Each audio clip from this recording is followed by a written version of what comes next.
Hello, everybody. Welcome back. We are here with our second BO3 of 3 tone. Of course, we did have ourselves a BO9 tonight as we are getting into the pointy end of this series. I'm joined by the best of the best two, Tony. And up next, it's going to be Light taking on Ground Zero, Tone. A bit of an overlook on what we should be expecting here between these two teams. This is going to be an interesting one on paper because Light are one of those teams that's been on the up recently. They've knocked horns with some of the best of them. They took out Fury in a big 3-game series, of course, to make their way here through.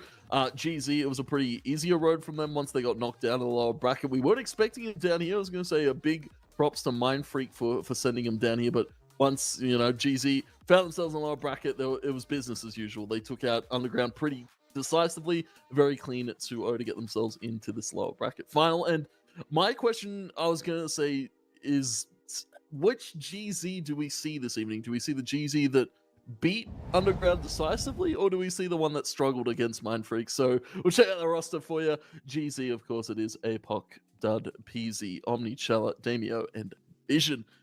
Now, Flem, a big question to answer here for GZ tonight. Oh, most definitely. I mean, this is a game that decides whether GZ stay in the top 5 conversation in my eyes, right? If they go down to Light today, we can potentially start to ask questions. Is GZ good enough to be a top 5 OCE team? I think overall, a lot of teams have consistently had them as their number 4, number 5, in between Mindfreak. They're pretty switch and changeable.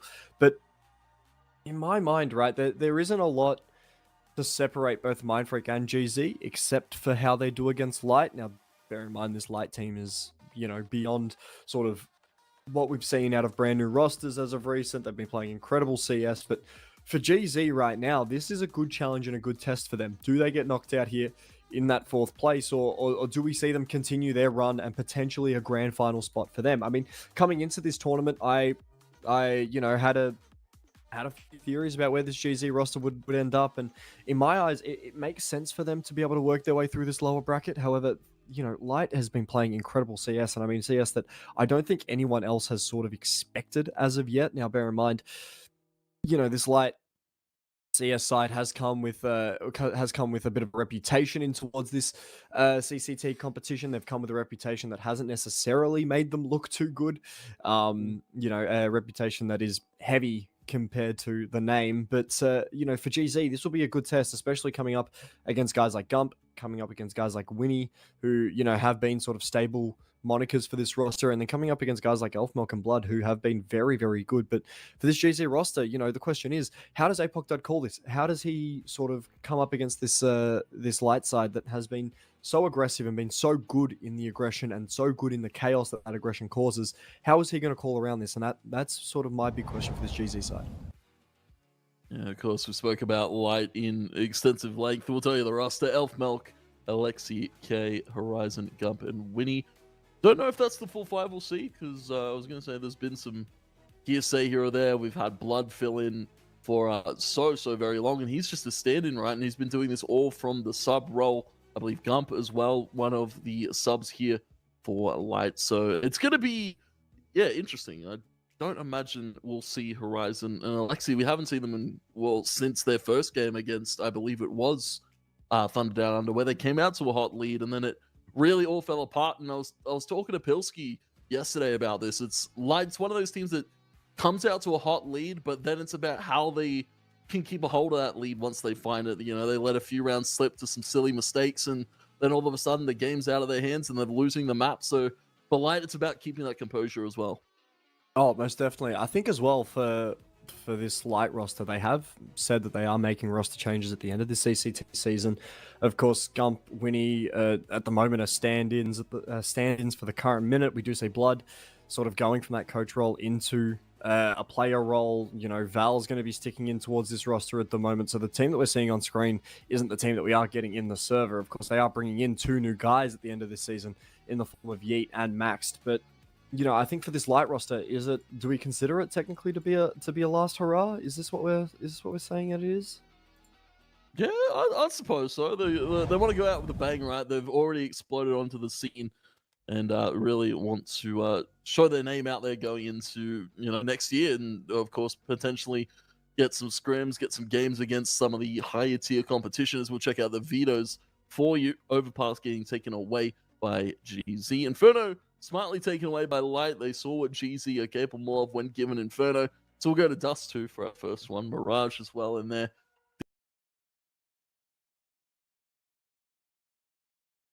Like a standard best of 3. Seems like Nuke's now the flavor decider pick here for a few of these Oceanic teams.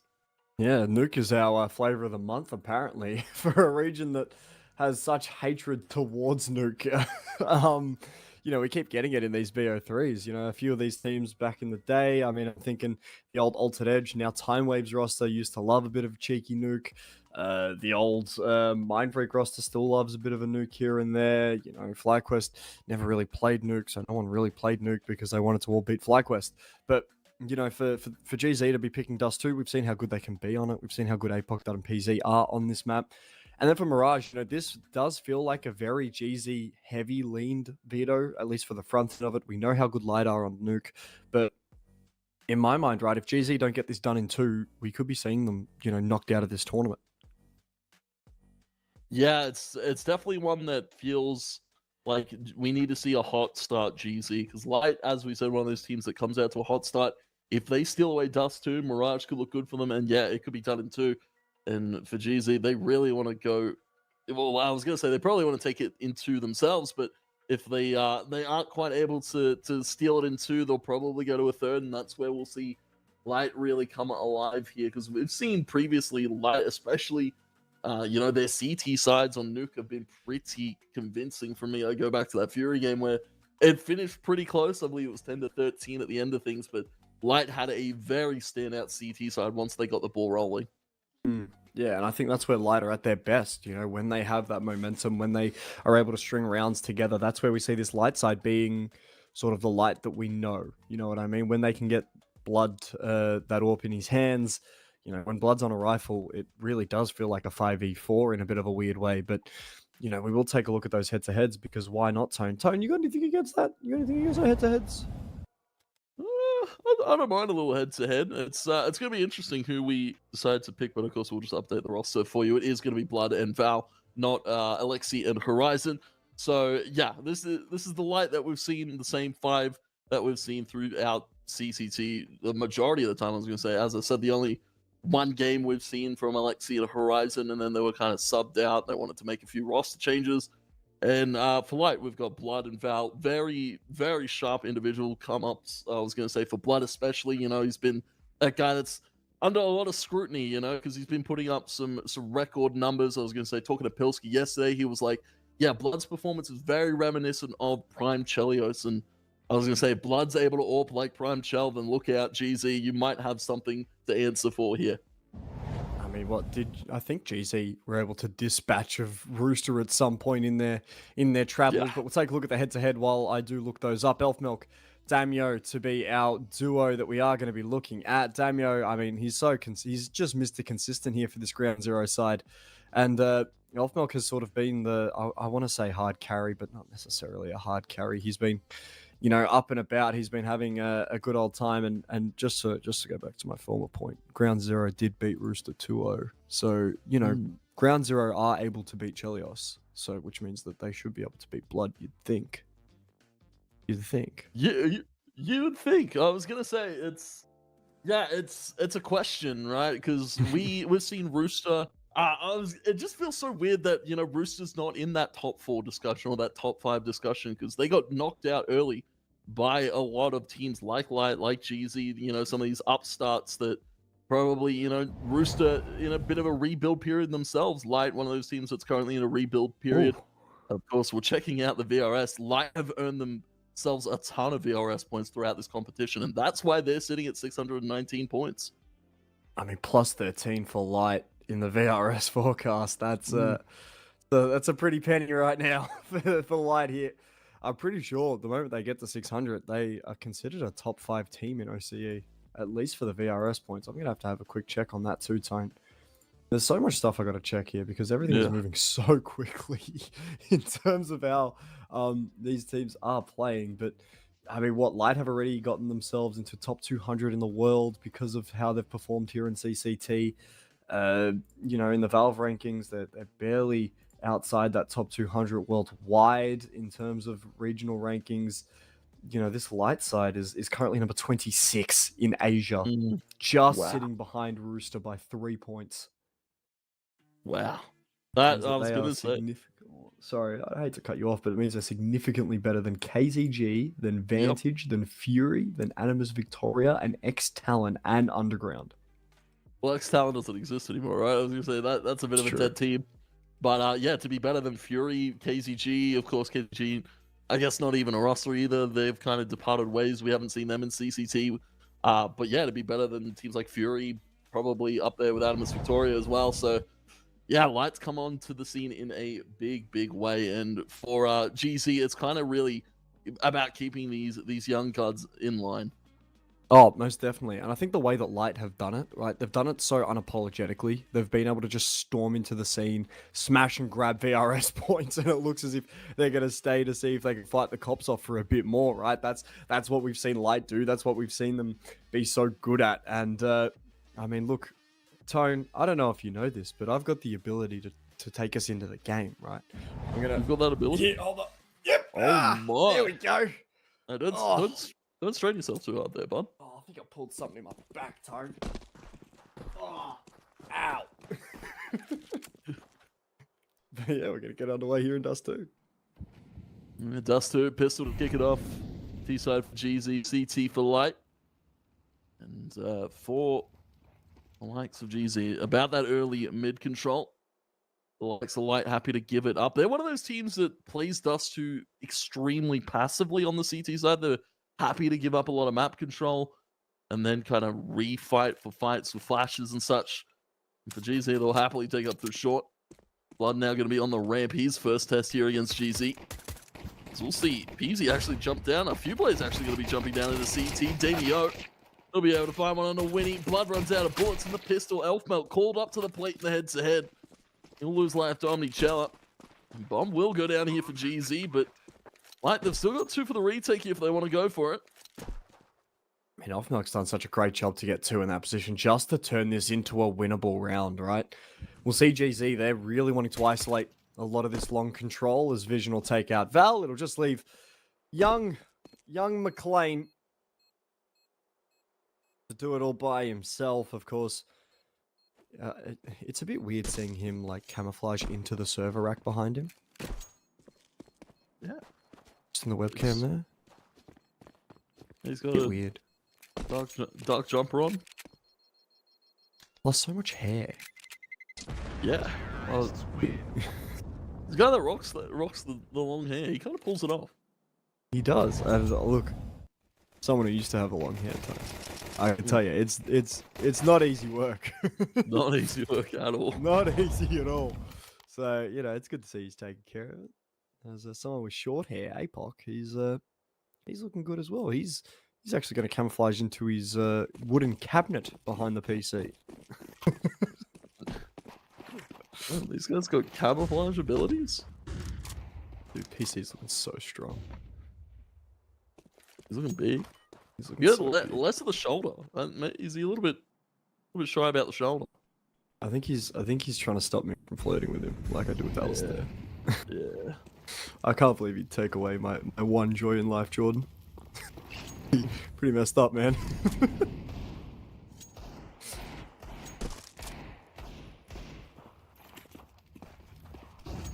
See. GZ take up through short control once again. Light, again, happy to give it up. A little bit more stacked on the A site this time around, so for GZ, gonna have to be a little bit on guard here on the Cheller as well. Expecting push to come through from a CC. Turns down Blood to 12 HP. GZ, they're taking it slow here, maybe towards mid-beat.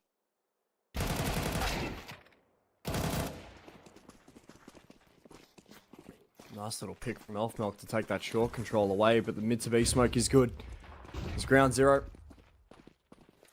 Should be able to dispatch the pistols as the bomb will go down. Light look to charge their way into B here, but PZ can only find himself the one. Will be a trade out from Winnie and a molly to try and keep everything away from that Galil, but the Galil will be recovered nonetheless.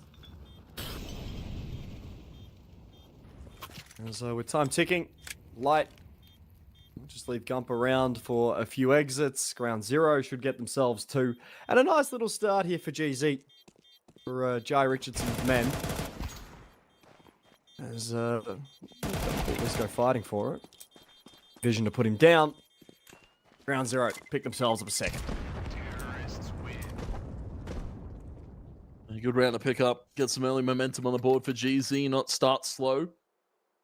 That was seen from them a few times, and probably very important series, right? GZ is one of those teams that, against like higher tier competitions, I'm thinking the likes of Rooster, the likes of Semperfi, they kind of start a little bit slower and then kind of work it out from there. But 2 on the trot means their brains are working, cogs are turning. For Light Esports now, they're going to be to a purchase here. We'll see. Light for long control early on. Vision will pop that flash high. Vision going to stand in the molly as well. Light will give up the space, but GZ unfortunately can't really push off of that one. A short retake coming through from Light. As we will see those mid-door smokes coming out.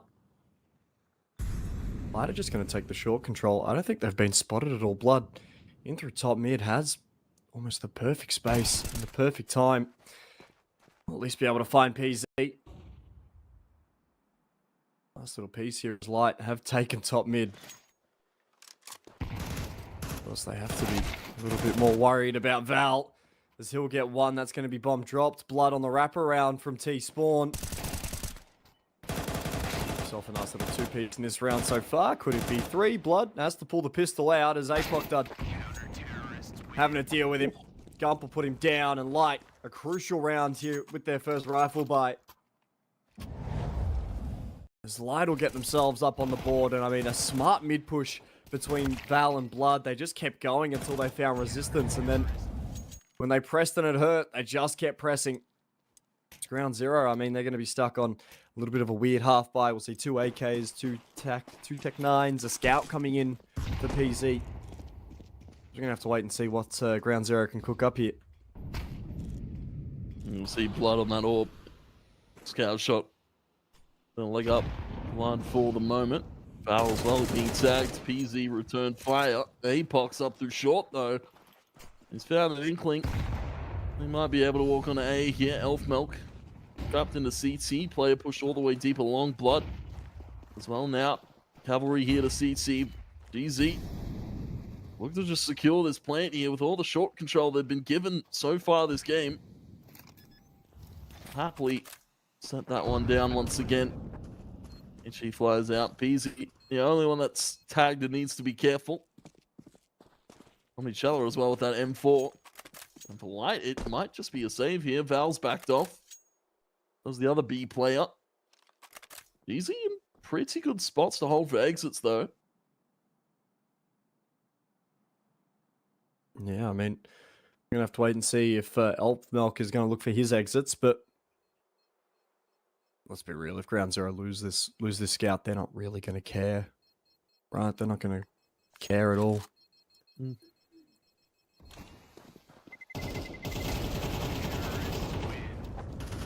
But yeah, Elf Milk will go fighting. We'll get a heavy tag done to him, but Ground Zero, they'll carry that rifle they recovered through to the next after picking up a 3rd. PZ with that trusty scout as Light Esports. Now what do they do with Gump? They'll drop over a rifle for him. We'll get full belts of util. Light, they've played it smart there. Getting themselves a nice little round at least to start. And decoy in through top mid to fake that the scout's holding the line. Smokes will go through. In through mid and Xbox, and Ground Zero, they'll take tons control.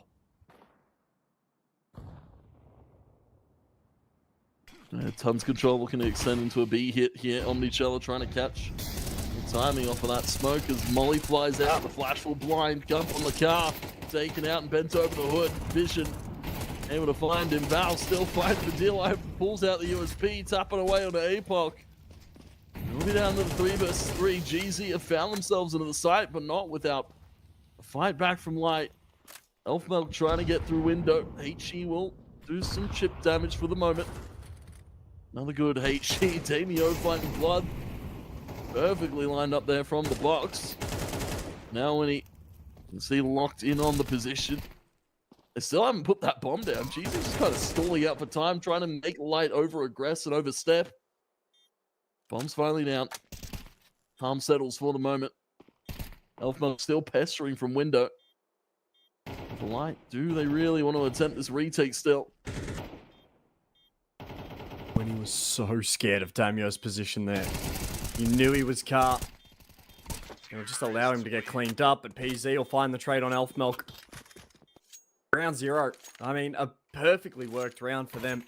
They fake that mid presence, they draw Light in a little bit. And they just take B side here, and look how clinical these entry kills are, right? That first trade comes through. Val, for some reason, pulled the pistol out after spraying the rest of the clip instead of dancing around, reloading like we see him do a number of times. And Ground 0 picking themselves up a 4th. At least getting themselves started. Light will, you know, come back in with the AWP on Blood, with a Fat Mass on Gump to be the only disparity between a full bite. As PZ wants this pick on B. Looks as if Ground 0 just want all of that B site, because they've sent someone out long and it'll be that lurk.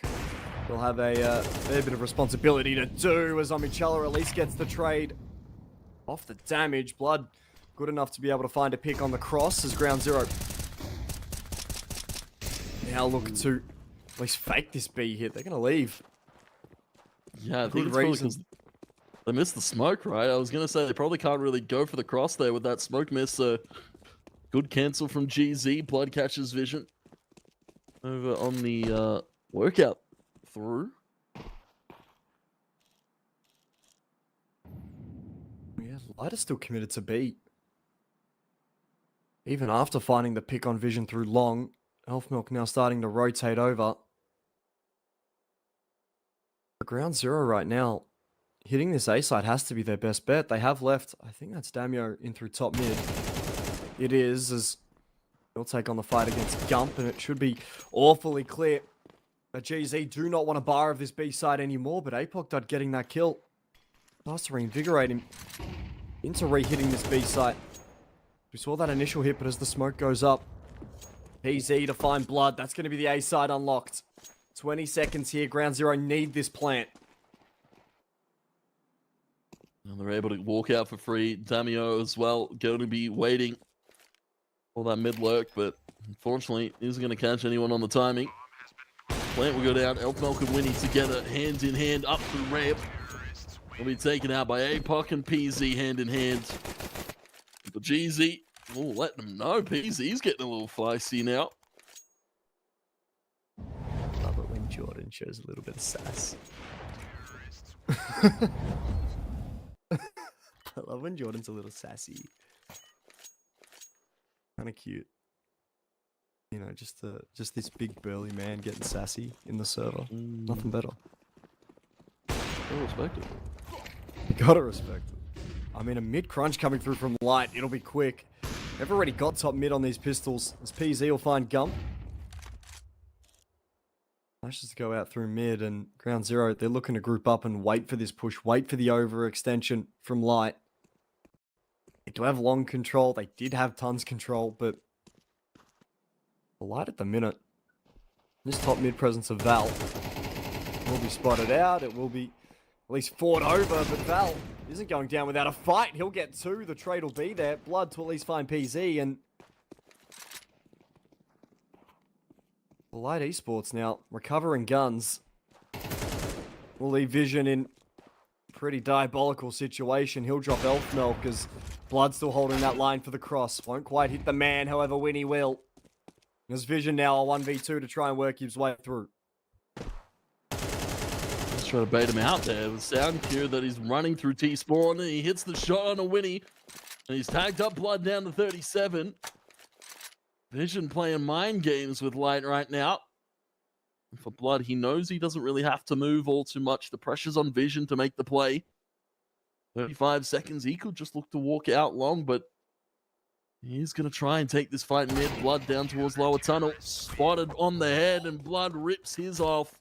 Vision, he played that so well. But Blood's just quicker to react, and that will be Light 2 on the board. I mean, yet again, it's Light taking mid that's winning them these rounds.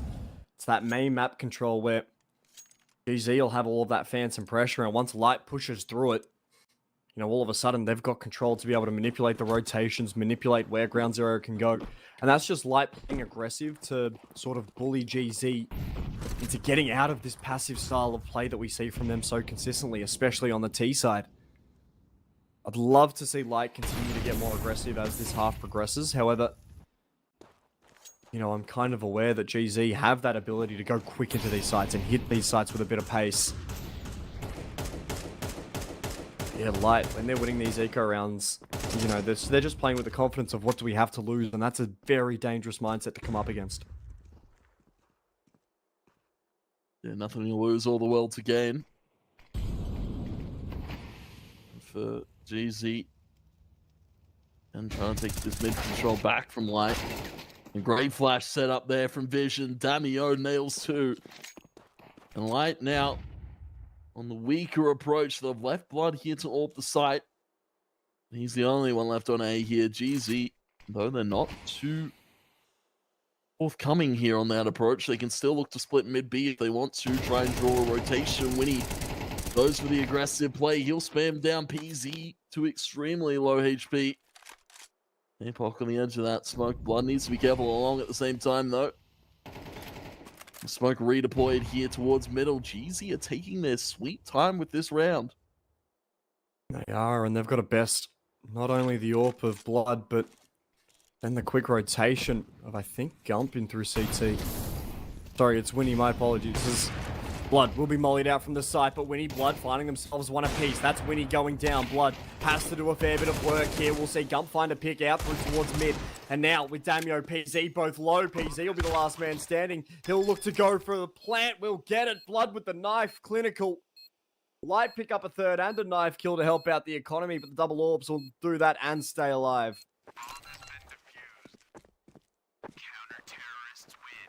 Beautiful hold there from Light. Just Winnie proactively peeking up through CT. And what a start it was from GZ. They found those kills at a minute, and then we're only just now hitting A at like 15, 16 seconds. A little bit late, it feels like, for GZ. And well, Light, they weren't really all too shaken by that late approach. We'll now see double brought to play here. Gump going to be bringing out the secondary.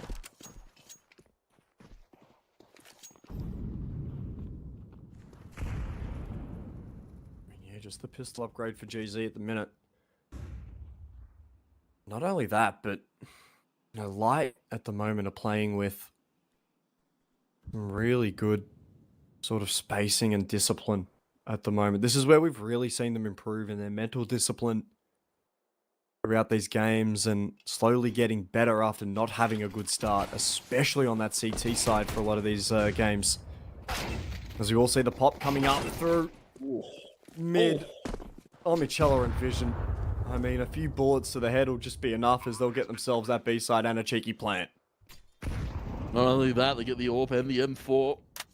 And they're planted on a site that's historically been hard to retake on such a seasoned map of Dust 2. And for Light, I was going to say hard to retake. They hear that and they're like, we're just going to save, keep the AWP on Blood, keep a few M4s up because their economy's not the best, right? Winnie only about $50. Elf Milk with about 1,600. He'll find a kill, so up to down 1,900, but Damio, they'll take away Elf Milk. AWP is saved. GZ retreat to T-Spawn with a round, a heist that they shouldn't have pulled off. I mean, isn't technically any heist a heist you shouldn't have pulled off? That is true. Depends on your morals, I suppose. Do you think morally GZ are against thievery? Yeah. You know who's not against thievery? Who? Well, the one person who stole my beloved beverage at a LAN event. Coach Pano. No. Basic BT. Oh. Stole my beloved beverage midway through me drinking it. Did she drink it? Did she finish it all? Okay, well, I was commentating at the time, but from what I had heard, she had apparently thrown it out, which I think is more diabolical than taking it and not drinking it. That's wasteful. Really, like, it seems disrespectful, you know? Like, in a bit of a weird way. Okay. Now that's a heist. Gump getting through there is a heist. That's just thievery. Man advantage here. Oh, PZ, what a flick. We'll find Elf Milk. We need to at least find Vision, Val to clean up, and PZ. Can't quite get it done after what was an amazing first shot. Light continue to pick up rounds here and there, and with a 4-6 scoreline, this was a 5-0 at one point, Tone. Yeah, this is quite drastic for GZ. Alarm bells are starting to ring. Some interesting fights. I was going to say Gump really finding the impact there, going through the smoke. PZ whipping around, Vision getting his head ripped off.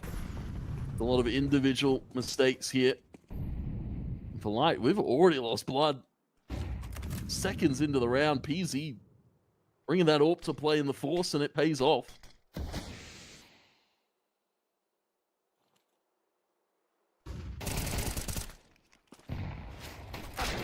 The AWP's just along for the ride as APOC does Tech 9. Removes Elf Milk. And for Val at the minute, the only person to try and hold down this B side in through mid, Gump will at least support through CT, but ground zero, they're still in that default, right? They're still waiting for the opportunity to either pounce on long or pounce on B.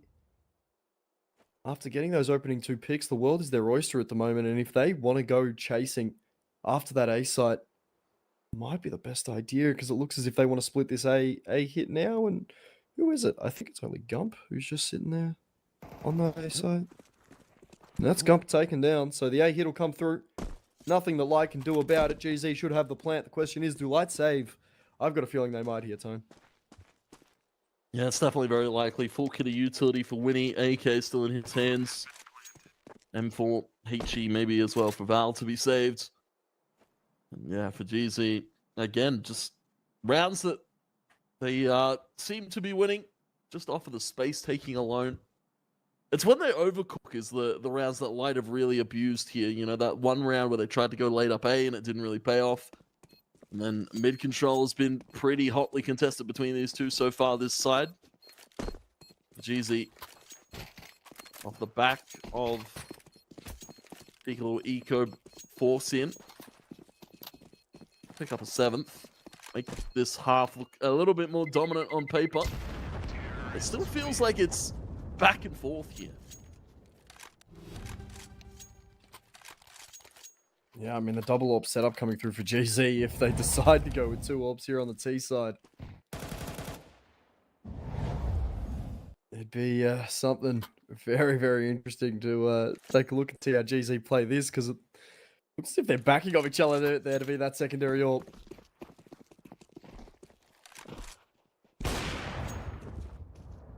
Double AWP down mid. Aggressive play here from GZ. And nothing really to write home about. No tags either. Onto Light. They've got a double stack at long, so Vision not really able to do what Vision's been doing best, especially on the T sides for GZ, and that's a ton of lurking out positions and finding impacts.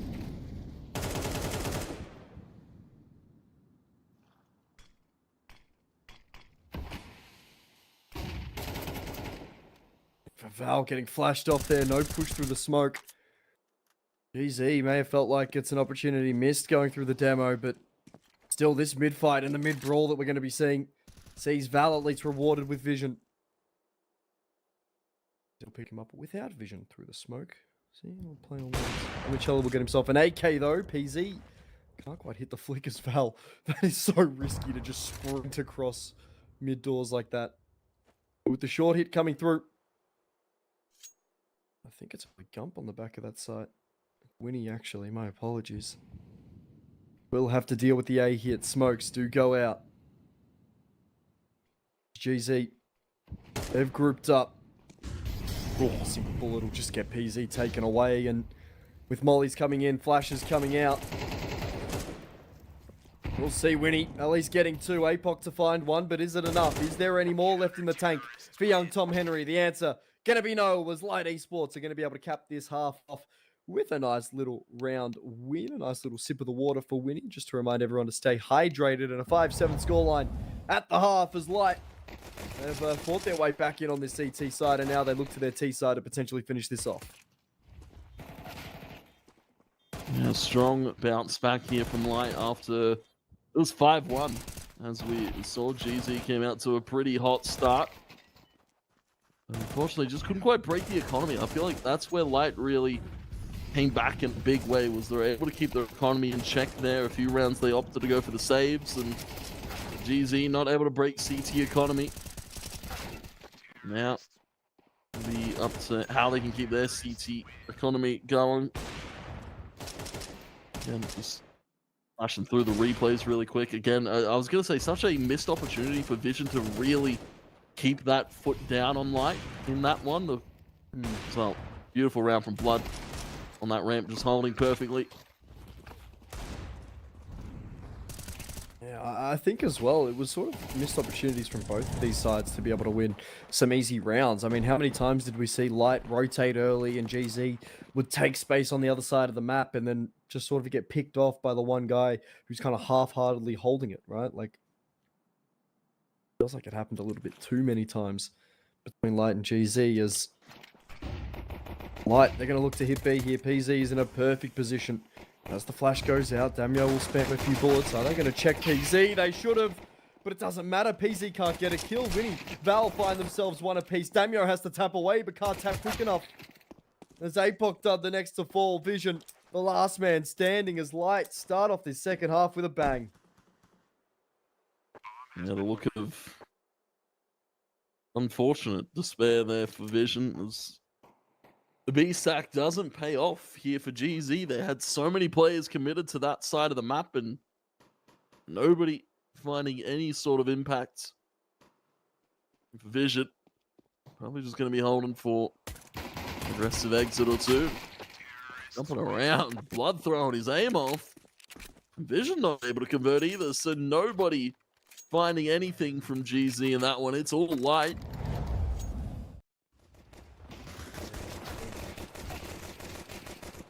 That round could have gone way better for GZ. They'd love to have that one back.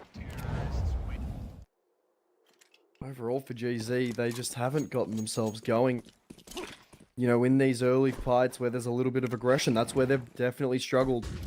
Not only on that T side, but we see it early on the CT side, right? The quick hits and the quick pops is really putting them off their game, off their mark. Really putting them mentally away. And for Light, I mean, to take full advantage of it, they are doing a fantastic job at this point, especially in these rounds.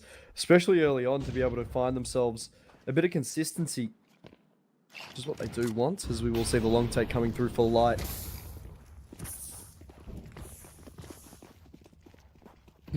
Just hearing everyone take a little tick of damage just to get out. It's quite nice.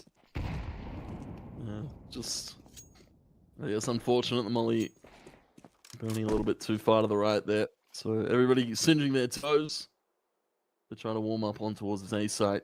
Molly, you go towards car here. Gump be on that lurk mid, trying to catch a GZ rotate, but they're all stacked on this side. They've positioned themselves perfectly to try and steal away some of these guns here. Smoke on the side gives good cover. First down from Val, traded by Damio and PZ. The Blood and Elf Milk. They're able to find at least a few back.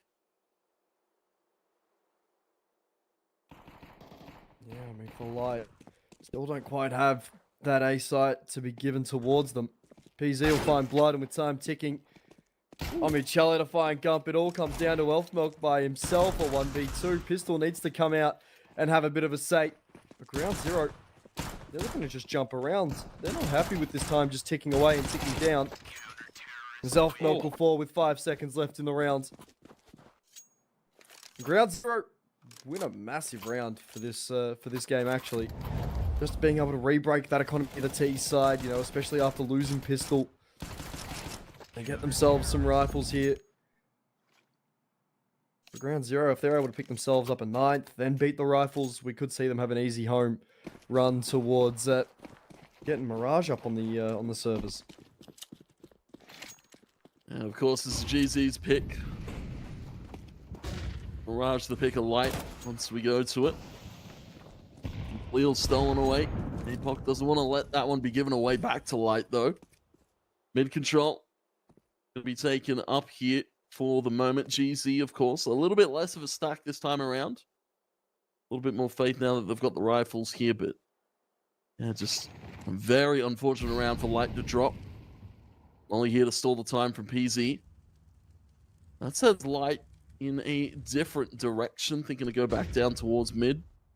Down through lower tunnel, potentially. And I like this discipline from GZ. Normally we see them get aggressive on that short take. Potentially even poke around door a little bit, but they're sitting back there waiting. Damio up on this balcony could be huge.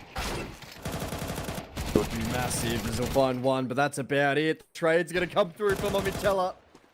He'll get 2 more. Apoc done to find blood, but it all comes down to Winnie by himself in that B site nade. Will pop just far enough away to tick him, but not too much. He'll get the pick on Naomi as this Deagle looks to ring out and potentially have itself a little bit of a moment for Light Esports.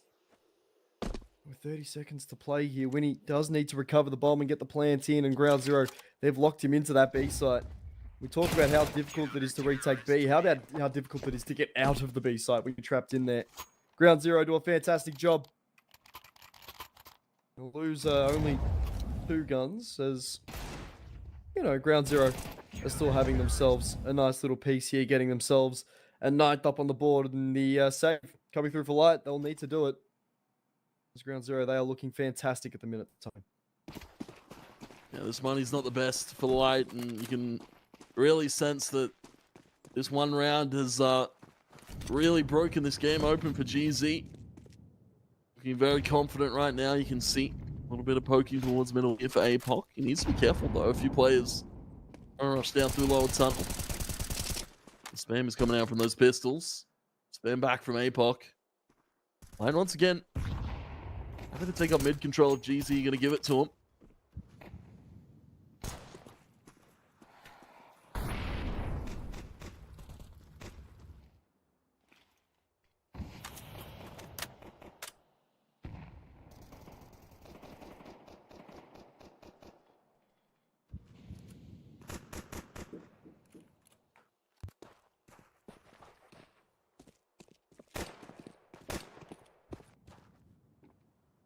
Does look as if we are going to see now Light looking to take this short area of the map. Smokes do go down. We'll see Apoc at least finding Gump as the pistols, well, they're looking a little worse for wear. Vision Damio finding kills. PZ to find another. A clean round from ground zero to deal with the ecos. The M4s don't lose a life, and 10 picked up for GZ. As Light get the rifles back out, looking to potentially turn the tide of this one. But this is the big round here in this game. What Jordan Elfishai Mays would call a swing round. I'd have to agree. Definitely a swing round on the cards here. GZ, interesting, of course, that with the way the economy is working, the way that they've saved these guns, haven't really needed to bring out the AWP for GZ, but doesn't really matter. 15-8 right now. Doing a lot of the heavy lifting with the rifle. Light will take up mid once again. Thinking about potentially, I'd say a mid to B split potentially this time around. They've tried to get up to short and it just hasn't paid off for them time and time again.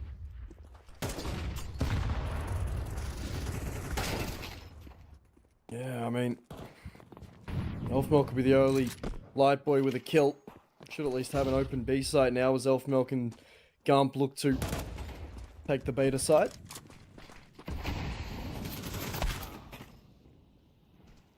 Elfmilk at least gets himself a second here in this round. 2v3 now as the plant will go in. PZ through tons. Isolating this fight on Gump. Spots the elbow. And it all comes down to Elfmilk. The IGL for Light. In a massive round. Is there anything he can do Only time's going to tell, but as smokes do come down in towards that B side, Elfmilk biding his time. Biting his tongue nonetheless. Doesn't spot vision through the smoke, and ground zero get 11. Yeah, just a very conditioned round out of GZ on that retake. Losing player on that cross. Good shots coming out from Light.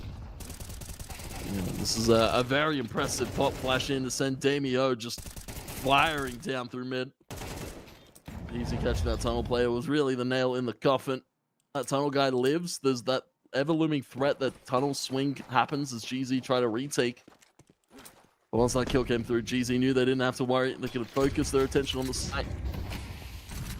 The Light now trying to flood out through long. They've got the better of the spawns here. Vision gonna burn out Elfmilk though in bedroom. Love to see what's happening there, but APOC tried to find Val in the meantime. Elfmilk have been stopped at the front door, but they're still looking to get past the bouncer.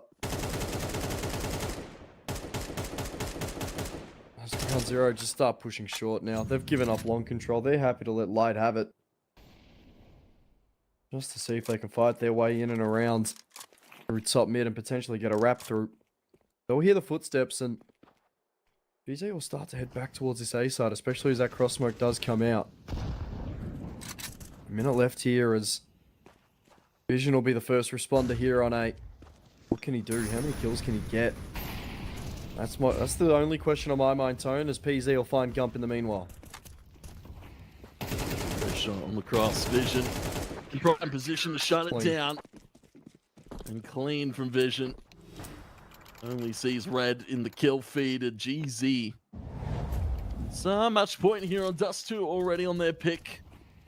The Light, definitely a little bit of a rougher T side for them. The CT was pretty good. He could use some work. Force it out some Galils here, some AKs. Very limited util. Val, Blood, they don't have a single smoke or flash here. And they're just going to probably try and send it B here with the swarm they've got, or maybe try and get through lows aggressively, but that molly will shut them down immediately.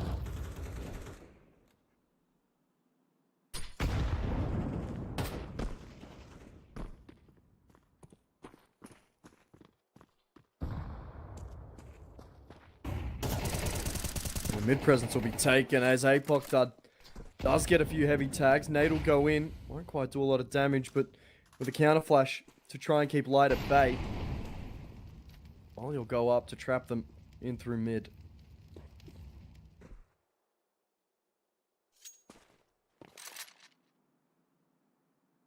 You can see a very cautious Light trying to get up through short.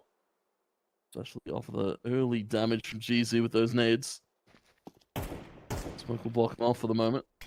And smoke will go down. And they'll try to approach here, drop that smoke on towards the drop down to give him cover here, but a fight. PZ there over towards the corner along. PZ's forced to retreat. The rest of GZ are a little bit late to the party. PZ, he'll find his first shot over towards the stairs side along. Scoping wildly, trying to find that one. And found Gump there over towards short. Damio and PZ will collect them. Light, they'll get the bomb down, but that is all she wrote. GZ with a beautiful retake. And they'll solidify Dust 2 13-6 here. Yeah, I mean, overall, a pretty clean and clinical map out of GZ as we'll take a look at the replays presented to you by Stake. As I mean, overall, GZ just absolutely dominated, right? I don't think there's any other way to sort of say it. Like, yeah, we had Light have a few nice rounds here or there, but there wasn't anything too special or too, you know, I guess inspiring out of Elfmilk's men. And, you know, as we go to Mirage, you know, you just hope there's something better, Tony. You just hope there's something better. Well, you can only hope for Light. I was going to say this would not be the way they want to bow out here in CCT. We want to see them really fight for it, and hopefully they can fire up. Elfmilk's men really need to lock in, dial it in. But for GZ, I was going to say very much a clinical finish from them. It was a little bit worrisome that first side, but maybe just a little bit of a slow start, Light catching them off guard in a few of those CT rounds. But their T side looked super, super clean there, and look forward to seeing it on Mirage as well. Well, speaking of Mirage, Tony, you know what my favorite thing about Mirage is? What is that? My favorite thing about Mirage is that we have to take a break to get there. So we're going to have ourselves a bit of a break. GZ will be leading the series 1-0 as they do best out light on Dust 2. And Tony, I'm going to see you on Mirage. I'm going to see you on Mirage, Tony. Bye, Tony. Bye, Tony. I'm going to see you on Mirage, Tony. Bye. Bye, Tony.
Yippee!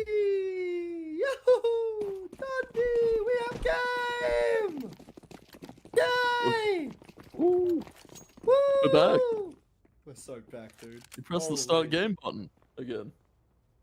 Yeah, I just have that button on my desk. I always forget about it. And, I think everyone in chat gets angry about it. But, I don't read chat enough to sort of know that, like, they're mad about it, Yeah, I feel like chat gets mad about a lot of things. yeah. I also feel like sometimes, chat mods for streams are like a suppressive government. Sometimes true, sometimes. Some things you're not allowed to talk about. Yeah. You know what we're not allowed to talk about? Light taking the A side, because they're currently hitting B right now to start this T side off. Winnie will at least get the opener. Omicella, APOC start to find themselves one apiece. They're staying alive in the back of this B side, but as Omicella Vision find themselves another piece of the puzzle, it'll be Blood, the last piece. Will it be the piece that completes round 0 per chance? Blood at least getting one. It's now getting dicey with Omicella so low, but Omicella finishes it off with a single bullet to the head a little bit after, as well as ground 0 will take the pistol here on Mirage.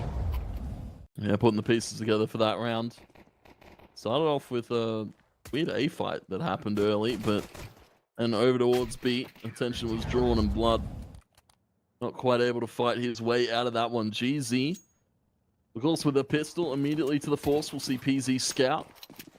Not really opting for the save that we see from some of the other AWPers in Oceanic Counter-Strike, especially, I was going to say Chelios is one that comes to mind, that a guy that really likes to save after the pistol round, just so he can bring that one out pretty quickly. But PZ, I spoke too soon. He found that wallbang shot over towards A main.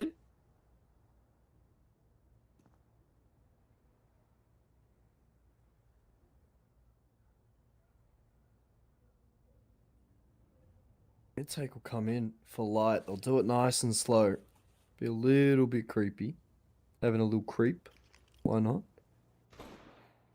Omicella will at least spot one out. That's going to be Vision getting the kill in through Con. Vision to double up as well. Why not? Blood will be the last man standing. Tagged up by the scout. The nade will be sent in. Vision will run in, charge in. And GZ get themselves a second nice little round to beat out the pistols. And I mean, they keep all 5 of their guns, which is always pretty handy.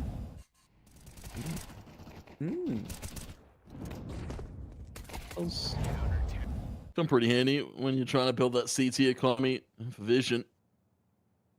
Feeling in charge here. Starting off a Mirage.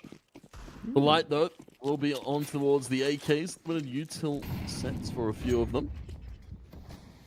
For Easy, still that scout to be brought to table.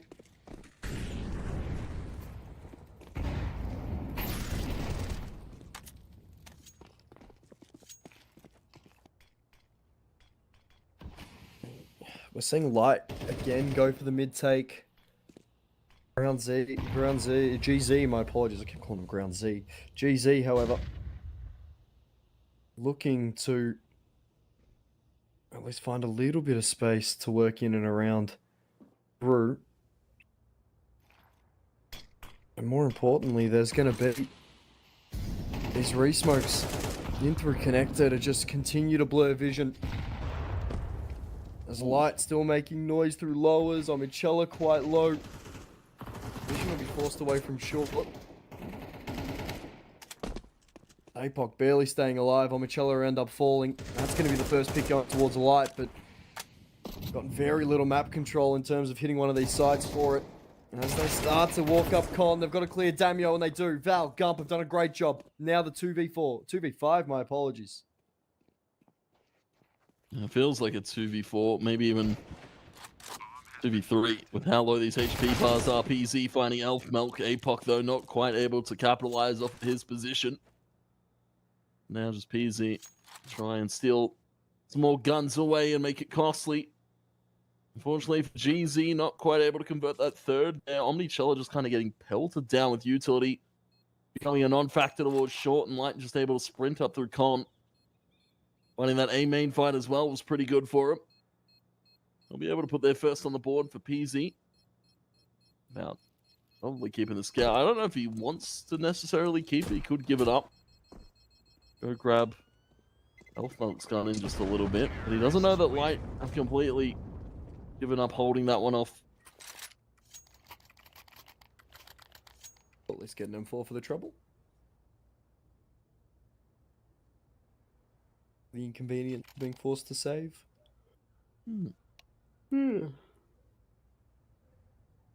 We'll get the big green out though. We'll see the FAMAS on APOC Dud as the only blemish on the buy for ground zero. As Light yet again. Looks as if we're just seeing the default come through for him. GZ, they're playing quite passively in through mid. We're going to see a quick lowers take coming through from Val. That's a good molly. Keep Val at bay for a little bit. Some more mid presence out of Light.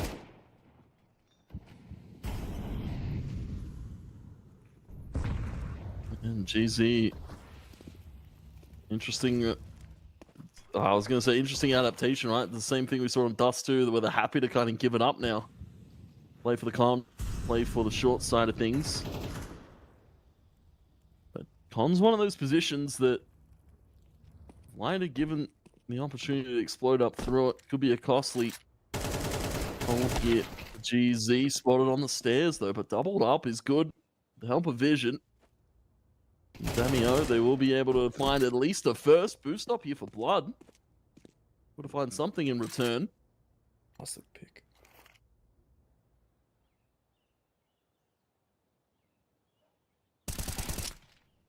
Vision will catch Winnie out.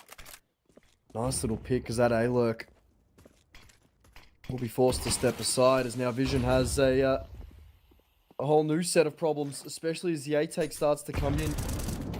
Damio just sort of juggling everything. He'll be overran. That's a bomb plant going down.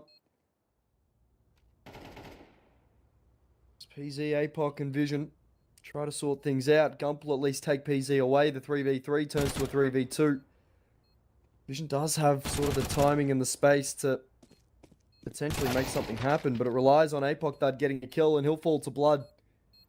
And for Vision, I imagine it's got to be the save, but it'll be caught out by guess who? It's the Gump Meister. You can't stump the Gump. And the Gump won't get stumped today, as we'll see the pause coming out for GZ. Tactical already here. This feels like something's going wrong for GZ, and it's, I was going to say, maybe a lot of the mid control, but also just some of the positions they feel out of place for a team like GZ. Normally, they're just kind of happy to play at the range, let Light walk up to them, and then take them for some multi-frags there. And this one, not happy with the way it's going. Light starts to give them a little bit of a mental boon, right? I was going to say, able to sense that GZ's a little bit on edge. They could look to abuse what they've been doing so far, if not go that extra step further. Oh yeah, I mean, that extra step further, like what are we sort of saying that is, Tone? What do we got in mind? I'd say probably maybe some more faster control of mid. Just try to send it at him, even pug it out at this stage. I mean, yeah, it could work. Yeah, it could work. You might be a smart guy. Just the thought. You're a bit of a thinker, aren't you? Bit of a thinker. Sometimes I think on it. He's having a bit of a cheeky think. See Gump at least finding Vision going looking for a bit of info with those pistols as APOC will swing. Come off worst off in that situation as the molly will fly in. And a second molly to try and get rid of Omnichella. He'll be burning. Down to 2 points of health. The nade will find PZ, though not on Michela somehow. There we go. Elfmelk 2 with the nade. Elfmelk will get a third, and that's the A side opened up, even with the pistol stack. Blood to find Damio. And Light deal with the pistols with ease. And pretty decisive round out of Light. 3 on the board here to kick off their T-side campaign. A little bit better than Dust 2 already. Definitely see why they opted to pick Mirage, especially against GZ, who I was going to say have struggled a little bit, at least historically, on a map like Mirage. They kind of drop a few rounds here or there. Oh.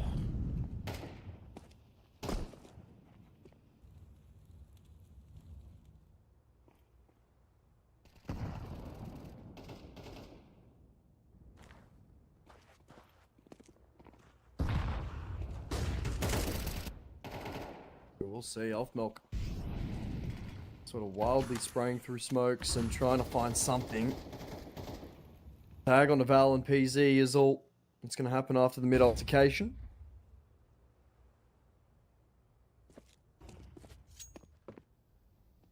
Flash will go through. There'll be a bit of Lower's presence taken as Light want to hit this B site now. And a good smoke, well timed, but Winnie will just push through it nonetheless. It looks as if APOC is at least wary of the possibility, and he'll capitalize on it. And meanwhile, will go 1 for 1. Oh, sorry, Tone, my fault. No, you're right. Meanwhile, we have the same thought. Meanwhile, Fight's going over towards A, and for the Light, just losing that one out for the moment, trying to sneak out through main still. One player over towards Tetris. The rest of Light grouping up for B still. Bit of a split take here for Light. Very, gonna say aggressive. And very late in the piece. Almost spot Omnichella towards Connector. Now they're still trying to explode out B at the same time. Vision catches one. APOC still on the pillar. He'll be caught by Elfmelk, and Bomb will go down. 2 versus 1 now for Elfmelk after the plant.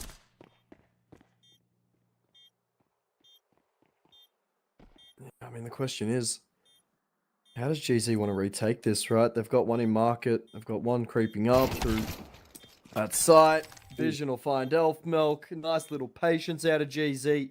And we're back to 3-3, Tone. So Light have got money.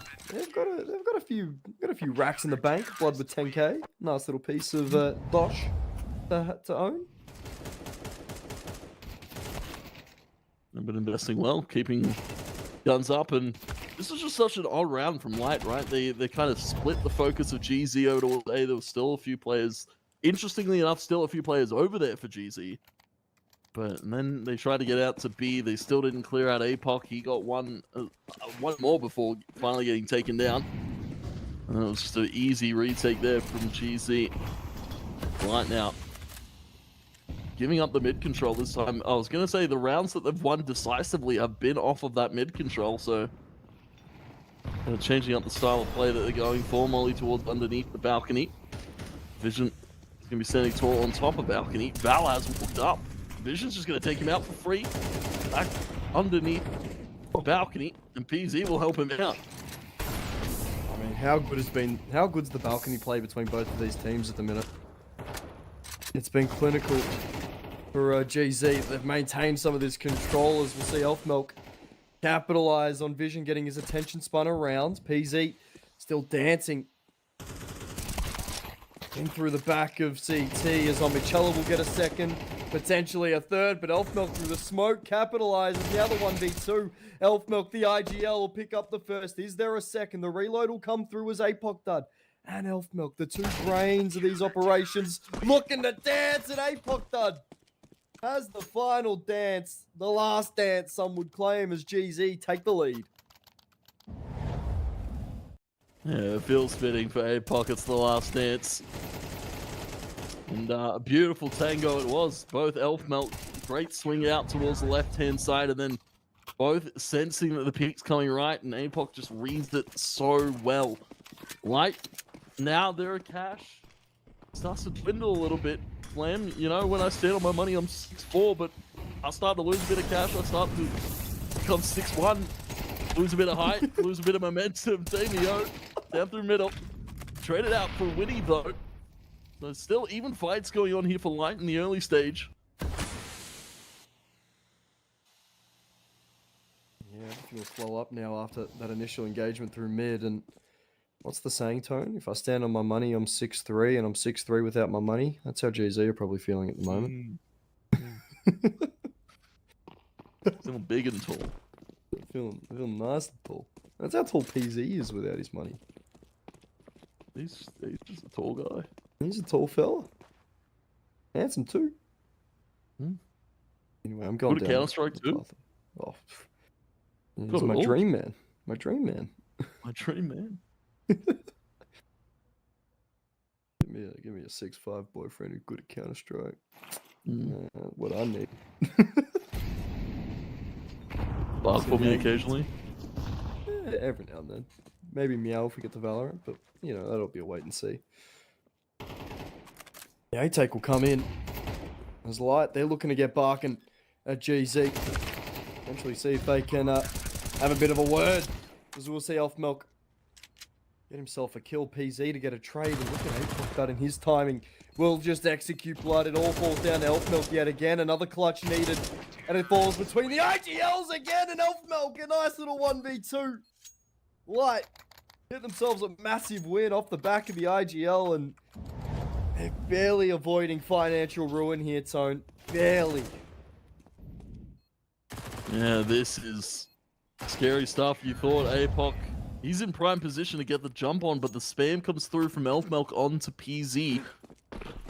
And that just kind of set around in stone. AK a little bit quicker to the draw than the MP9, and for GZ, it's a Farmers at MP9 only for this round.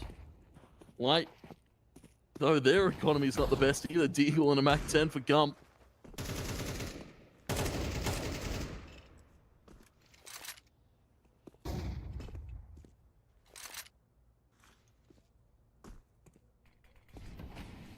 See. Con smokes go down. All nades through short. That'll tag up APOC. Damio will get caught out by Blood. Molly will keep the unders presence in unders. Accidentally, as Vision will at least get that pick onto Val, and the mid presence is falling away here for Light. Big hit is what they need desperately. As the side will come through, the plan will go down. GZ, they've gotten that AK onto Vision's hands. And they'll just look to keep it here. I wouldn't be shocked if we even see Light go for a hunt here, try to take the AK away. And you can look to steal anything out of GZ's hands right now. Stealing away around two. Keeping it even here. Vision. Most proud in keeping that AK, but yeah, Light answering that mid take from GZ pretty convincingly. I was going to say they just kind of played passive. They sat back. Took a little bit more safer positions in the gunfights. Mod going for the hunt here with that Deagle. Two players to come through Pal. Flash goes towards A main, so Vision knows at least there's going to be somebody. But Light, they win the round. GZ, another tactical timeout being taken. Yeah, I mean, it is dicey at the current minute with their economic situation, right? Like, the money just isn't there for GZ to, you know, force him be behind this AK. It might just be just time to cook up a strat to sort of work out what they want to do and what they want to sort of achieve in this round, right? Whether it's saving AKs, whether it's going for that defusal, looking to retake. You know, this is crucial time for GZ to have a bit of a chat, because these next few rounds are going to be very important to the first half of this game, and potentially even further down the line when it gets even closer, potentially finishing this off. Potentially closing it out here. GZ still the favorites at the moment.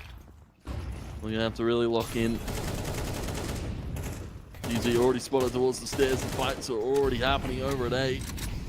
The rest of GZ took up some mid control this time around.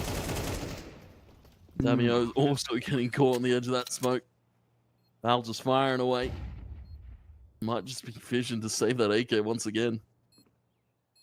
Yeah, I mean, if those pistols are able to get themselves a nice little AK to take away, It'd be handy. It wouldn't necessarily need to be fancy, but the Vision to find that kill on Val. That's another AK to be picked up.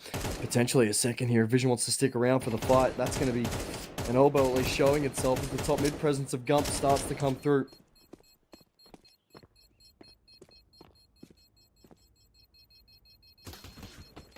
Top mid presence will try to take away at least both of these pistols. Avoid seeing if GZ can play for a save, as AKs will get tossed around, and that's going to be Light picking themselves up a 6th here on this T side of Mirage. Yeah, Light starting to look like how GZ did on Dust. Moving a little bit more confidently, especially with the fact that they've kept this CT side down. 1-9 for Damio right now, not having the best of starts here. Looking to shake it off. Going to the later stage of this half and going into the second. Light will be bringing out the AWP to play as well for Blood. He'll be taken out. Omni Chella finds him over towards main, a little bit too aggressive here.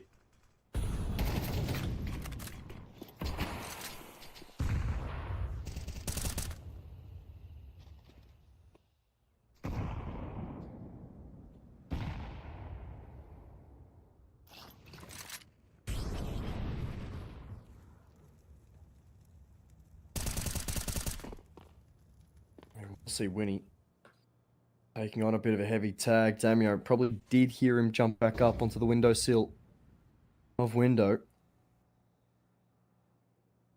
And for Light now, I mean, they've taken con control, they've taken window, looking to now fight for A, but with a deep presence in through Palace, that's Vision finding Gump. As Val starts to activate, will at least find Omicella off guard. Vision has a lot of work to do.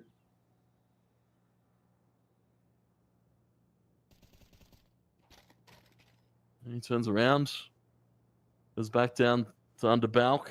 Apoc here holding the motor hole. Winnie will spot him.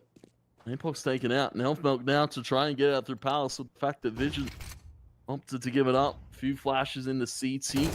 Player watching, expecting the push. PZ's out in the open. Spam comes into unders. Now Elfmilk will take out Vision. It's left to Damio in the 1 versus 2 now. Winnie low HP. Elfmilk down to 65. Lights need to be isolated here. Damio's not going to catch the timing. He will find Elfmilk. 23 versus 18 HP. Very important round for Damio. For his confidence. And he'll find the shot and he'll pick it up. GZ for 5. And a big round out of Damio. Massive round from Damio. I mean, overall, that clutch just keeps GZ in this game. Because, you know, if we see a lead on that T side of Mirage heading into the CT side, it can create a bit of trouble, especially if the pistol round doesn't go the way of GZ. But picking up a 5th at least keeps it tighter, keeps it closer. The money won't be an issue for both of these teams now.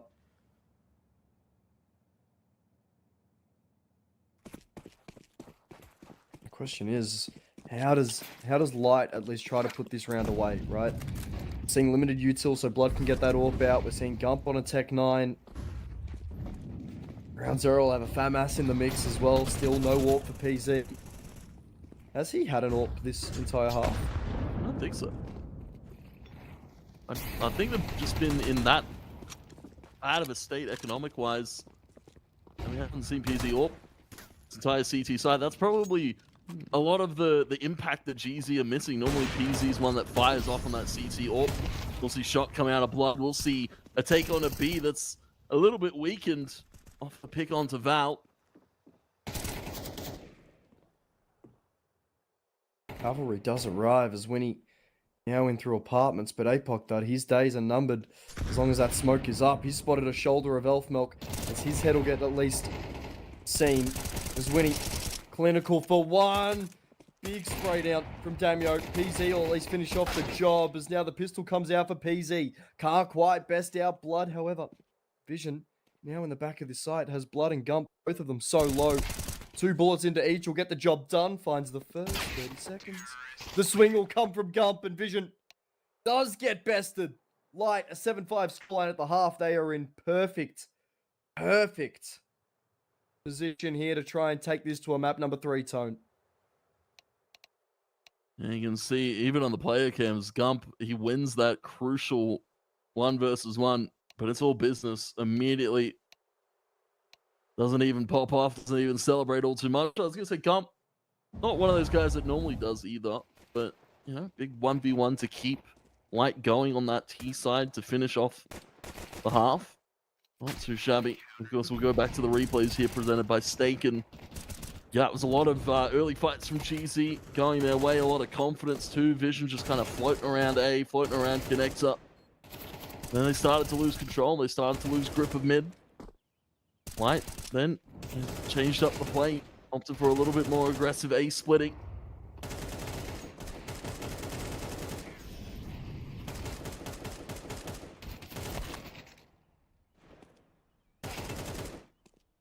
Overall for Light, it looked a little scrappy. Overall, I mean, a lot of these fights were off the back of broken rounds, right? Like, doesn't feel as if Light have been able to play sort of the game they wanted to play. Instead, GZ have done such a good job of being able to foil some of these rounds, but pistol round, really important. These first two become very important as Damio, okay, removes Winnie. That's going to be a bit of early presence of B taken away, Tone. Yeah, but that's not where GZ are going to finish here. Bombs dropped in T-spawn. PZ was holding for a top mid push at the same time. They'll find that pick at B. They'll draw rotation at Light. There is so many players now no longer over at A. GZ, they go quiet here. Still want to sell the fact that they might look to hit B. Once these smokes come out, once this jungle player sees at least one or two T's cross, then cover's blown. Two players rotating through short, already suspecting that the hit will come through. Molly on the stairs, smoke towards jungle, and GZ are out onto the site. And that over rotation from Light because of that earlier pick makes this A take so much easier for GZ. They'll just take CT. And with a block smoke coming out through CT as well, GZ just have a little bit more space to work through. Side take now coming for Light. They're going to retake everything as PZ. Isolating, dancing around default. Michela Damio gets involved and it's all left to Val. Get behind this smoke in CT. But as it starts to fade, Val could potentially have a little bit of an opportunity. Michela will just take everything out in Vision a little bit after as well. Him and Michela just double teaming Val. And a 7-6 scoreline. I mean, some enjoy it these days, Tone. That is true. I'll have to ask Val if he enjoyed that. Maybe he did. Bad men, GZ. Bad men. Some would say bad men. Some would say, you know, they're just bad boy. They just know what they like. Maybe they like being bad boys.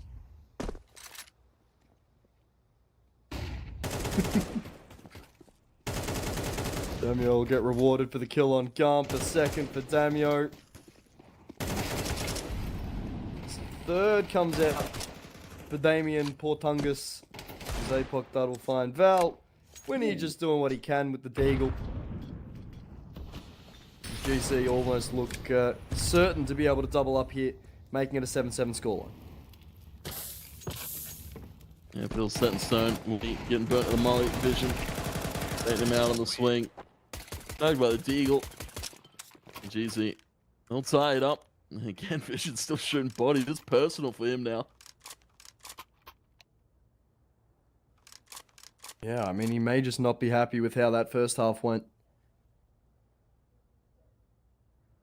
I mean, with a 7-7 scoreline now, Light, sort of crucial that they pick up this rifle round. Or at least make it expensive, right? At least make it expensive for that T side to exist, as that's not the start you want if you're Light. 2 quick kills. We'll see Apoc and PZ in the kill feed, and a 3v5 situation almost instantly. 1:40 left in the round as Light, they're shaking early. And this doesn't look good. This does not look good. It's not looking great, especially with Winnie getting aggressive. This is just going to be a timing that Omnichella will swing into. Winnie's not expecting it. B side open up here potentially if they can clean Val off a pillar. They might be able to find it. Is that a missed molly? I believe from GZ, it might just have been Val. He'll find Omnichella. But HE will find him. And Gumps now. Just left to save the Famas here. Player looking up through connector. That's Damio. Looking for a hunt and looking at stat pad a little bit. After the ecos, Damio's back in this game. Yeah, a little bit of a confidence booster there for Damio and for GZ. I mean, being able to take this lead back must be feeling very good for them. As they'll force the pistols to come back out for light. You know, if there's a 9th up on the board for GZ as they go into the rifle rounds, then, you know, they're in a great position to potentially swing this all the way back round to potentially a 2-0, right? This is what we were sort of predicting for GZ earlier. And I think more importantly, you know, the fact that we haven't seen a lot of impact out of Winnie and out of Val, who have been almost non-factors in this one for Light, has really hurt them, and hurt them significantly. I was going to say as well, Blood, we spoke about him being one of the players to watch for this Light esports roster to really make that impact. He's not doing too bad. He's pretty consistent at the moment, but, you know, this is not normally the Blood we see. We see Blood with crazy numbers, flashy plays. He's gone a little bit quiet. I was going to say GZ have shaken his confidence a little bit as well. He's going to go for a deep lurk down towards top middle, but APOC turns around at just the right time. Vision will clear out the B site with the help of PZ's flash. Ground zero. They're keeping everybody up. Not giving up the guns there, but Gumple's still an AK. Elf Milk hasn't budged all too much from window.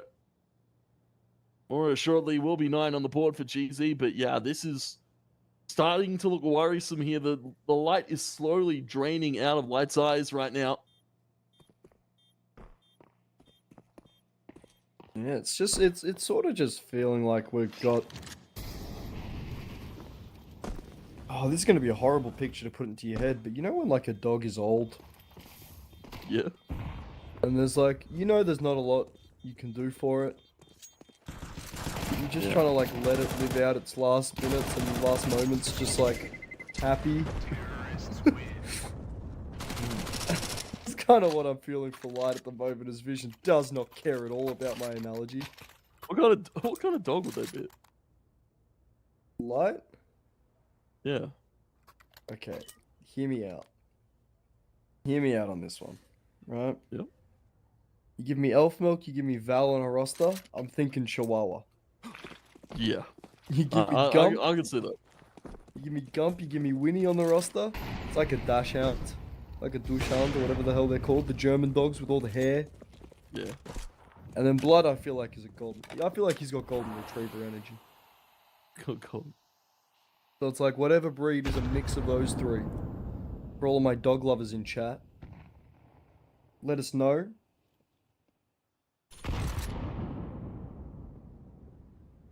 A mix of a lot of things, but Light mixing up the play a little bit. More mid control being taken on this CT side. They're just gonna surrender A. Nobody will be playing anywhere near. Smokes off here. Gump almost catching timing on Omnichella. GZ, they'll walk it up. Blow away the smoke. Great HE from whoever that was. GZ have thrown some stellar utility on this map of Mirage so far.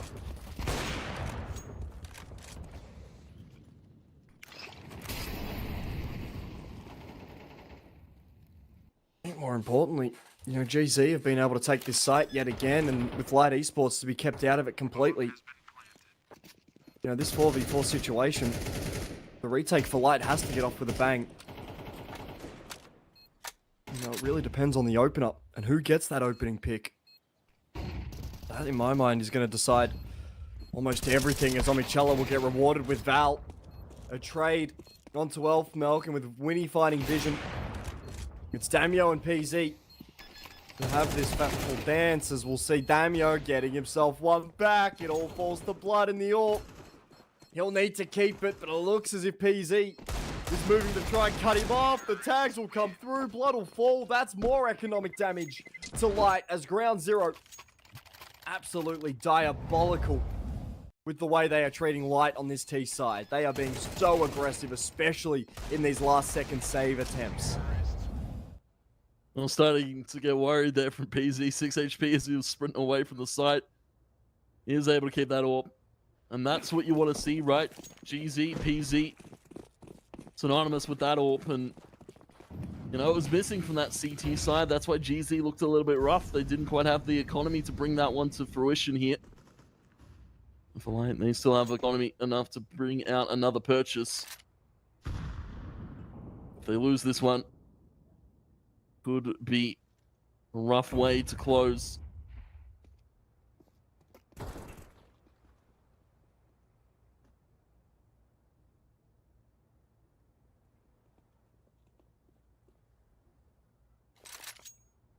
Could be, but I mean, the opening pick going the way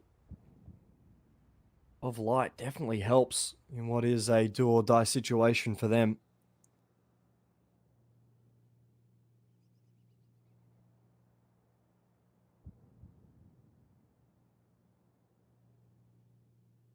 Gump spotted here by Vision.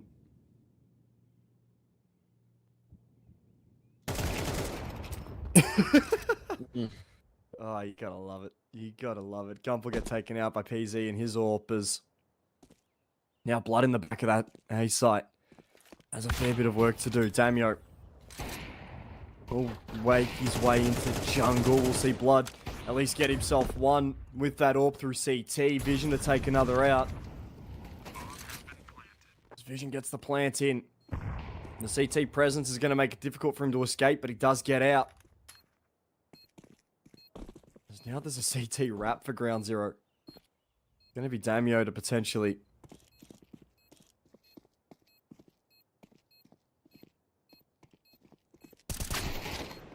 The swing comes out from Vision. Tucked to that corner, trapped. Winnie will be able to trade it. Damio missed shot there on the cross. The bomb's planted for GZ.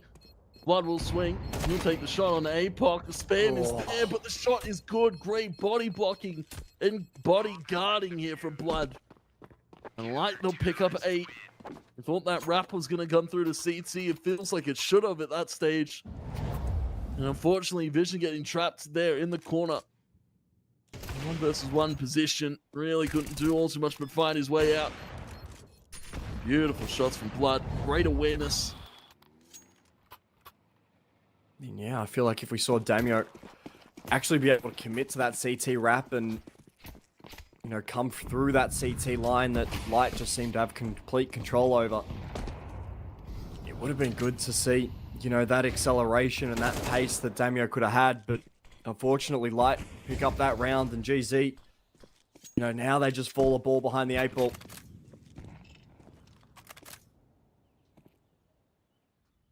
Yeah, strong stuff. I mean, a crucial round time. Sorry to cut you off again, but a crucial round. This is massive, mate. Yeah, very important one. The Light, with those early smokes deployed, have opted to rotate completely out of the site here. GZ, they've still got a minute 10. They might just look to split A here. I was going to say, a ton of mid control being taken up now for the majority of GZ. One player over on the lurk. Smokes, mollies, flashes, trying to sell that the A hit's coming in here. And Light, they've fallen for it here. Rotating unders here from Omnichella. He'll get taken. So will Damio. PZ at least able to answer back, but Gump, he's through apps right now. This is so much info here for Light, and PZ, he's not going to expect Gump in this corner. He slipped past his teammate. Gump, he's going to wait. Trigger discipline. Expecting another player to come through. PZ's like, how have I just got shot in the side of the head? Vision turns around. He'll grab the bomb. And APOC now in pretty good position to maybe split it back towards A. Blood needs to be pretty quick here on the scope. Able to find one of the APOC. Vision will walk up through, connected. He'll take Blood out. Cleans his clocks out. Now is looking for the plant with 10 seconds. Can secure it towards default. Got an only one fight to take out the open, and Vision will win it, and the fist bump goes up. He hits the shush. He shuts him up. That's 11 on the board for GZ. can't do that, man. These guys have families, bro. Man, that's a shot from Blood. That is filthy. That is actively filthy out of vision, that shot on the Blood. GZ will take the time out. They'll let them sit on that. And Light Esports, I mean, it feels like it's too soon to say their days are numbered here, but rounds left in this competition definitely are. Round 0, they've got all the money. If Light, they force into this, it looks like they might. Yeah, this will be the last dance for Light. After this, they got no money, no dosh, no cash. And the single kit on Winnie will have to be the saving grace. Oh, my apologies, Val's gone and bought a kit. But yeah, this is going to be definitely a tight situation for Light to try and make good in. And they're just going to stack this A site. 4 players going A. They are terrified of the A hit tone. Terrified, desperate. Gump and Val push through Pal hit. Omnichella is ready for at least 1 minute. Maybe a second here. Let's also flash at his feet. And we'll look to progress up on towards the site here. Val, he's going to get caught off there. Great angle from Omnichella, just tearing apart A by himself.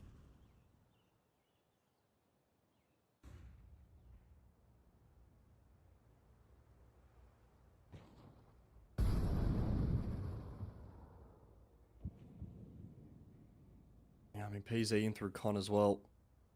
They tried to stack this A site to potentially patch something out, as Omnichella's just ruined all of the placement that's gone into the A hole. As we'll see Winnie keeping everything alive with that MP9. Blood was able to find an earlier kill through mid, but the molly will go in. Is this potentially save territory for Light? I feel like it has to be. It might just be, but GZ are on the hunt. APOC has found Winnie. 1 AK for Blood. Brought to the final round here. Match and series point being secured by GZ. What a game it has been. I was going to say from Vision, you know, a little bit of an unsung hero on Dust.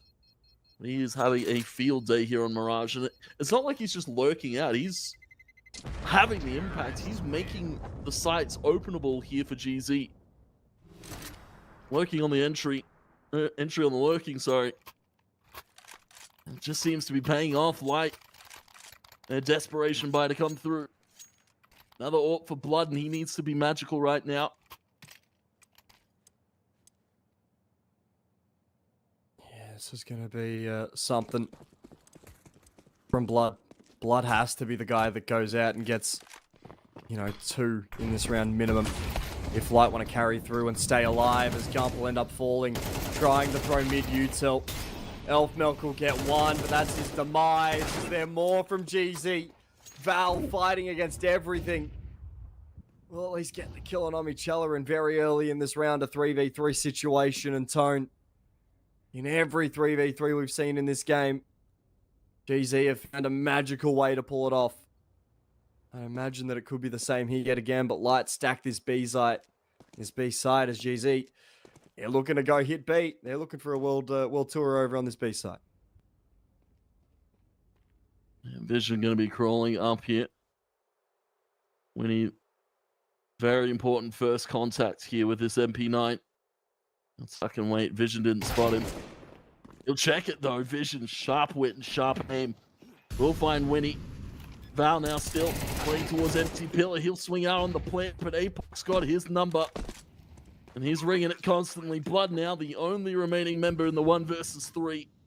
They'll smoke him off market. He needs to go towards short now. It's the jump. GZ, they've heard it. They've heard all the footsteps. They know he's coming. Gonna be tucked in the corner here. APOC on the off angle. Or PZ front and center. Vision as well wants a piece of the pie. Smoke will come out, try to cover off the angle. Blood, he'll walk up and APOC will deliver the killing blow. GZ will march on through the lower bracket final. And for Light, it's such an unfortunate end to their CCT campaign. It really is. I mean, they were a team that showed great promise pretty much all the way through this competition, and for them to be bowed out in a 2-0 where it just looked like they were down and out and they were just, gone is just so depressing, right? Like, I mean, a good effort from Light. At least now they'll start being able to use their roster that they were planning on using. Of course, just welcome in Maxed and Yeet to that roster. But I mean, yeah, a 2-0, it didn't really feel like Light had a chance of coming back at all in that Mirage map. Like, yes, they had a good start on that T side in that first half, but the moment that those sides switched, they just looked depressing. I'm not even gonna lie, Tone. That looked like you ever had like a cheeseburger that looks horrible from Macca's? Yep. All the time. Yeah. Like That's that. the CS equivalent. Yikes. It's unfortunate for Light, and as we said, one of those teams that comes out to a hot start, but never necessarily closes too convincingly. But for GZ, definitely were made to work for it there on Mirage, so have to give Light props on that regard. But yeah, well, GZ, they continue their run through the lower bracket, and of course, they'll have to face down Mind Freak. Get a little bit of a revenge grudge match here between these two teams, because I believe they've faced off previously in the upper bracket. That's why GZ found themselves down here. So, who doesn't love a cheeky little revenge story here, Flame? We do love a bit of a cheeky revenge story. Of course, last time Mind Freak GZ faced off, it was a 2-1 scoreline where Swerzian just popped off. Like, he had himself an incredible night. 52 and 37 over the BO3. APOC dud right there with him, 52 and 45 overall, but it was mainly Zune with a 50 kill BO3 overall for him. Was able to set the tone and set the pressure. So we're going to have to wait and see sort of what Mind Freak can pull off here against GZ, but Tone, we're going to have ourselves a bit of a break. And for you and me, we have to say goodbye as we'll be welcoming in Hans Daddy, Slim, and Pilski. But from us two tonight, it's been a pleasure to have you guys join us. We'll leave you in the capable hands of Harry Doesn't Know a Bowie Knife Morton and Mitchell Pilski, Pepsi. I don't know how to say it. I'm not even going to lie. But from us, that's going to be all that that's going to be all from us. We're going to have a break before we get into our third BO3 of the night. We'll see you guys over there. Actually, me and Tony won't see you guys over there, but make sure you guys stay tuned. Good night.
Good morning, Counter-Strike enjoyers, or I guess good evening if you're out in Oz. It's morning for me, but it's not, of course, for Elfish Guy. And for the teams playing today, we're here for the final best three of the day. And it's one that's kind of interesting. And I guess we can get right into the details here, Jordan. We got Ground Zero taking on Mindfreak. Now, Mindfreak, of course, a name that I think a lot of people outside of the Oz scene will know. Of course, they played a fair decent amount of international lands. They've had a decent amount of opportunity to prove themselves.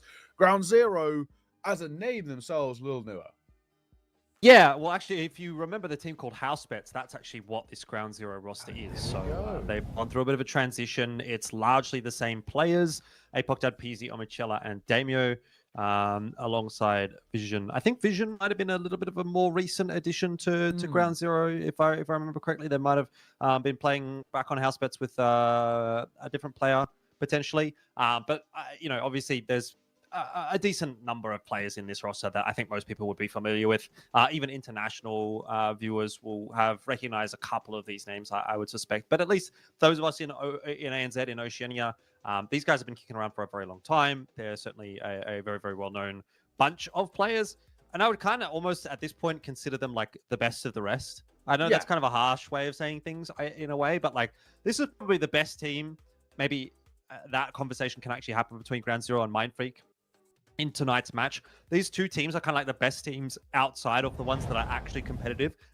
Those being obviously Typified, Rooster, and Thunder Down Under. So this game, lower bracket final, it is kind of an opportunity for either of these two teams to have another crack at Thunder Down Under. Now, Mindfreak did that earlier on today. They actually lost that game. Texter on the list here as well. He's a name that is a real throwback. But I think at least in the original game that we watched earlier on today, he was replaced by Slimy. So I don't know if he's actually going to be in the server tonight.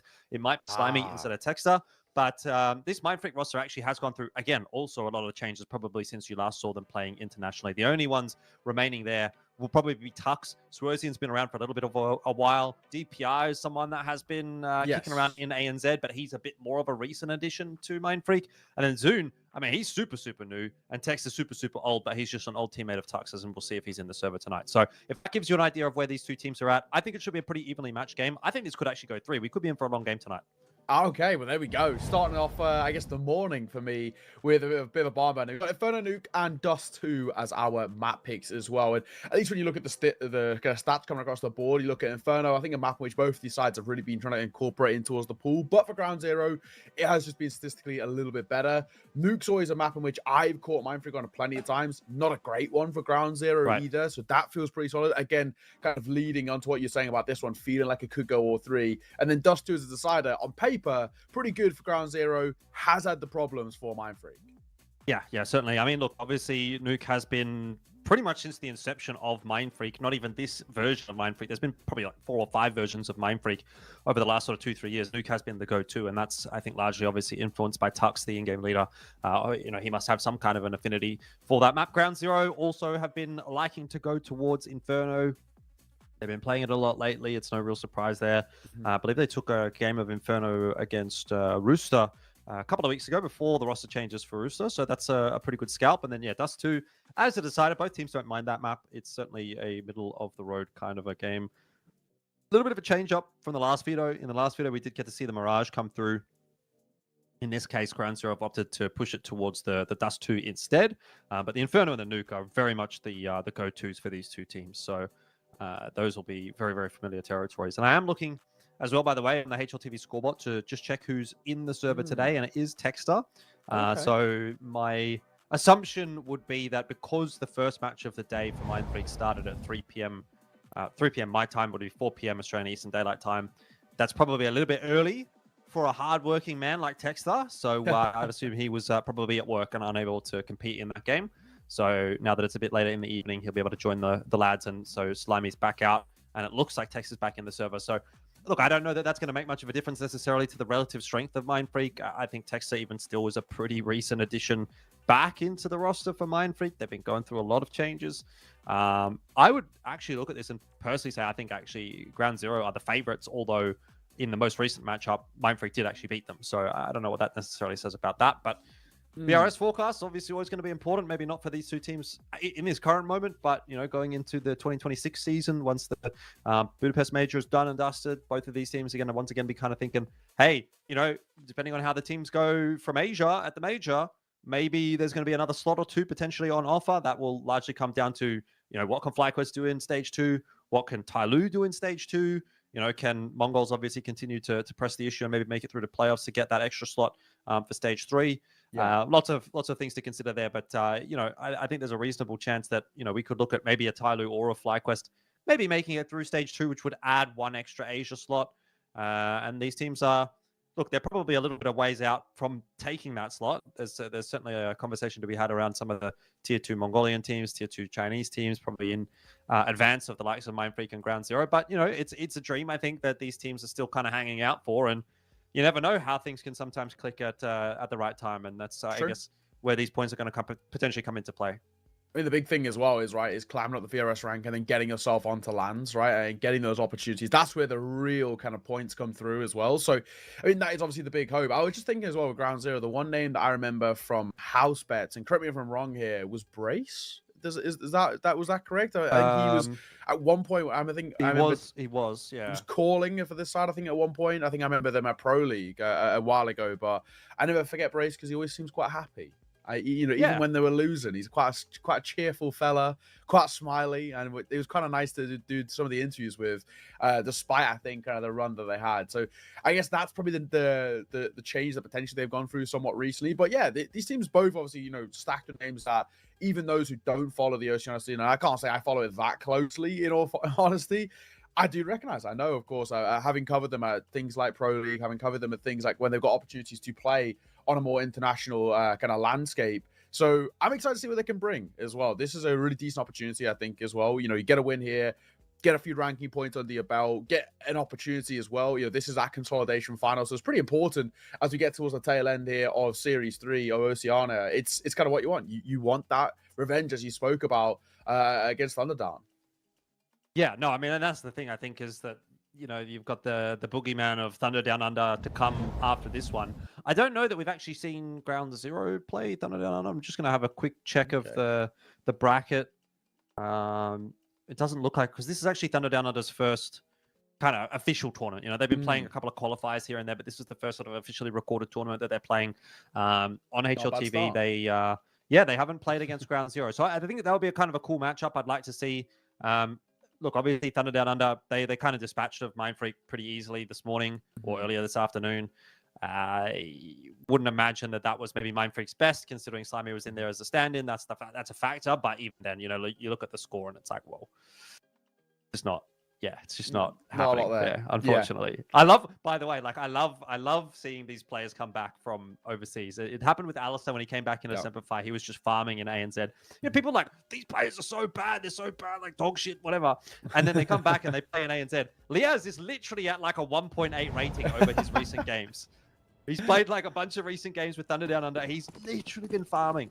Yeah. And, there's just a bit of a skill gap there. But I would like to see Ground Zero have a crack at Thunder Down Under just to see what the level of both of those two teams is looking like in relation to one another. They haven't had that opportunity because they did get knocked down into the lower bracket earlier on in this competition by Mindfreak. But we'll see if they can make amends for that today as we head into the first round here on Inferno. This is Ground Zero's pick. So they are starting on T-side. All right, let's get the show on the road. I'm looking forward to see what we can bring as well. T-side, of course, for Ground Zero. They're setting the tempo, and it's a pretty slow one out the gates. Very kind of tepid apartments control, just double check in every angle. They're waiting here. Looks like it might just be a pretty standard pop. You can throw flashes over. I guess they're just going to send Vision out. Yeah, they are indeed. Vision having a little bit of a look-see. Not really finding too much just yet. A lot there. With that headshot to start things off onto Omichella and Mindfreak. Well, it looked like a good start to the pistol, but some of those trades starting to come back into play. Swinging it back in the direction of Ground Zero. Now 1 on 2 for Tux. 1 on 3 even, as Vision actually still alive here with 18 HP as well. Nice shot. Really nice shot from Tux. So into a 1 versus 2, but a winnable 1. Vision's not exactly healthy, but Damyo, who swings by, clears him out, and that'll be a nice start for Ground Zero. It's a bit of a scrappy pistol, all things considered. You know, they dive out, but there's so many bodies in towards short that Mindfreak were quote-unquote kind of ready for the fight, but they just did a little better at bunching up together, playing for the trades, and unfortunately, Mindfreak weren't able to isolate. You know, one or two more shots that went a little bit better for Mindfreak. That's a completely different round, but not in this case. It's the first on the board for the T-side. Buy coming out for them, but we'll see a bit of a force buy coming through from Mindfreak too. Double MP9, upgraded pistols surrounding it. I feel like decent amount of util, all things considered. Yeah, I mean, 3 HE nades is definitely going to put an interesting spin on this round. There's one from Tux. He hasn't landed. Like it was going to give someone at least a tickle, but no success there. Round 0. Just going to take it slow in this round, see if they can figure out, you know, maybe what Mindfreak is going to be packing. They've already got a little bit of banana control, and they're going to start to work brackets here. It's a decent setup here for GZ. As long as Damio just sits here and holds this line, and they take that brackets control, they're going to have plenty of options in the mid-round. Okay, so a minute to work with. Yeah, that slower start. Nice nade that comes over. Up at the tags, insane full vision. Drop by the 5-7, but a diving Mac 10. Going to get one. There is a bit of a trade back and forth towards the A side. It looked like they tried to pop through that short smoke. Ended up costing them. This is a nice move by PZ, though. In the back lines. It looks like he's got a decent amount of space as well to punish. He's just hearing these steps. There's a freebie here. Plays a bit of time. Lets him run past. And now it's all about getting this one guy towards sight. Down goes Tux. And somehow, with not a lot of time, Ground Zero have actually recovered this round. Yeah, it's a good move from PZ. Obviously, as you mentioned there, into CT Spawn to cut off that rotate, but also a good move equally from Damio to just take that space up towards the B bomb site and allow that rotation to come through from Ground Zero. They will get the bomb plan in. Mindfreak will have a think about this one. A bit of a transition to be made. One of the players hanging out in library as DPR. He's a little far.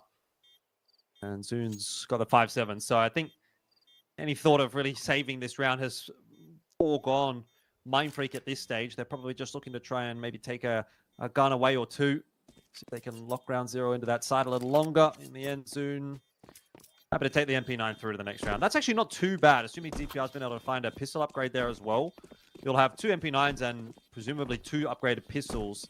So, you know, it's still not a great buy, obviously, but it's about in line with where this buy was, and that'll give you something to play with. Yeah. At the very least, it's kind of a slight silver lining in what is kind of not exactly the most adequate start for Mindfreak. It's a workable situation. Again, you can sort of even tempt fate with a little bit of a kind of upgrade in the pistol in a round like this for Mindfreak.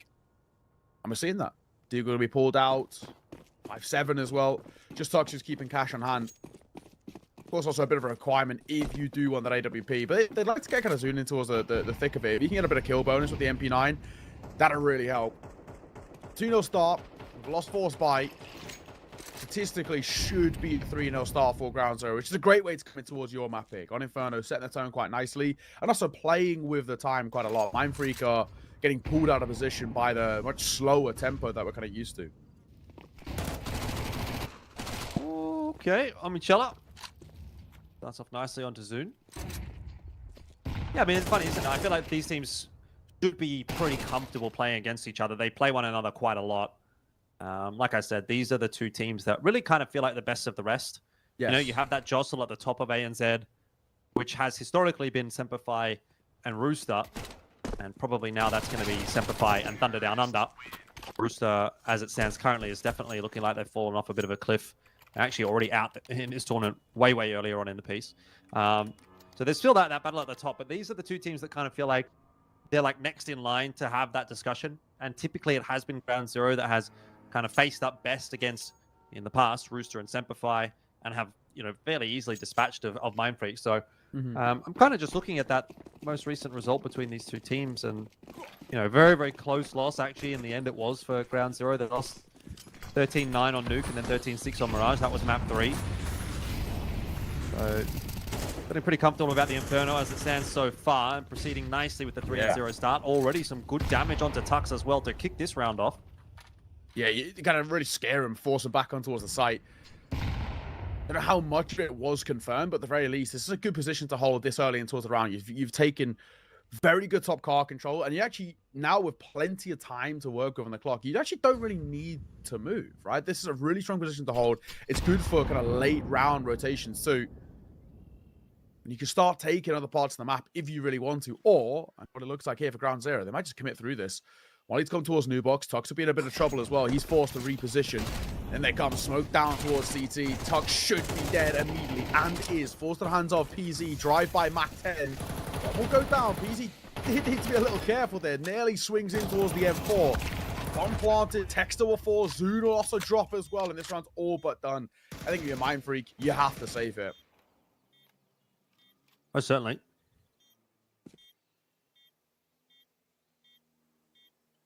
Well, that's set up for Vision. He's got himself the vertical monitor. Yeah. I'm a vertical monitor gamer as well. Not vertical monitor gamer, but you know, I've got vertical monitors. Gonna say. What do you put on the vertical monitor? I don't do that. Right now, I've got two vertical monitors, one on either side, and then the horizontal monitor. Obviously, my main monitor is the horizontal. And then on the left here, I've got Discord.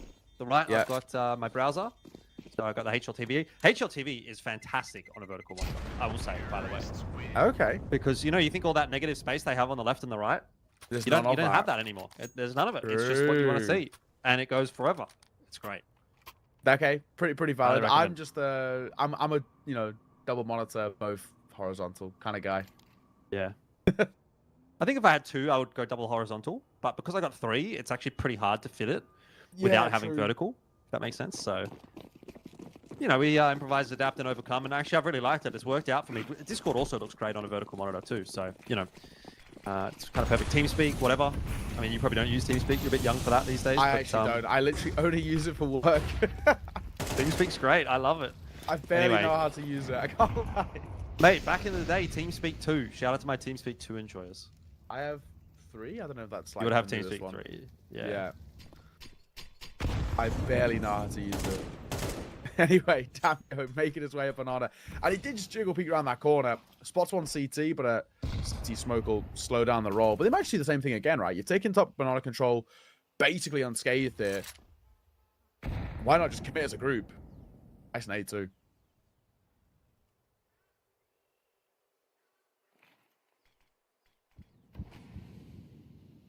Well, patience is a virtue when it comes to this match, apparently. No brackets control at all for Ground Zero. They've just got that one smoke on jungle side. Quite happy to trust that that is going to keep Mind Freak at bay, which it has. Although you do have that third player rotated over towards B. So this will be an interesting one. Ground Zero are going to try and bust down that door. Damio loses the duel against Techstar, but the rest of the entry is going okay. Now Tux looking for his time to strike. He's not spotted that player walking back to the back of sight, and so Omicello will pick him up, and in the end, it's Ground Zero that walk away happy. It's very unfortunate timing for Tux. He felt like he did everything right. You know, he was biding his time nicely, but just did not find the kill that he needed.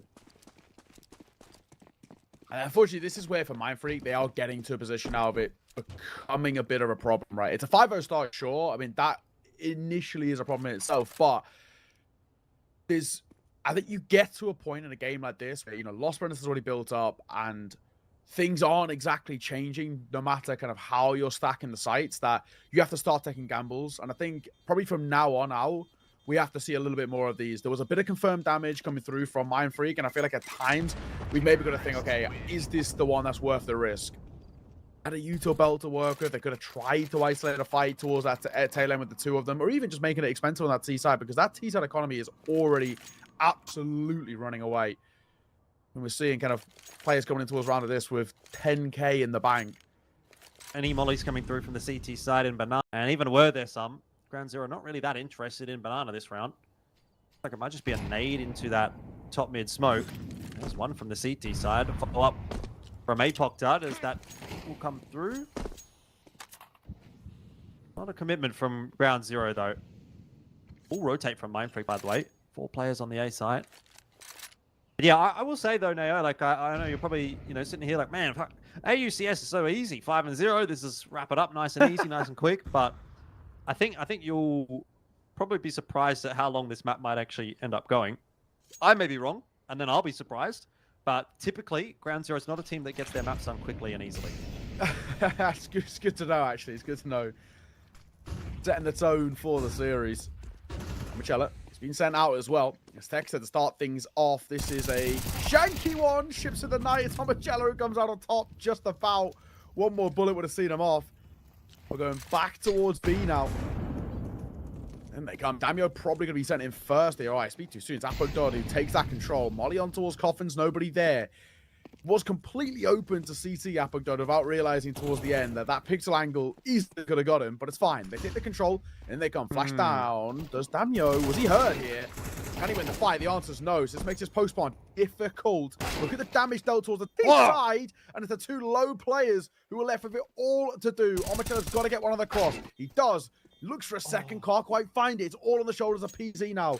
1 versus 2, and he just needs to play time. He just needs to be a bit of a nuisance. The bomb is planted open, a tap on towards it, but he's being held, and he should be dead to right. They're not sticking the plant, though. Now that they will, if he can get Texter off, the molly's good. Oh, the molly is absolutely excellent. DPR has to win that fight, and the fact that he doesn't has lost them the round. PZ, that is perfect.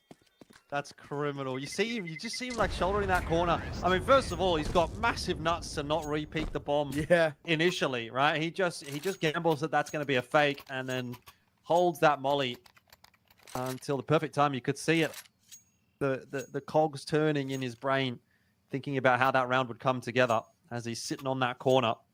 Nicely played by PZ. Good clutch. A little bit awkward in the mid-round there, though, for ground zero. So some cracks maybe starting to show, but even still, they're up 6-0, and that is the kind of round that turns this game from being a, hey, Mindfreak can come back into this, can look pretty good in this half, still get some numbers on the board, to a potential chance for ground zero to just run away with things, right? 5-1 here, Mindfreak get some money back, win a couple rounds in a row. All of a sudden, we're into that classic AUCS 6-6. But now, again, ground zero with an opportunity of really putting a punishing blow in onto Mindfreak if they can win this round. I mean, it's, yes, 3.4k loss bonus, but there's really barely any money down there for Mindfreak. They'll have to save guns if they want to get a buy through next round. So this is where ground zero can really look to accelerate and dominate this half. Yeah, I mean, 6 already on the Z side. Inferno is one of those maps that is statistically actually quite even, but just in general, the fact that you've already got out the gate so quick. Damn yo, we gotta go, brother. Make a decision, forward or back, one of them. He picks neither, but he does get a kill before falling. So I guess going down with a shift, but he could have quite easily escaped there. Anyway, Chetler, mate, that bounces up. And actually, because it bounces up, it does less damage to Apogdod rather than the full 50. Another kill. That's the A site already on the wraps here, and I think potentially down to this easy kill could be everything, but Zoon will win it. I'm kind of surprised almost that Mindfreak are even still entertaining this possibility. If they save these two guns, 3.4k loss bonus, they can still scrounge something together in the next round with Bozen and DPR. But even losing that one gun is going to really hurt the next buy. Gonna have a little bit of a look. I mean, it's a 1v3. Don't think it's happening, buddy. Off he goes. Give it up, save the AK, save the kit, save the armor. 7-0. You say ground zero can, struggle to close our games. I can't see how they will struggle at the moment. I'm just lying, apparently. Yeah, I mean, this would be a tough one to kind of choke from this spot. If you're ground zero, you're 7-0 their last up. 4. Their last 4 Inferno games against Mindfreak. The wins 13-10, 13-10, 13-6, that was their best win, and then 13-11. So, maybe we're in for a 13-6 today. Yeah. I mean, at the moment, Mindfreak getting 6 feels sort of outlandish. They're really, really struggling to get on the board. And the buys aren't exactly bountiful in towards round number 8 either. No, just the half buy. Yeah. It kind of had to be that way when they lost those guns. Contest over Banana. Looks like ground zero kind of want to fight for it. Daniel has been half sent in through that smoke. He's been spotted out, but just sharp enough. He's really playing with a lot of confidence here, Damio. You can see the way he's bullying Banana. Soon. Nice check on division. That's what you need to be doing with that AK. That's the one saved gun through. Has now turned into a second there. That's picked up by DPR, but Omichello may be able to cut off the exit. We'll see what gets up to.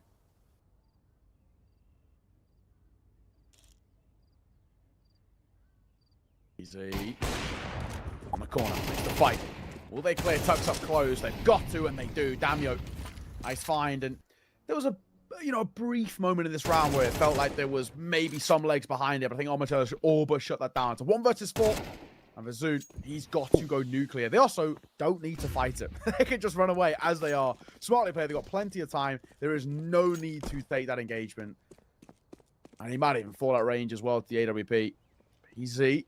Holding, you can hear these steps as well. It's a freebie, shut down the round, and it's another one for Ground Zero now. Up to a pretty mind-boggling score of 8-0 out the gates. Yeah, I'm shook. Yeah, maybe this is the fatigue factor coming through for Mindfreak. Played earlier on today, got a bit dumpstered by Thunder Down Under. Had a break, a 1 series break. Now they're back in the server. Not coming together for them, is it? I mean, Rosen's got the AWP now.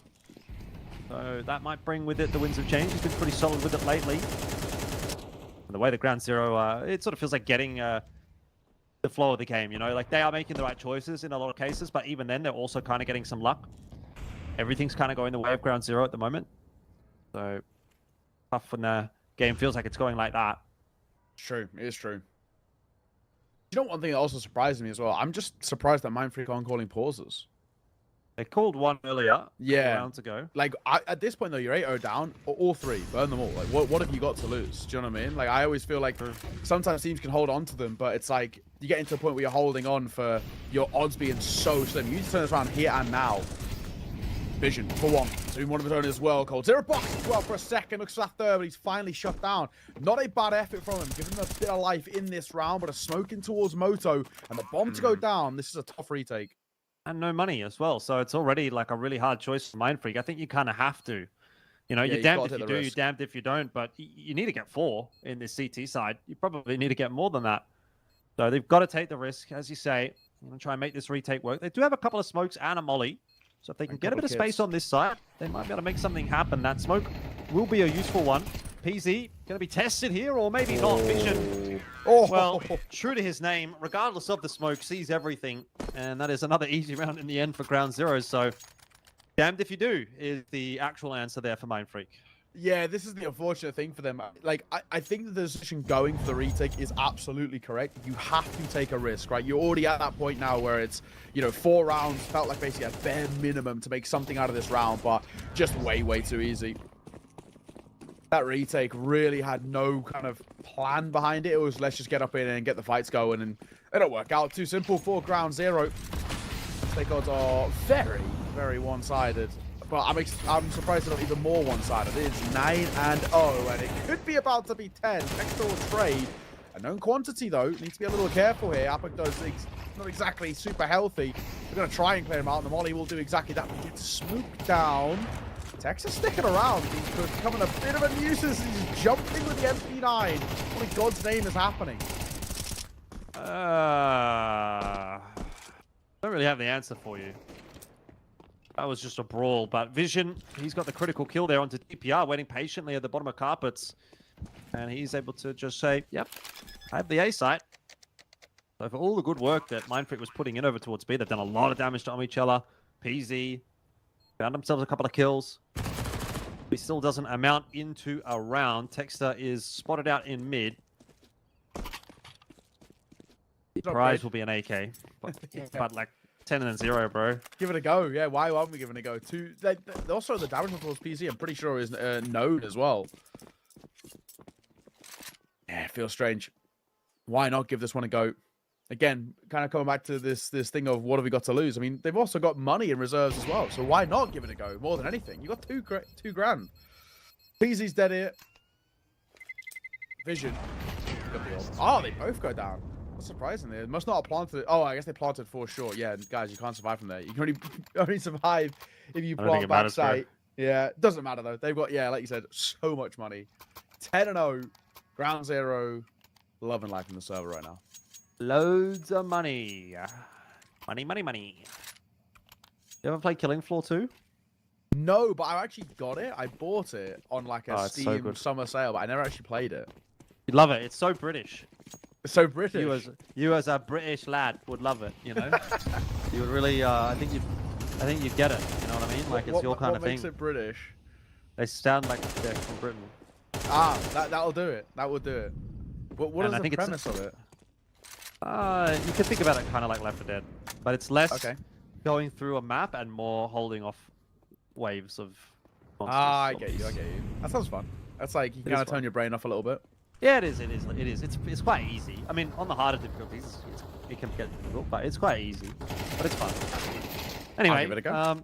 I think Ground Zero are kind of playing killing floor at the moment as well. They're just kind of like killing these zombies that are on this map Inferno. Every wave is every round right now. Yeah, exactly. That's literally how it is too. Yeah. Yeah. It's so simple. Damio actually got ticked down in the molly all the way to 1 HP and then got a kill. Oh. Easy. Half asleep there. Needs to be careful around this corner. Don't want to peek into this. Oh, but he actually makes it work. How? Swerzen fell asleep. I assume. I have no idea. Crazy. Swerzen's lagging. He's got WA or something. I don't know. Oh, text up. Good good round. move. Vision was ready. And the bomb needs to be retrieved. There you go. That's a Texter round. Well, Quad. some might say too little too late. But it is something. Some might say that. It is absolutely true. But hey, individually, looking really sharp there, Texter. Good to see. Nice little quad kill from him. You need the second round and then plenty more after. I mean, basically, Manfred needs a whole different showing in towards that C side. That's the only way you get back in towards a game like this. But essentially, when you're at a deficit as large as this, the only way that you can approach it is just one round at a time. You cannot think long term. You have to really break it down to win this round, and we're just going towards another. Quick towards B. Except for one, but a quick trade that'll come through though. Waiting for that swing on towards CT. A double nade and an AWP. No chance for Tux, and Swerzen going to fall by the lurker vision. So this round's all but flipped on its head. 2 versus 3. But how do you get back in towards this one if you're Mind Freak? You're going to have to go for it. I mean, the silver lining is there's a bit of util. Taking a little while for DPR to come across though. And I think they're kind of just going to have to send it here. Molly will certainly be slowing them down.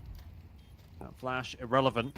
Nobody's going to be pushing through that Molly, and Omichella happy to just give some space. What a shot from Zune. Pretty fired it, really, as Omichella peeks the corner, but I don't know that it'll make much of a difference. This double setup from Dark should be unbreakable, and it doesn't even need to be broken because PZ's apparently hitting everything tonight. He's 13-5.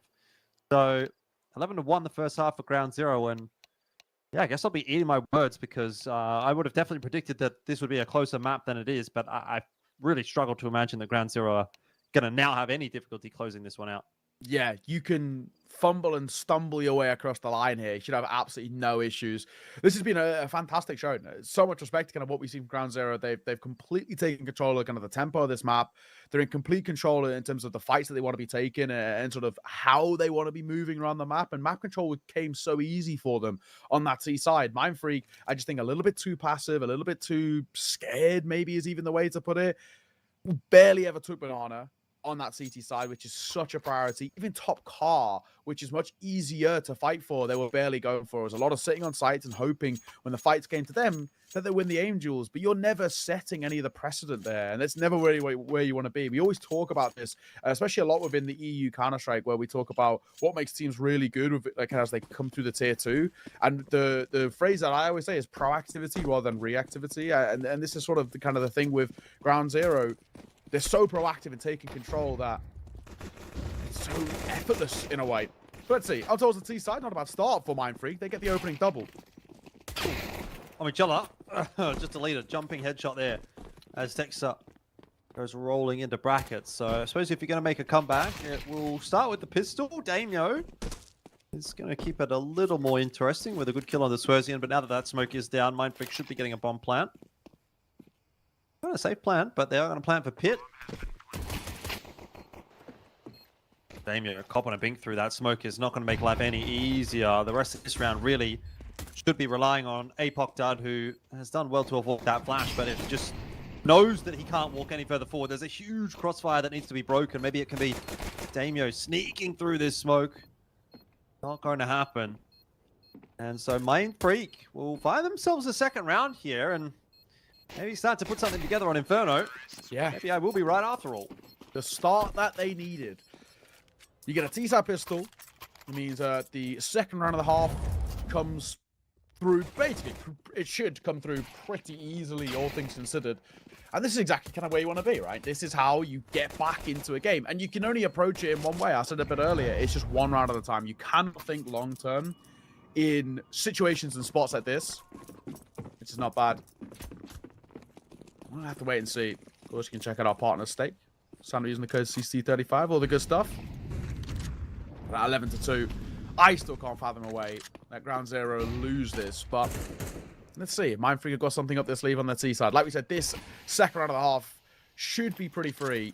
Well, 5.7's to me, best bang for buck gun in the game. $500, one-tap headshot to full head armor at close range.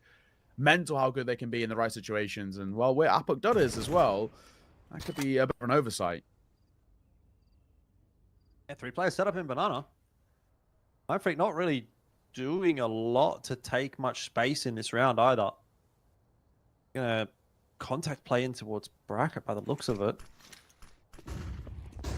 You'd have to say is the right play in this round with that stack on Banana. But a bit of delaying util now coming out from Ground Zero on that A bomb site. They're trying to show some force. If they can dissuade Mindfreak, it's not going to happen. Swerzian's going to go looking. I mean, Chelar with the FP9 can't get it done. 30 HP remains for Swerzian. Probing shots into this A bomb site, starting to go wrong. Vision's found himself the kill on the Texi. You've still got a player over towards B. Let's see what Damio has to say about this one. If he could wrap up a couple of quick kills here, all of a sudden, it gets interesting. Swerzian up over the top will be the freebie. He was low. Gets some good damage in onto Zoon. But no finishing blow. And, ooh, headshot from Vision onto Tux. Maybe just keeps this one alive for Ground Zero. Yeah, they can't really plan here safely. 17 seconds. They have to win the fight. They have to win the fight. He's won the round. He's won the round. Look at the time. 9 seconds. Got to get that bomb. Got to get it planted. Yes, there's a molly down at his feet. He's not got time. He's not got it. He's He's missed not got it. He's missed it. Oh, he has got it. No. He He missed it. He missed it. Yeah. Yeah, sometimes I was going to say sometimes the HUD is like a little It's bit a little bit off. behind, yeah. Yeah, but yeah, I mean, definitely he didn't get it. It was over on 3 when he started planting. So really, really nice clutch there from Vision. He just crept up and took that space. Yeah, such an oversight though, isn't it? It really It is. is. Yep. Such Such an oversight from Mindfreak. Like he's just got a kill from CT. The only place he can basically go now is to wrap through in towards Church, and we're open to that possibility. Not good to see. If anything, there's a whole reason you have a Banana players because they can hold both of those angles at the same time, right? They can hold that CT swing and they can also hold in towards Coffins. But in the end, I'm going to assume comms was so cluttered for Mindfreak and Ground Zero, and well, Vision in particular, capitalized upon it. 12-2 map point on their map pick. And you look at the buy over towards that T side, and it's not exactly great. Double Galil and a few greater pistols. They got a little bit of util to run with. Ground Zero should just win this on firepower alone. You would think so. Not been Mindfreak's map. But definitely doesn't mean that this is going to be one that will be a foregone conclusion of a series. I think there's still some fight left in Mindfreak when we do get onto Nuke. I'm just going to go into mid at a pretty nice timing. Looks like Mindfreak just want to walk their way through it. That FAMAS not really doing any favors, but wow, what a setup in brackets. And that is one way to close out the map. Omichella's pumped, giving himself a little clap. And yeah, as you should be. Easy dub today for Mindfreak for Ground Zero, rather, I should say, on the first map. But remains to be seen whether or not they'll close out this best of 3 still.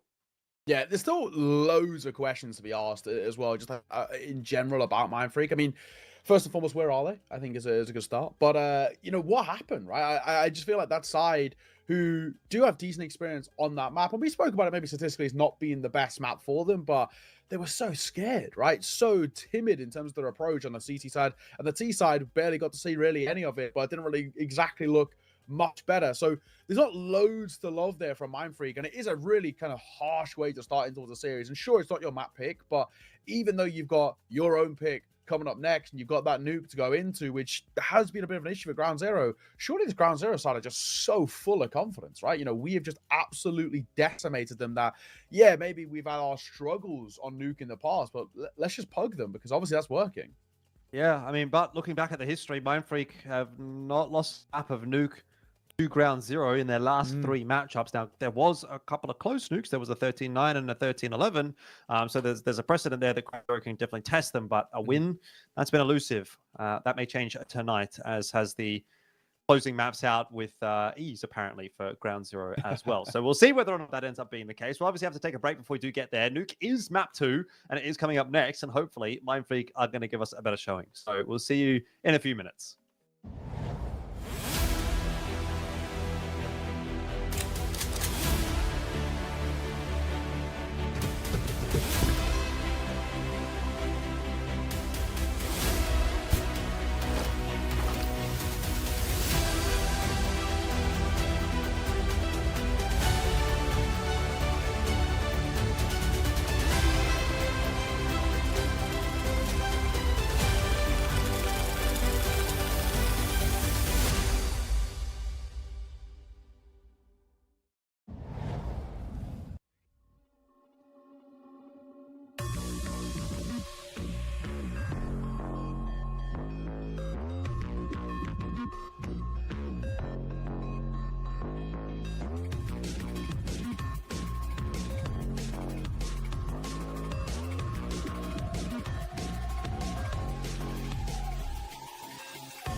Oh, dearie me.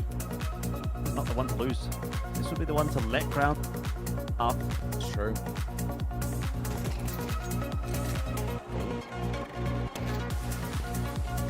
Zoom's tagged here. I'm sure Damio's not exactly super healthy. Neither is PZ, but Ground Zero can see this round over the line. Put yourself in such a nice spot, but DPR, other ideas. Down goes Vision. Trouble is, I don't think they know where Damio is anymore. I mean, Damio Yeah. could be anywhere. All PC has to do is spot this line. He doesn't even have to take the fight. He's got the info. See what Damio can do on the off angle. He's mollied out, but he does really well to get one. He actually almost holds on for a couple there. DPR low is going to make the wise decision to go down to B.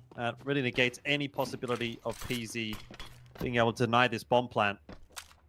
Now, PZ will be well aware as he hears that smoke go down, so he's just going to quickly make his way to Ramper. But he'll be a little bit too late now. DPR could be anywhere. Probably has gone decon. That's what you're thinking when you see that smoke. It doesn't necessarily mean that he has. And even if he has gone decon, where is he now? In the vent. So if PZ just sits this defuse, does he get it? It could get. Oh, He no. does! He does, Oh, he no. does, surely. No. DPR's moving in. He's moving in, but he's moving late. Oh, he gets off it. No. He actually could have maybe just squeezed it out. I really thought DPR was going to just hold there, you know, Yeah. and assume it was a fake. Nice try from PZ, but again, that's one of those 5%ers, right? Like, there's not much in that round, really. Maybe PZ hits the headshot as he comes around the corner. Maybe PZ has a kit. Now, obviously, it's unlikely on an eco, but you know, there's a couple of things there that could have made a big difference, and that would be another round for Ground Zero. But in the end, scoreline is 6-2, and there's been a lot of very close rounds, but they're all going the way of Mindfreak right now. Yeah, they are. Damio, gonna find Texas to start things off. I mean, 6 rounds already, that is a pretty fantastic spot to be in. Generally speaking, when we kind of talk about T-sides on Nuke, you actually look for about 5 rounds as saying that is a good marker. The fact that they're already passed that for Mindfreak is pretty huge. And they're down towards B, so this could be another one brewing already.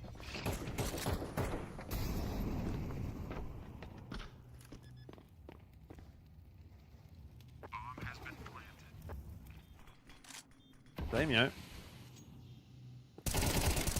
Gonna get himself a freebie there on the DPR. This has got to be around the Ground Zero convert at this point. I mean, they desperately need something. Smoke will allow Zune to get up on the catwalk, but realistically speaking, he's got way too many angles to cover. Oh, okay. Okay. Ooh, if he would have cleaned up on Michela, then there might have been something there. But not the case, Ground Zero. Get through that round with 3 guns alive and something, but we're still in that position where we kind of need to see a few in a row for Ground Zero before we really start to get excited. Yeah. More than anything, I think, rather than the round specifically, I just think we need to see a little bit of consistency just so you can kind of be at a spot where you're saying, okay, there's maybe life here finally in some way. There's something that we can kind of chain together heading in towards the next half. That kind of vibe. It's not really specific, I think, now for the remainder of these rounds. Not really so much kind of about how many rounds we're getting specifically. I just want to see some form, right? Something that they can chain in towards that T side, get that confidence back up once again. Well, we'll see. To a third now. PC going to play close contact. This is high risk, high reward. If you can get one here and then fall away, that'll be huge. There's the first. Can fall away. Goes to set it for a second. Looks for another, but he flashed off the angle. Need to bound round to slow them down, but it's tough to fall away from here. At least he has support from Hell. PZ avoids that flash, but he just kind of stays stuck in position, right? He was in no man's land. Had to take the gamble on one of those angles. Chose the wrong one in the end. Still, good trade. And Apokdud is very quick down to this B site. Buck's not aware of it yet. Glass not broken. If they try to plan on B, Apokdud is there to deny it. I don't imagine that they're going to be able to clear him out here through the double doors. Boone might have a bit of a look, but Apokdud is just waiting. Ooh. Nade into the smoke is going to do a bit of damage. It's not going to get him the kill that he would have wanted, he would have loved.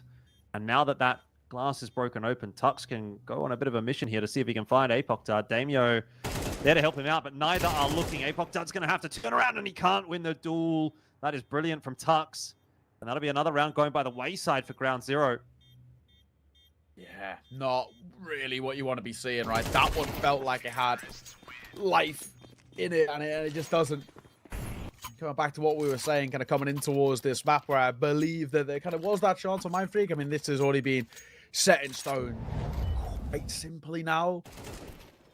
It's tough to watch. I think, you know, we're at kind of this spot where I think, you know, we look at this Ground Zero side, there's just way too many errors that are creeping through for them. Way too many errors.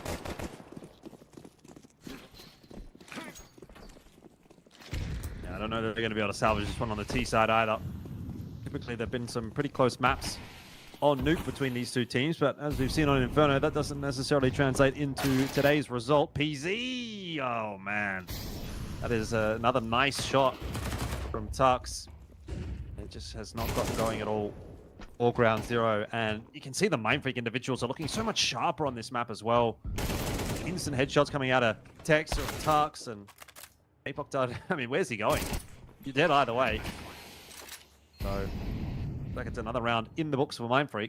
Mm-hmm. Pretty simple one here. Which is nothing that maybe our vision can do.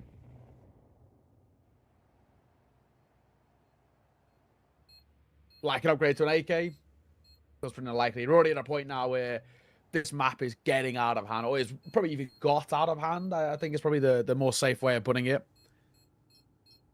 Now 8 rounds on that T side. That is already a fantastic first half of play. Oh, and that more or less sums up Ground Zero on Nuke, to be honest. That laboured spray coming through from Vision. Not what you want to see. Tux will fall, but who cares? They got so much money.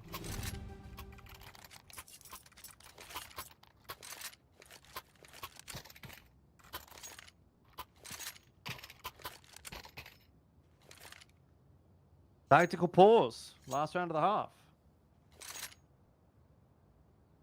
Does the one round make much of a difference? Well, maybe. Maybe if Pistol comes through, Ground Zero got off to a good start on the T side. Yeah. 9-3 versus 8-4. Well, it feels like it's still something.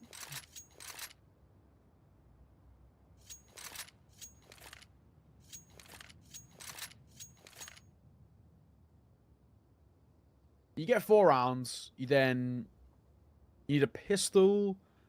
The first kind of force, and then probably even the first gun round to really open the door back up. You will see. It's a lot of things got to go right for Ground Zero, and it all sort of starts with this final round of the half. But not going to give up on them just yet, I guess. At least smoke down. Vision. I'll play behind it with the MP9.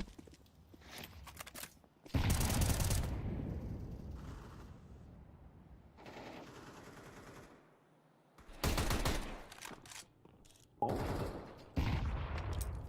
1 for 1 so far. Not exactly what Ground Zero wants. I mean, they've done a bit of damage, though. Zune and Swerzian hanging on to their last legs.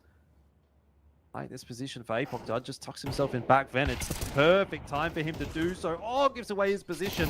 Still, might be able to have impact. Can't win the duel against Techstar if Apocdad would have just held his trigger finger for a second longer.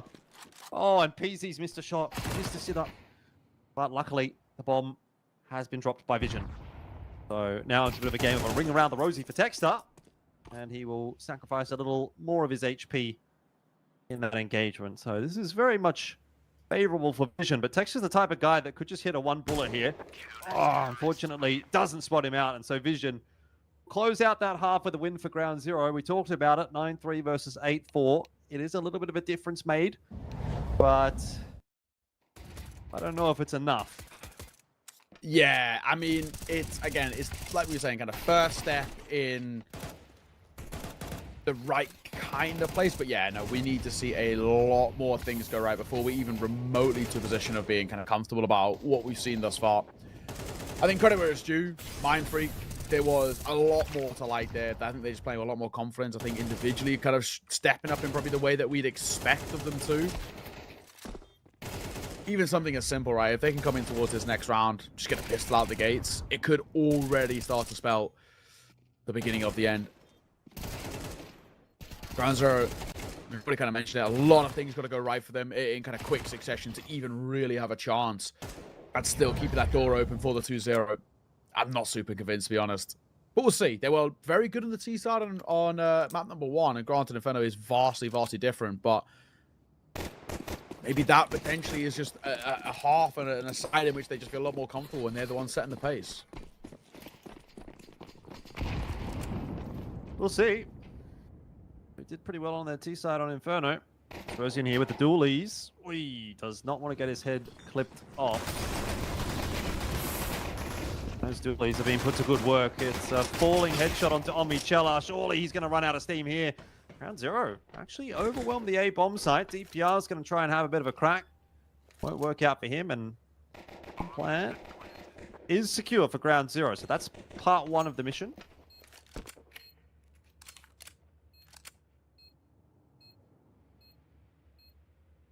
Okay.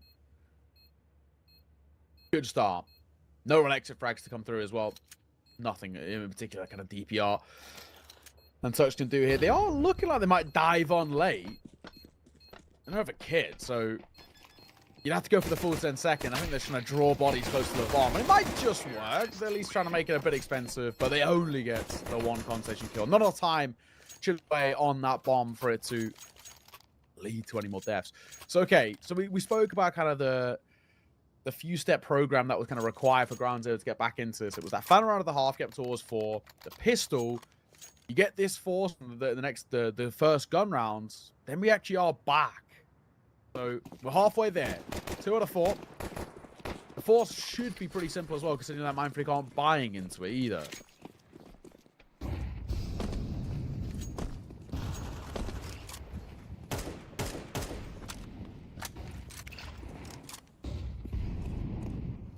I can really see Ground Zero making sure that they're trying to do everything they can to lock this round in. A lot of util getting tossed on outer. Michela's been sent as the money man with the Mac 10. But DPR's position is a good one. Not good enough. PZ wise to those tricks, and he's aware that if there's smoke, there's probably fire. So he's got the bucket ready. That's the reaction from Damio. Bit of a jump scare. You actually do, yeah.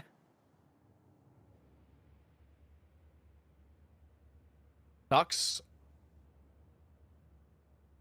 There's a couple of low players in towards Garage, so he's got kind of the right idea, but there's just no way of getting out here. Not soon. Not when Apicdon's here. He does actually fall to the USP.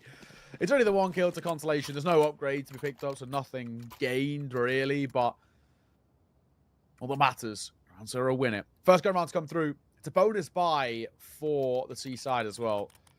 We're not even really looking in this sort of round as well for Ground Zero to, you know, in particular win it. It's not even the worst thing in the world if they don't. It's actually more so if Ground Zero can make this run expensive, even if they are to lose it, you can still take a silver lining away from it.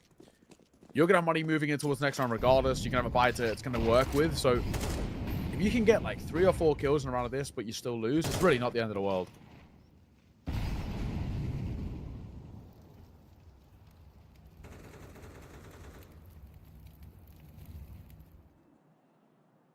Another outers attempt here for Ground Zero. This time, obviously, Mindfreak have got weapons in hand. They're going to be spotted on their cross, but they don't manage to find that pick onto the Heaven player. Info is there for Mindfreak. He will rotate accordingly. Texas down on lower already. He's just a sole man. He's just going to jump spot. Drop the insend as necessary. Pushes Ground Zero forward. Omichela wanted the fight. Rest did not. And it's kind of gone a little bit wrong here for Ground Zero. On 2 pages, Damien went left. Omichela went forward. Apoxad was backing up into the smoke. Now they have to take map control elsewhere. Vision clearing out Annex with that flash.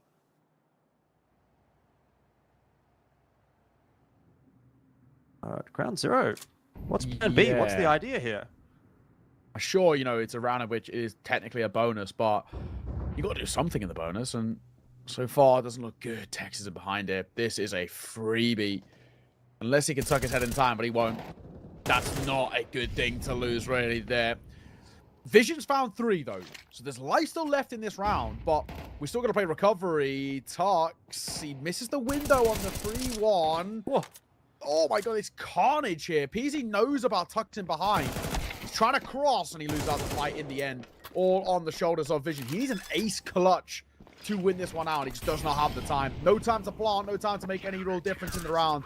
And he wants to make sure he doesn't go down all the time either. Mindfreak win it out, but I did say you get 3 or 4 kills, you can take silver linings, and well, they get 3. Yeah, they do. I think Ground Zero are going to look at that round and sort of wonder, where did it all go wrong? I think it's right there when Texas picks that kill up. So that just seemed like it really disrupted the game plan for Ground Zero, because it took them so long to really figure out what they wanted to do there. They'd almost timed themselves out of the round by that point. So, pause for attack time out there for GZ. A bit of a chat. But you're right, it's not all bad for Ground Zero. There's barely any money there for Mindfreak. No loss bonus either. So if they can eke their way out of this round, they can definitely close that gap. Yeah, exactly. And that's kind of it, right? It's kind of in this position now. Really, how can we make life really quite uncomfortable going forward from here? I mean, we're talking about where it is. Again, you come into this next round, if you're able to kind of walk away with it, granted it would be something quite special. We might need another Vision multi-kill. It'll make a big difference. Damn, yo. Sneaking his way outside. Oh my God, Tux is so close around this corner.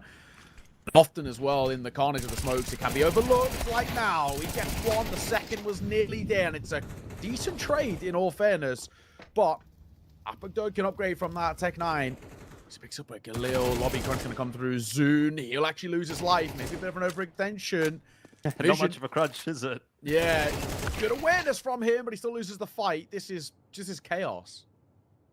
Welcome to ANZCS, sir. Person's on his way out in the trophy. They've heard that reload.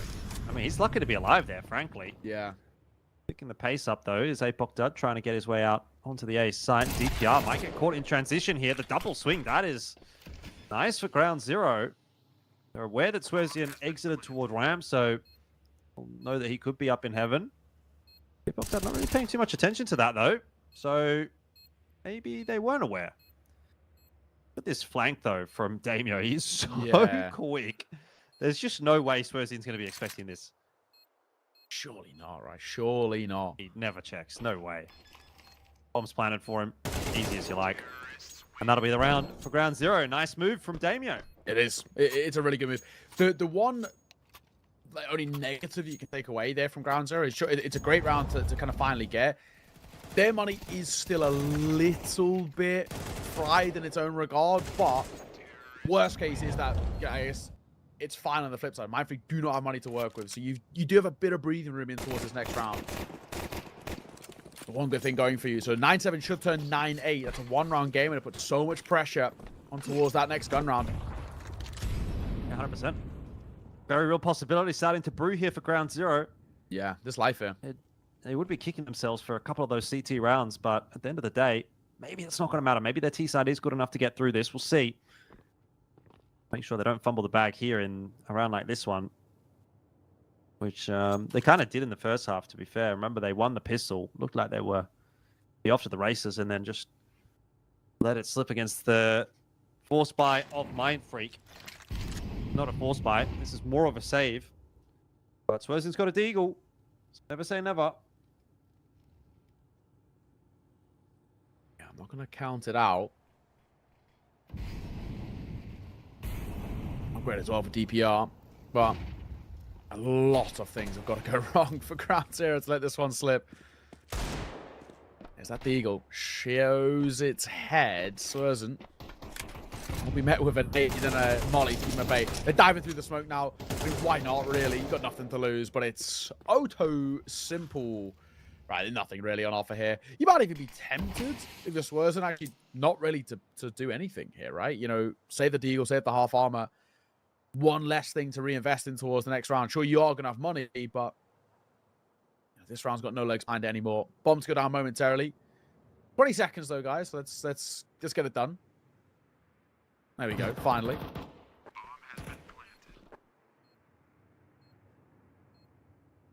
Damio. Oh Shots. my god. What a shot. Yeah. Damio knew he was coming too. Had the shadow advantage and everything, but great shot from Swerzian. Gonna net himself an AK, and then Omicella trying to hunt up on top of T roof. Will give up another gun. So it ends up being a little bit more expensive for ground zero than they would have liked it to have been. Very nice bait and switch setup though for Mind Freak, it has to be said. Be an 8 for ground zero at least. The gap is closing. Yeah, there's actually finally some serious life in this game. Vision should be okay. Yeah, no, he's fine. Bomb radius is a little bit extreme, but actually was planted all the way backside. So, round zero, 1 round game, but an unfortunate time to get a tech pause. Never really a fortunate time for a tech pause, is there? Very true. Very true.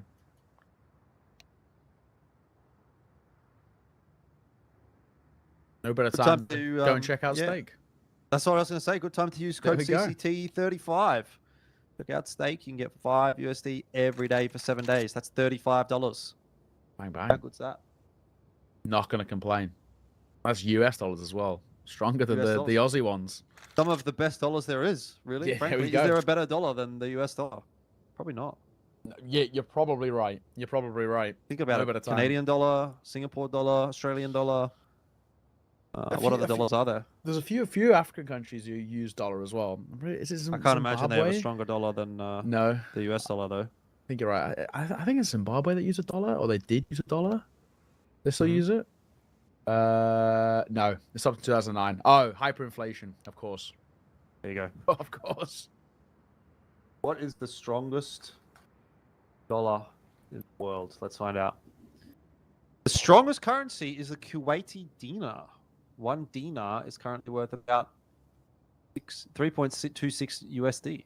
Yeah, I'm sure like things like Bahrain and like Oman, Jordan, they've all got to be up there, right? Bahrain. You've just googled that. No. They all just like operate basically on the same kind of like pegged currencies. All right, mate. Whatever. Bahrain is $2.65 US. Omani Riyal, but that's not a dollar. Jordanian dinar is 1.4. The pound's got to be up there, right? We're not doing that bad. Yeah, but that's not a dollar. That's what I'm trying to say is that if it's a dollar. But yeah, the pound is pretty strong, I think, at the moment. Yeah, which is shocking. I don't think what else is like a good currency. I mean, the euro's got to be fine. That's like a pretty strong currency, generally speaking. What do they Luxembourg use? I think they use the euro. So I'm trying to think of like rich countries in Europe. Swiss franc. Yeah, that's a good one. The strongest currencies in the world, 2025. Kuwaiti dinar, Bahraini dinar, Omani Riyal, Jordanian dinar, British pound, Gibraltar pound, Cayman Islands dollar. Gibraltar pound. They have a different pound. Yeah. They are Swiss franc, euro, US dollar. That's the top 10. Wait, what was after Gibraltar? Cayman Islands dollar. Cayman Islands. KYD. Never heard of that. Well, I guess that is where people launder their money, right? So that makes sense. The countries like Kuwait, Bahrain, or Oman, or whatever, Jordan, they're all in the kind of that similar spot where they so much oil, right? So their currencies do so well, so much power, and we have so much power. So back in towards the game. That's right. Round number 18. Damio is flying to his demise as Texter just tucks himself in towards Secret. That was all too easy. Oh, okay, Vision. That's a nice entry. Didn't look like it was going to go that way, but he does get the headshot onto DPR.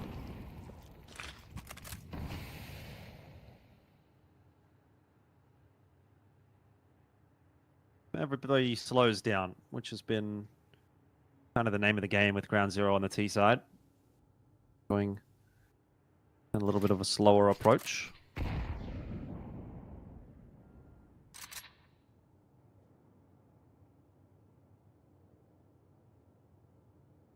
Machella.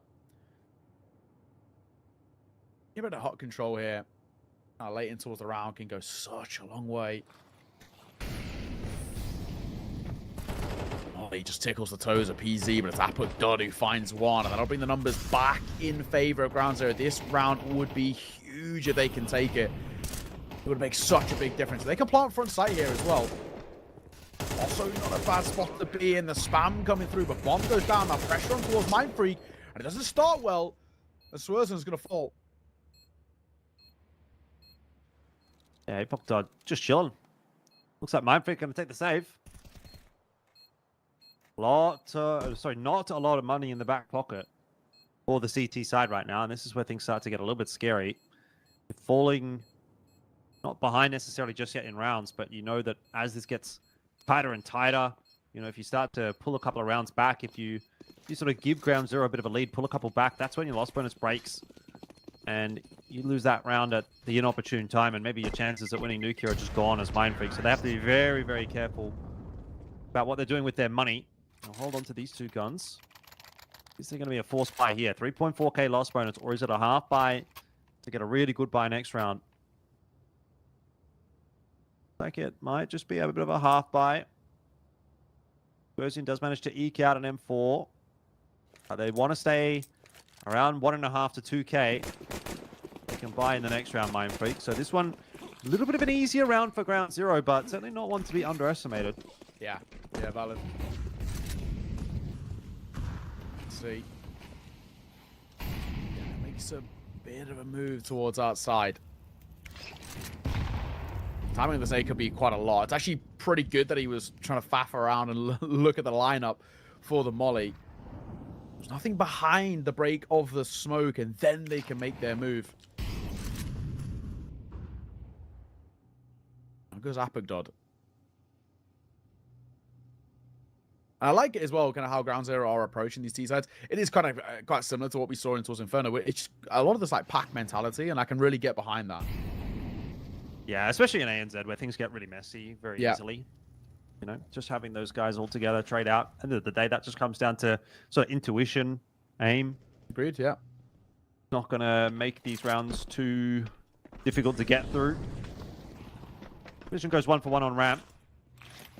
Already a player starting to work his way out Megaton. Omichella might not be aware of that. He's made a lot of noise working into dark. Freak would know of his position. Try and drop themselves a prog smoke. I don't know if they're gonna. Are they gonna go for this? It doesn't look like. Yeah, they're just saving. Mindfreak will give that round up to Ground Zero. Give them the advantage in favor of at least holding on to a really substantial economy going forward. I mean, this essentially means that they don't have to buy in this coming round. They've already basically got 4 guns. True. So only one player's going to have to buy in. That's really going to boost the money up nicely. Yeah, you're right. Look at that. Double digits first side to hit it being Ground Zero. Pretty excellent recovery at the moment. A lot to like for what we're seeing now, but we're back in towards the investment for Mindfreak, and they've not got many of them left, in all honesty. Yeah, I think that's why they opted to hold on to those 4 guns. Gives them probably one more buy than what they would have had.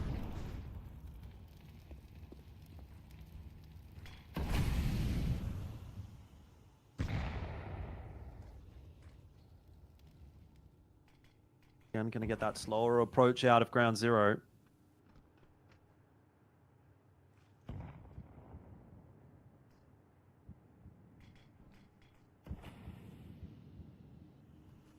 Okay. Move towards, I mean, so far just really passive lobby control more than anything.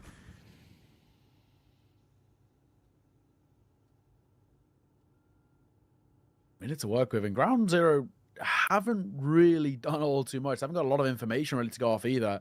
So again, they might just have to group up here and hope that they can kind of bound through together. Been kind of working for them, honestly. And they've got players set up ready for an A take as well.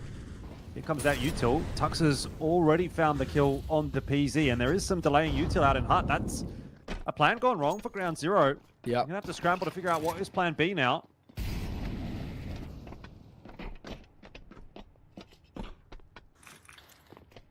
Okay, let's see. Down they go. 25 seconds. Got to get this bomb down. Double doors open, so that makes things really quite scary. DPR going to find another bomb. Will get planted. No, it won't. No, it will not. Oh, hang on. Kills come It through, might. though. Damio, Vision, and Omaja are all getting in on the action, but Texter going to make life difficult. And there's just no time, really, at the end. He had too many angles to fight from. It's a nice round from Mind Freak. Yep. Yeah, nice round from Mind Freak. Ground Zero not really doing themselves any favors there, though. They kind of just put all their eggs in that one basket of taking the A site with that execute, and didn't really put any pressure on Mind Freak early in the round, so Mind Freak able to hold onto their util, drop it as that take comes through, and sort of shut that round down even before it gets started. Lost a couple of guns there for Mind Freak, but Money's still in a pretty healthy spot. Ground Zero still going to have to do this the hard way. They do back in with another buy of their own.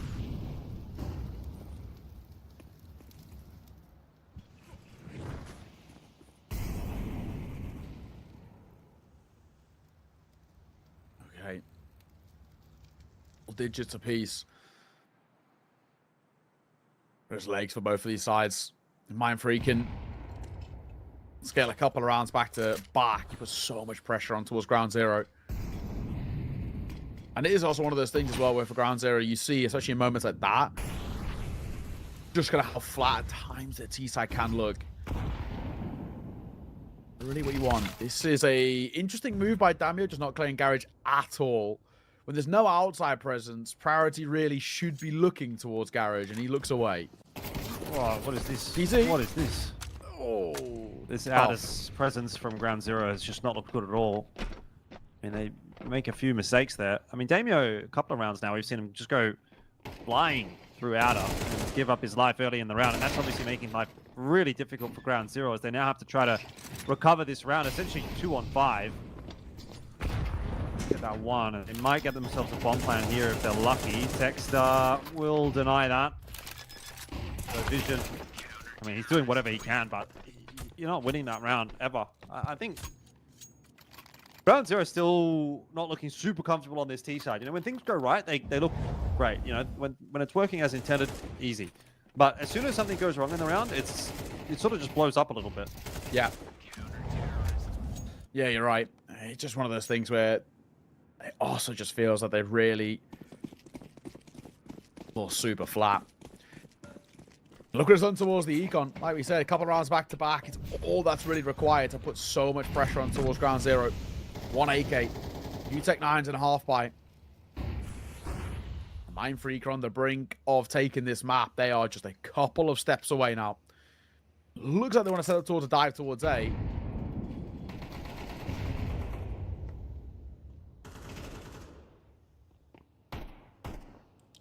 One, it's a start for Ground Zero.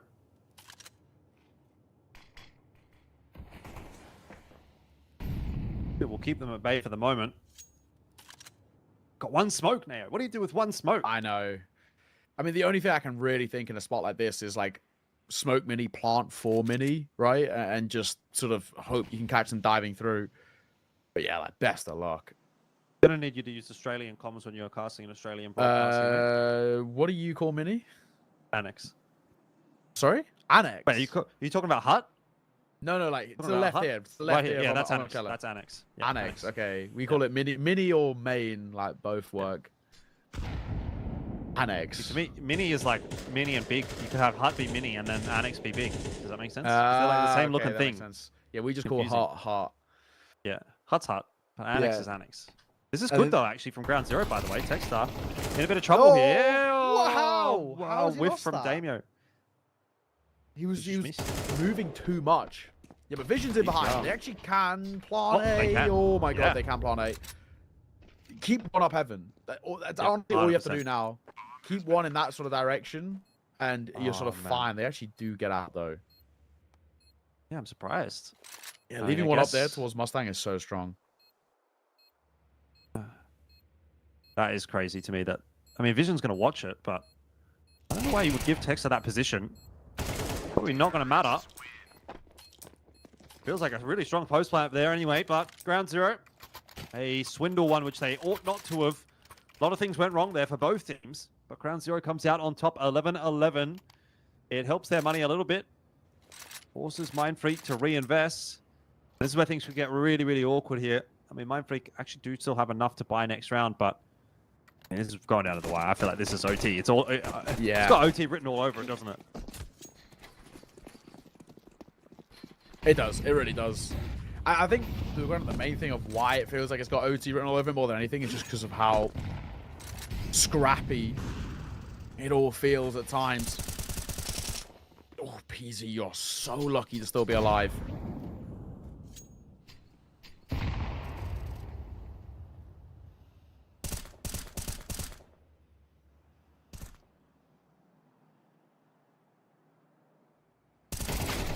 This time, Damio gonna get it right.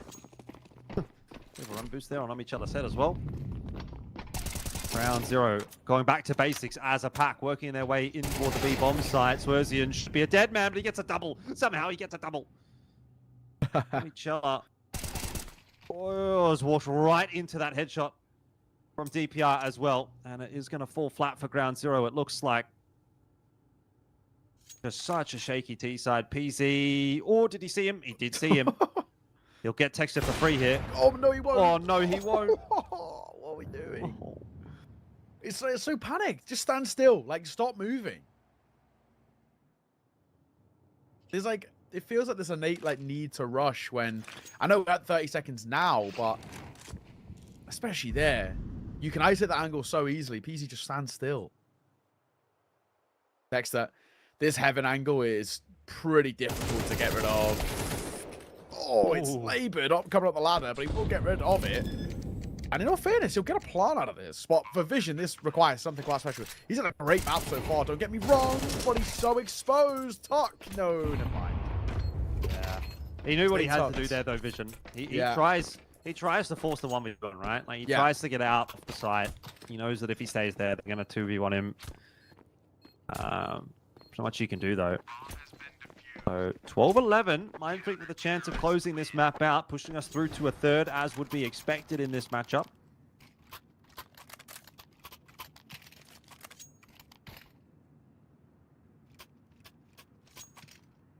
Money's there for ground zero to put together a buy of some sort. It was going to be a little bit lacking, but it'll be enough.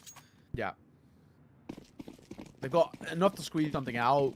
You two a little thin on towards Almachella, for example. We'll see.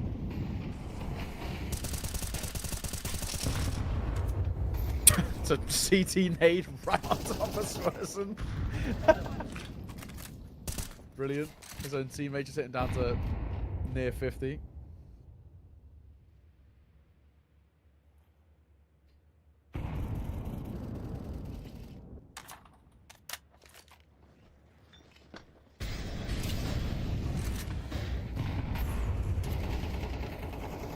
Well, Zune, behind his site, might not be aware of Omichella, but he turns at the worst possible time.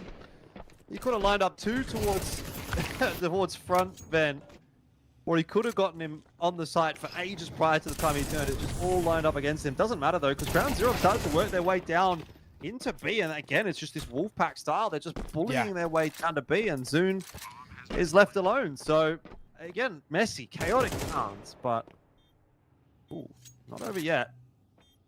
Good shot from Zune to start things off. 1v2 though, and he's got no HP. This should surely be going in the direction of OT. Spam through the door, does not connect, but PZ all over it.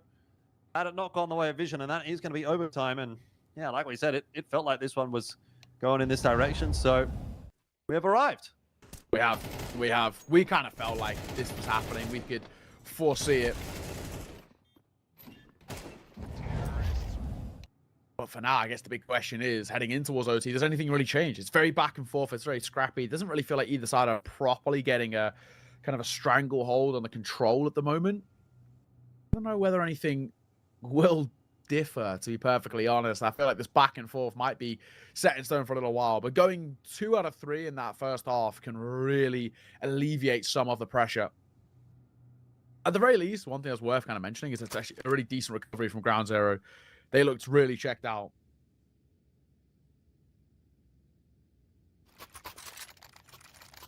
I don't know. I mean, but it feels like they're back now. They look quite checked out in that first half, but there's a lot more Yeah. to like from the T side. I guess that's a good point. Like, we'll see how this CT side actually looks. If the CT side, once they get get there in OT, it looks a little bit cleaner. I think that's where they can really stand to improve upon things. Their T side was, let's say, good enough. It was messy, definitely, but they got the rounds together that they needed. Anyway, we'll kick things off. Again, Mindfreak maintaining their position on CT.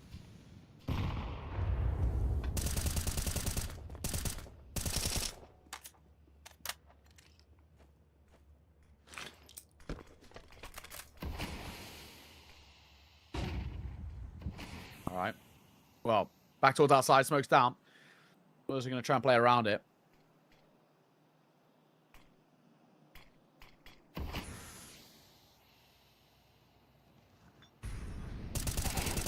Oh, what are we doing, guys? They're bunched up together, walking into each other in around the smoke. Damio goes down. All too easy.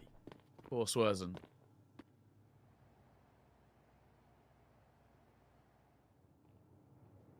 Once again, Ground Zero, happy to play it patiently.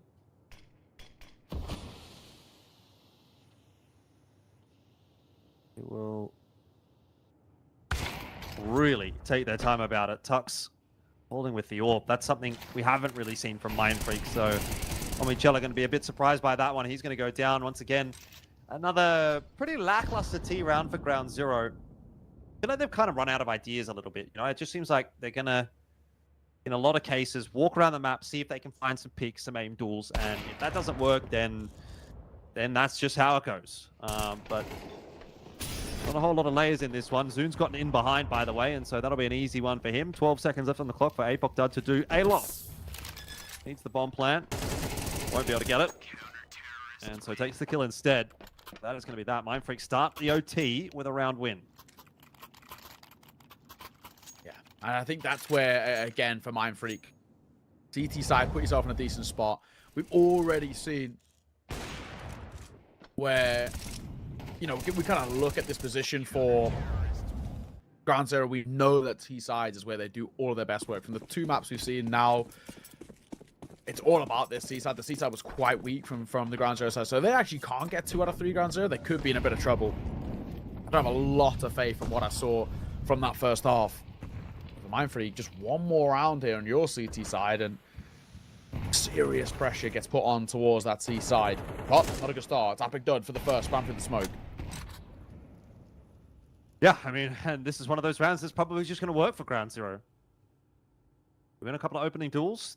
3v5 tends to be a little bit easier to convert on those rounds. But again, same approach. Really slowing it down.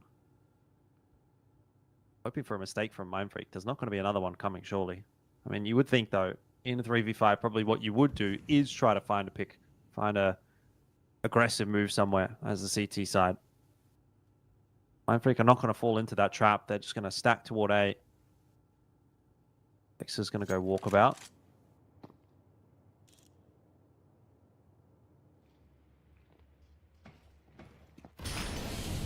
Okay. Flash, round. So you're going to play up close.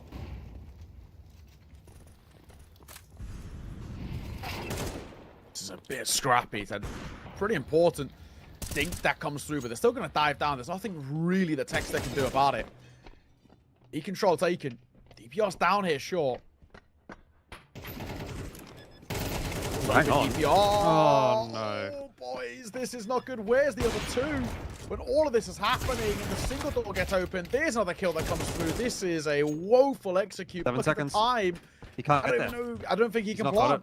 it. He's not got it. Oh, that is criminal. That is that's a criminal bad from Ground Zero. execute. Yeah, they've really cocked that one up. As you can see from the spray from DPR, he's aware of it. I mean, that's criminal from Ground Zero. Like, they've got to be doing better than that. Just falling a little bit asleep at the wheel there.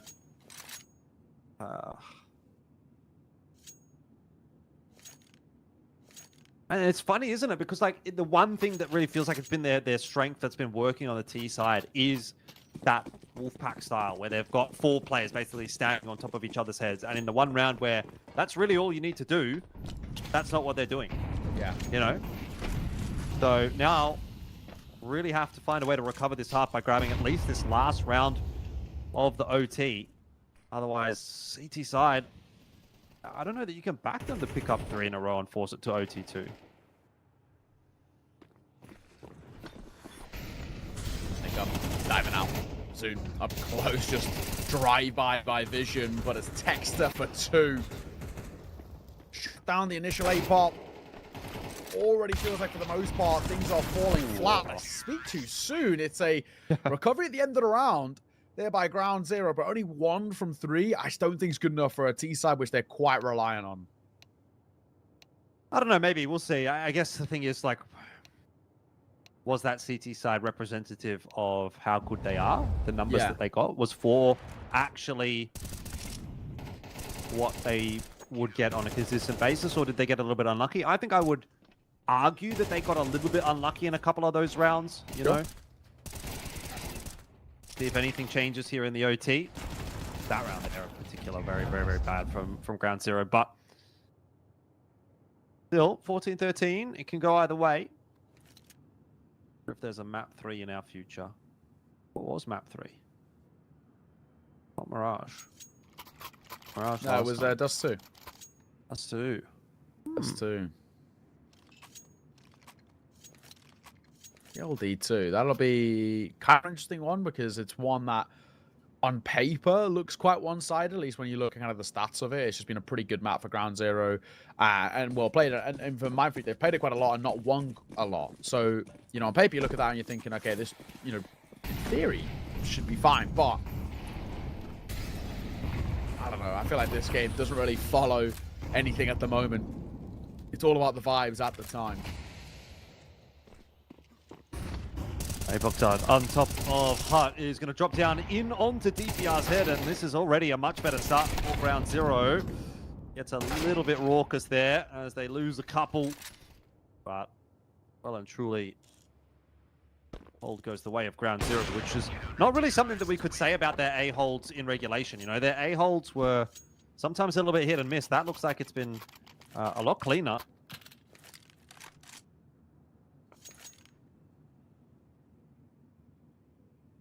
We're tied, 14 apiece. Still have a lot of kind of faith, in a sense, still about kind of the position Mindfreak are in. But actually got to call for a pause. Of course, you get an extra pack heading in towards every OT that you go into. So why not make use of it? They got still favoring Ground Zero, which actually does surprise me. It feels like for the most part, the control is still a little better towards Mindfreak, but so they're leaning.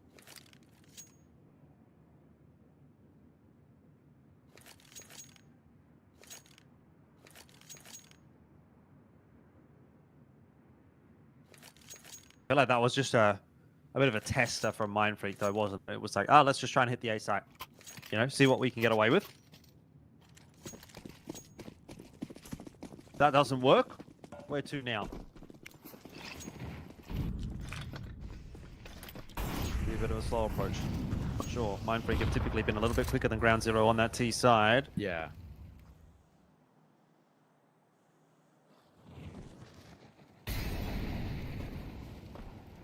Okay, so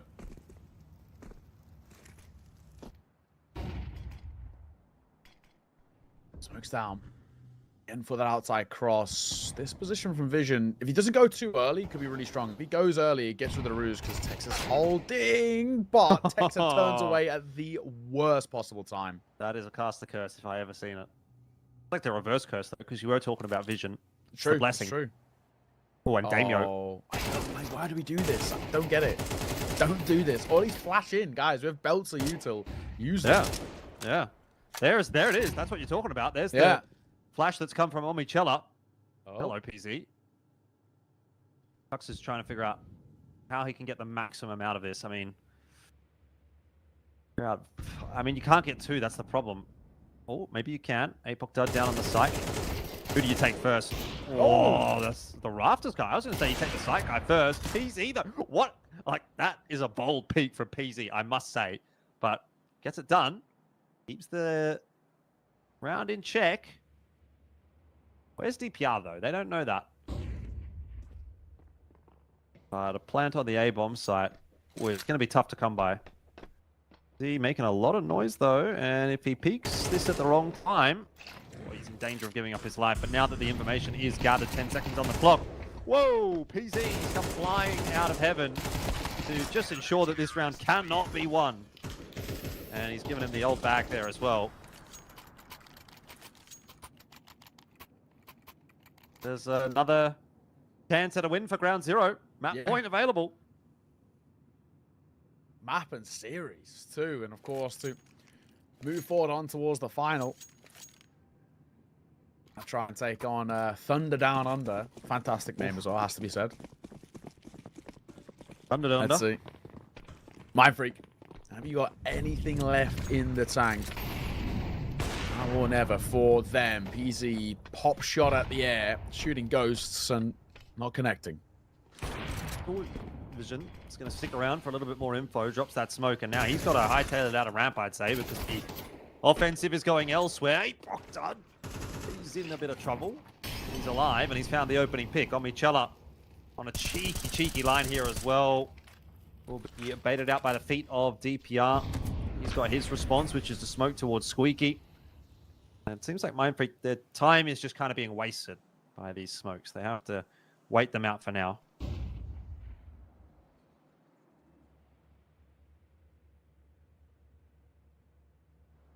One big thing with Aperture being so low is sort of how do they utilize him in a spot like this?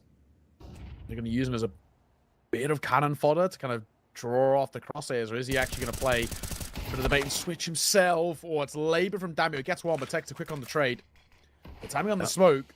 Oh, Machella. Oh my god, they're going to push through. Why are we pushing through? Smoke's dry. We're talking about this already. Mind Freak are falling apart. The last man is all but dead to rights. No way in hell this one is winnable. And you can just play time, which credit to Ground Zero they are. Molly that comes down. PZ just going to try and wave it. Sees him off in the end. Of course he does. Ground Zero close out the map and the series, and they move forward to take on Thunder Down Under in the finals.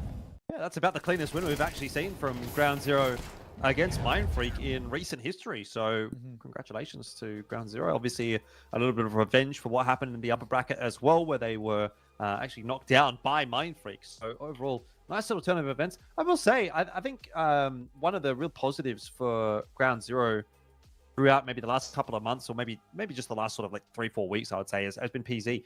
He really came into a lot of fire in the transition from CSGO to CS2. I think he fell off a lot. All Orpus did, obviously, but PZ in particular. And he really took a step away from the game for a little while. And I thought he came back, wasn't really anything impressive. But I think over the last few matches that I've watched Ground Zero, he's actually had quite a bit of impact. So I don't know if he's maybe finding his mojo a little bit here again. It was a good day again from PZ. So that'll be something that Ground Zero could potentially use to boost their way into some better positions here in ANZ. But a match against Thunder Down Under, that's going to be a tough one going forward. Yeah, there's just so much talent on that roster. It really is quite a big ask. But I think credit where it's due for Ground Zero even making it there. We kind of spoke about it a little bit. VRS points are so important, right? And I think just getting any sort of kind of cash on hand always does help. And credit where it's due, right? It's a really, really decent win to be taken on the belt. We're kind of speaking about these guys being kind of the best of the rest in the region. And being able to 2-0 your closest opponent is exactly kind of where you want to be. I mean, the spot's available heading in towards next year for LANs, and they're trying to get themselves as ready as they possibly can for it. So pretty good spot, all things considered. I think it's a really decent series, and a lot to take away from it in kind of a positive note. But that is us done for today. That's the final best of 3 of the day, all but sorted. A pretty simple, for the most part, 2-0 going through. There was a little bit of scrappiness, but commiserations to Mind Freak, not the day. Congratulations to Ground Zero. Of course, move on to the finals. But for myself and Elfish Guy, and of course all of production, thank you very much for joining us. It's been a pleasure. Until next time, take care.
Last round of the half. Sweatsy with the AWP is going to take down Suwonko. Off to a good start for his reload. Kuzme, he's got the sniper. Ready for B apartments. Sweatsy strikes again with the AWP, and he heard that little burn. And Kuzme, with that information, he's going to continue forward and push, but he loses a fight versus Frontsider, who's going to use the smoke to get closer to this bomb site. Sweatsy will use his to get some cover, and bang. Oh, I was about to say another kill for Sweatsy, but Frontsider. What a shot. The reaction time. Bomb has been planted. Fnatic still on mid, and Goody was searching for him, but he loses that fight in the Mothhorn window. My god, is on point. Fnatic gets another one, Spirit. 1v2. Time is running out. He's got a sprint. 20 seconds on that bomb. Flashbang comes in. There's a player on short. Antivirus will take him down. Oramon will finish this first half with 8 rounds.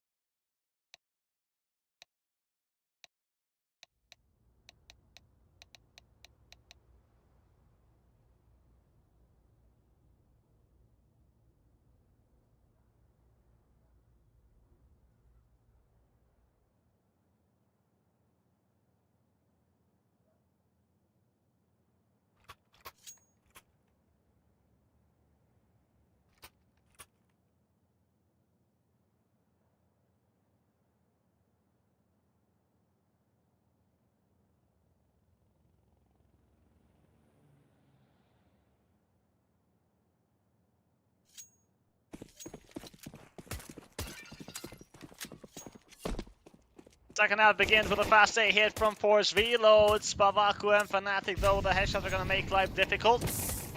Deep Molotov, Spavaku. He's going to reposition towards CT. There is no defuse kit for Oramon. Antivirus. No, 2 players. Something is going to save Sweatsy. With the off angle. Ooh, Spavaku, that is a very important kill. Sweatsy, and something. Tap on that defuse one. Spavaku eliminates something, leaving Sweatsy alone. 1 versus 3. Oh no, they know where he's at, and they're not going to let him live. Oramon with a successful retake. It's Spavaku stealing the spotlight with 4 kills.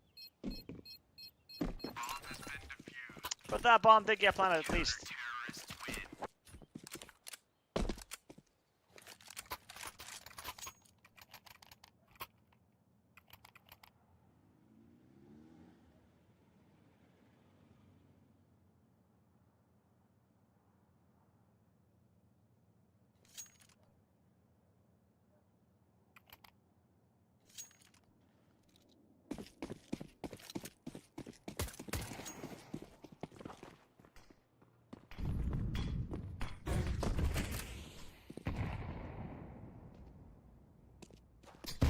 Goody.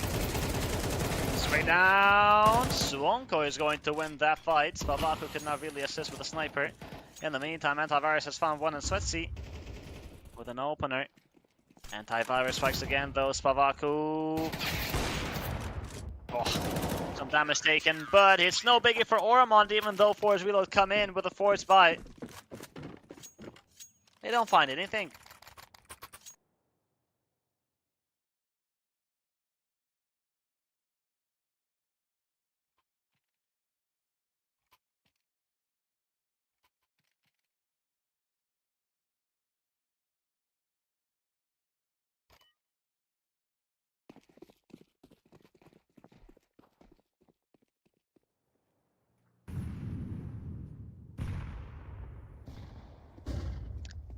An eco 4 is reload, but Goody starts off well with a headshot on Suwonko.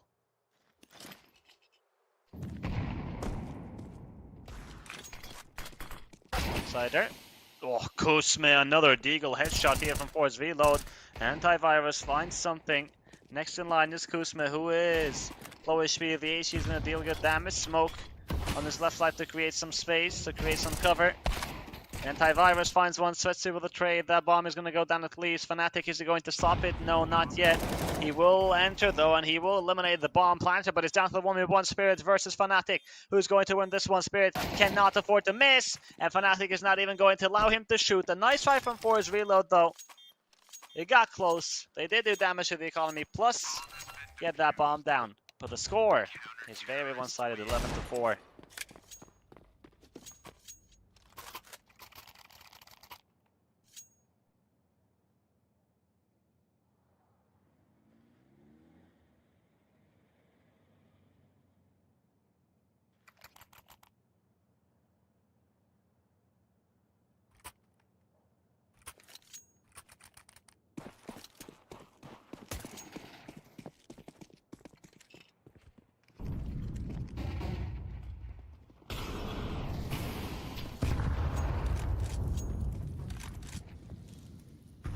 Got the full buy for his reload, and Spirit is going to take down Spavaku. Next man in line is Suwonko, who will get the trade. Kuzma has found the B defender though.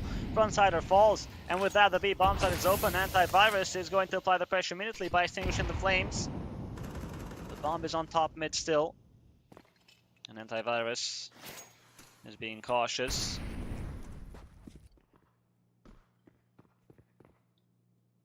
For his reload are going to rotate to B. Antivirus takes down something. And he gets the dink on Kuzma, who will live. But Suwonko is now in the smoke. And he takes down Goody. HE might just end Kuzma's life, but he will just get around the corner safely.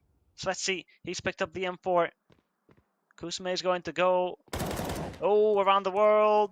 Suwonko, bomb is still in his possession.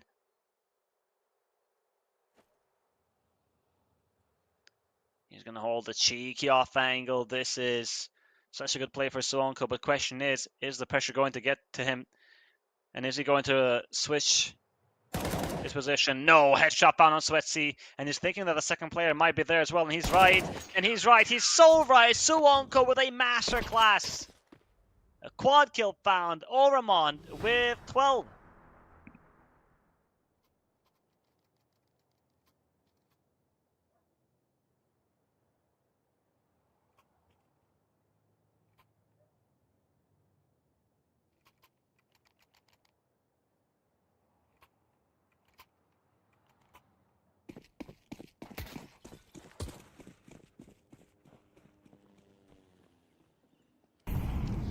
One more round needed for Overmont.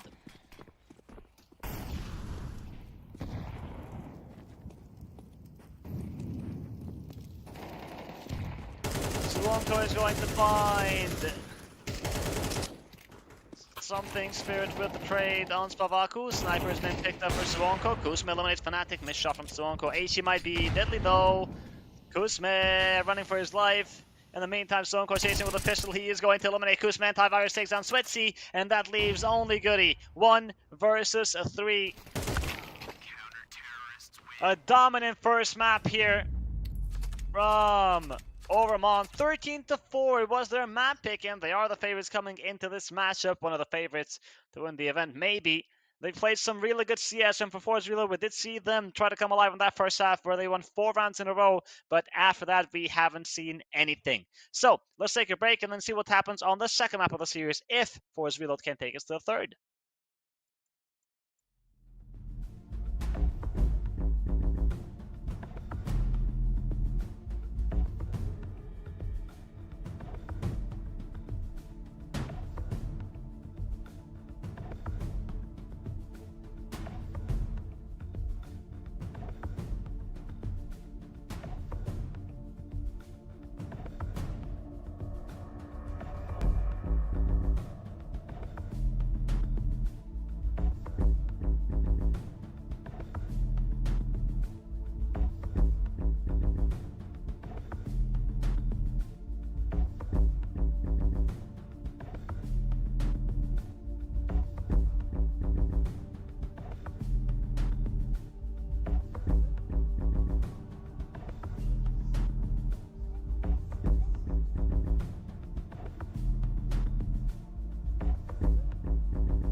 The second map is here, and we are already on the B-bomb site where Oromont, okay, are going to win the pistol round. Something that Forge Reload really needed.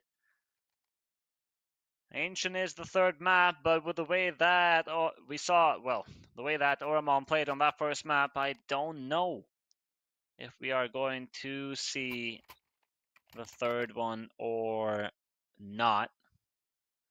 They just played some really good CS. It was dominant, it was one-sided. No bomb plan for Force Reload, but there is no force buy either. I like the decision here.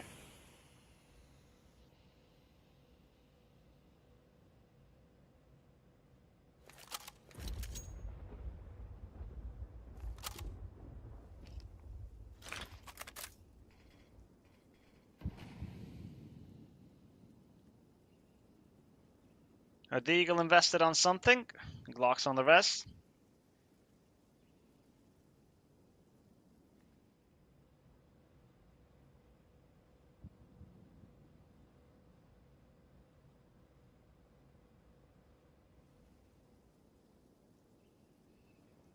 Even though Force Reload don't have a lot to work with, they are still patiently waiting. And Oromont, well, Spavaku, he wants to get close, he wants to explore, and boom, he's going to find a couple. Oh, just one kill found though, nice shot from something Fnatic. But the FAMAS gets himself a double. Another kill from the pistols. 2 kills is not bad, actually.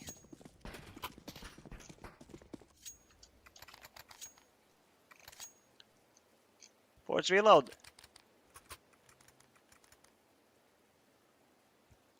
I have to say they are no strangers to train,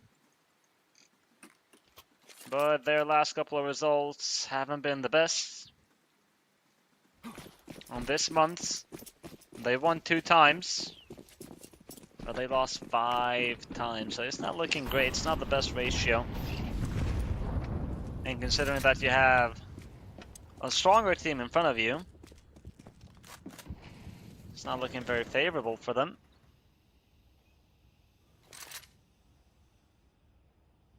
Getting ready to hit this B-bomb site. On the defense, we got Frontsider, and Spavaku has arrived. Spirit looking for the entry. Nice shot on Frontsider. Spavaku holding the smoke. Flashbang is perfect. Spavaku is so blind.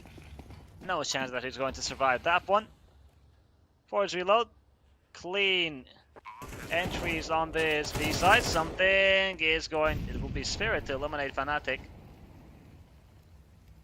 Sweatsy takes down Antivirus, not a single point of damage taken from Force Reload up until the very end, but it's a convincing gun round here from Force Reload. 5 players alive.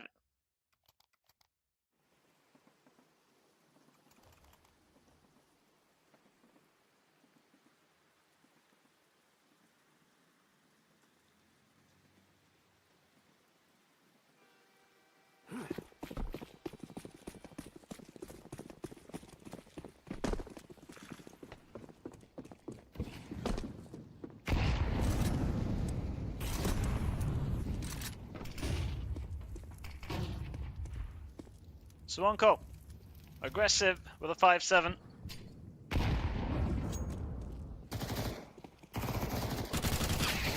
Fnatic eliminates Sweatsy. Fnatic with another, and Swonko takes down Kuzma. Hold on, Forge Reload. They're falling apart. The push on Ivy. There were too many players to deal with. Now Spirit and Gutty have to pull Forge Reload out of the mud. That smoke is good. Frontsider now doesn't know if someone is there or not. And Spirit is going to try to walk out, but Frontsider will be right behind him. Goody takes down Swonko. Antivirus will fall as well. Frontsider, they line up. He finds himself both kills. Oromont, 3-1.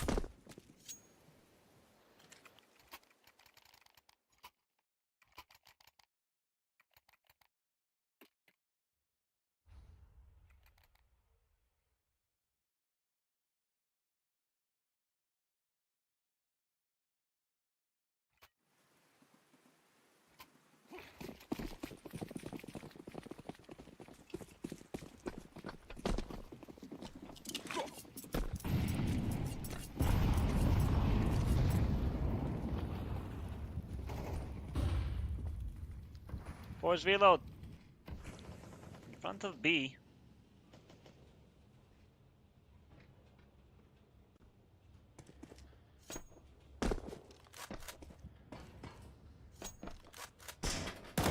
Savaku, the spray down, he deals some damage. No kills found just yet. Frontsider is there as well. And he will get the first and the second. Not the third. Kusme is going to eliminate Savaku as well. So the numbers are even now. 3 versus 3. Kusme gets another. Antivirus and Suonko from lower. Kusme is on fire. 3 kills found. And Goody with the last one on Suonko. Force reload. Get that second round. The B bombs out again. Proving to be weaker here for Oromon.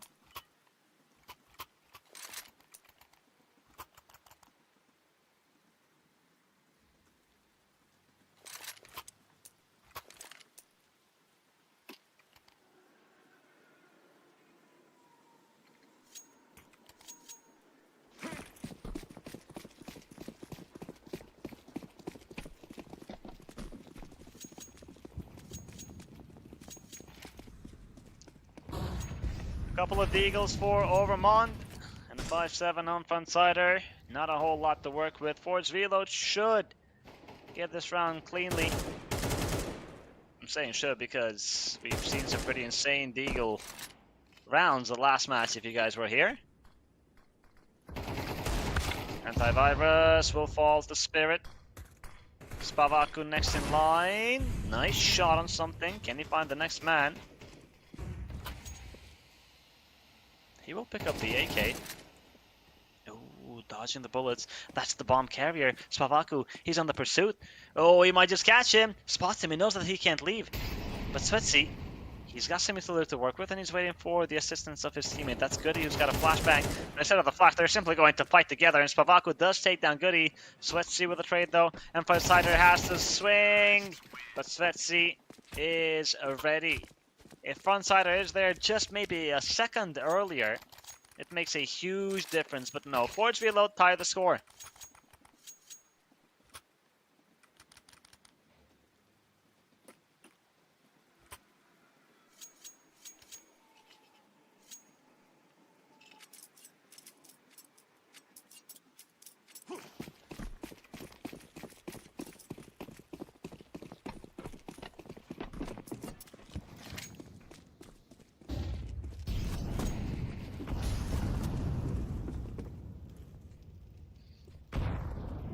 Suonko aggressive in Pop Dog. Force Reload Van Molotov is good.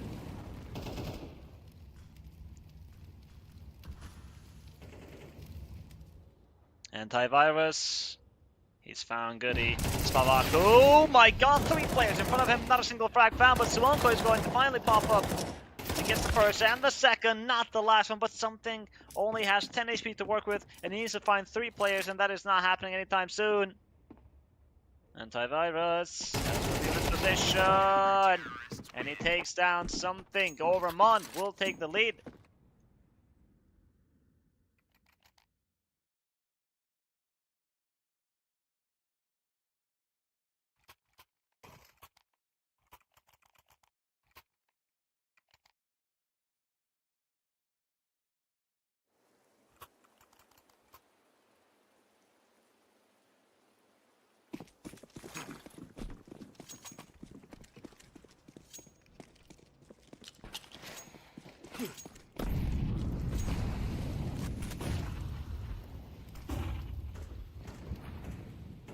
The buy is not looking great here for Force Reload. A couple of pistols and rifles. So let's see. First on the second flash. Something's going to take down Suonko and Spirit eliminates Antivirus. Frontsider has found the trade. Something though strikes again, and they know about the side player. That is Frontsider. Spavaku arrives at the perfect time to eliminate Goody. Force Reload. Spavaku gets another, and Frontsider takes down something. What the hell just happened? It was a 4 versus 2. Force Reload dropped the ball hard. Frontsider takes down Spirit. Not like this. That should have been a round for Force Reload.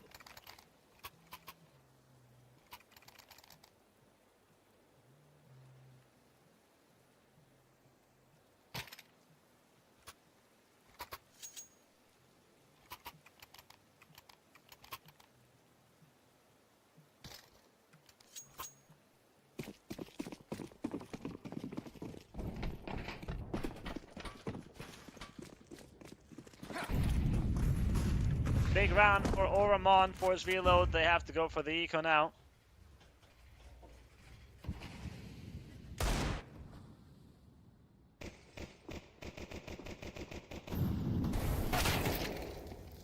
Frontsider.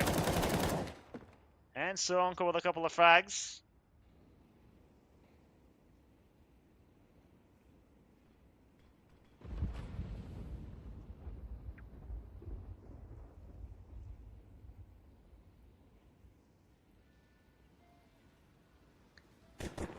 Oramon. That last round was very important. Discussed.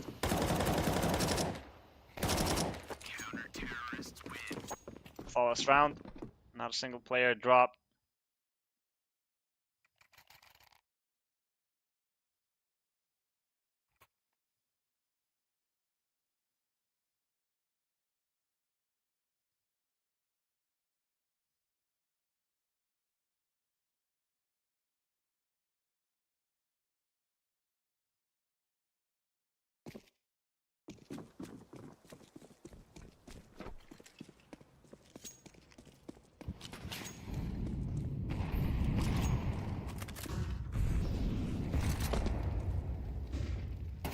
Was Rilo back on a full buy, Frontsider.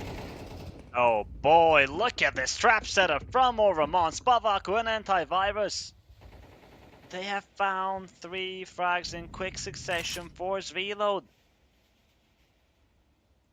Yeah, it's not looking great.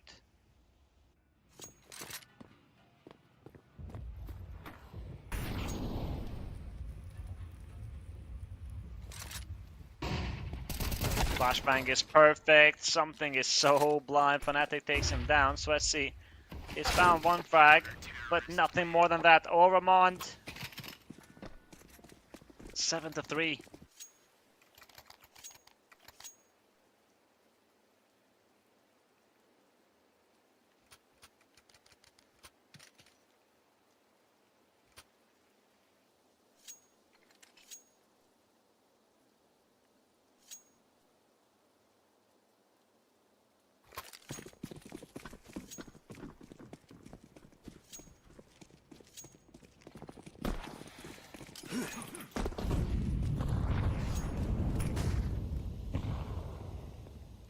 Three players pushing an Ivy and Goody in the smoke. Suonko finds Spirit. Fnatic is ready for Goody.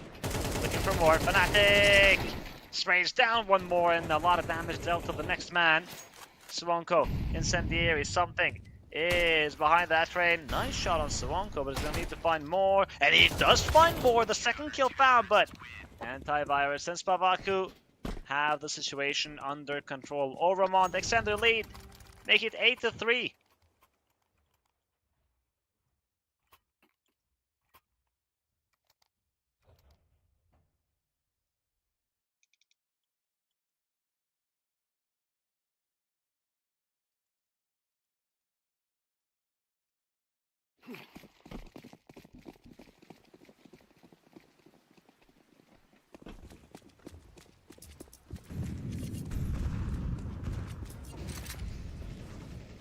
Last round of the half.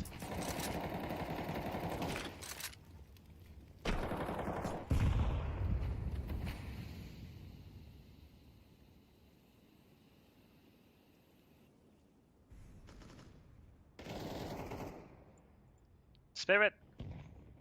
Kill found on Suonko.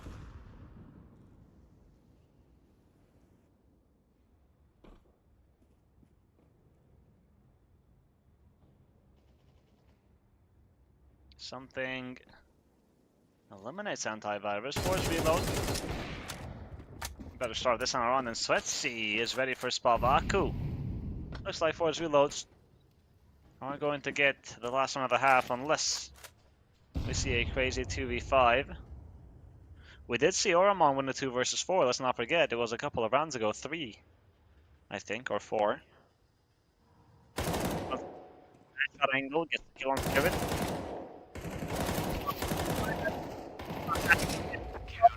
2 versus 5 from Oramon, quad kill from Frontsider. Not like this, come on, man. Well, A 9-3 half in favor of Ormond.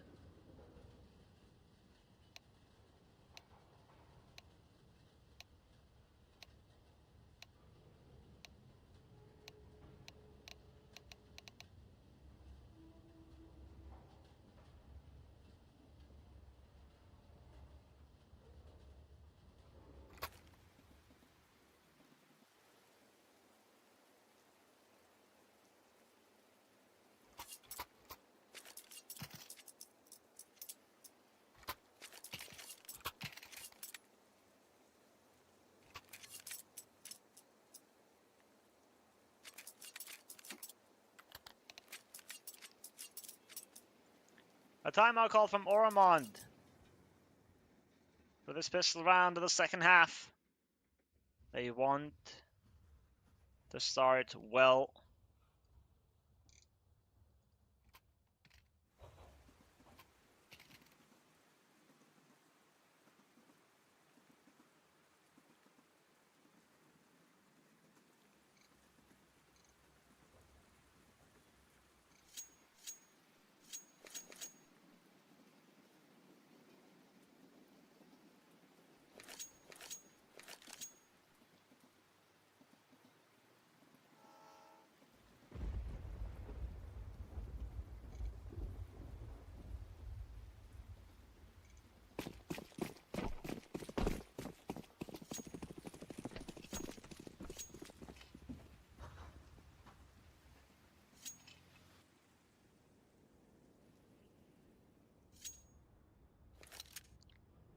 Second half now begins. Force reload. Aggression in Pod Dog. Something and Sweatsy. Suonko, I think they've spotted the shoulder. I'm not sure, but both teams waiting for each other to make the first move. Smoke's still raining on this A side. Flashbang is going to miss the first, not the second. Suonko will find Spirit. Sweatsy with the trade. Sweatsy looking for more. Suonko gets another, but Something and Goody are going to respond in kind, and that leaves only Fnatic. 1 versus 3. A lot of damage done to the first man. Couldn't finish that frag. And now, Fnatic, he finds something. And he knows that he's done a lot of damage on the other player. Namely Goody. He is 1 HP. Time is running out. 35 seconds. Fnatic has to make a move. Spots the one in connector. And the second one, but no armor. Svetsy's going to have an easy time. Force Reload are going to secure the pistol.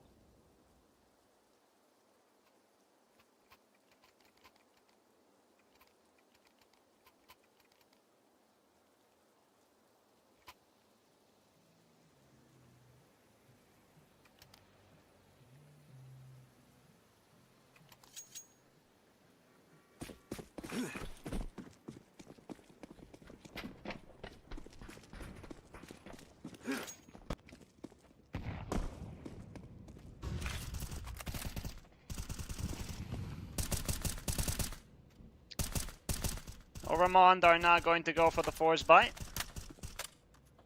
They're just waiting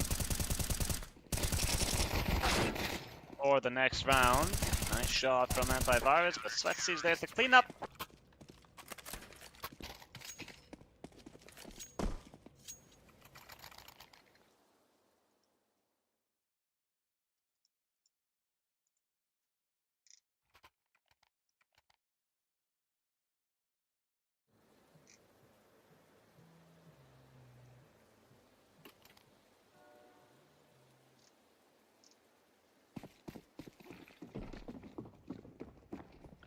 Now we got the full buy from Ormond.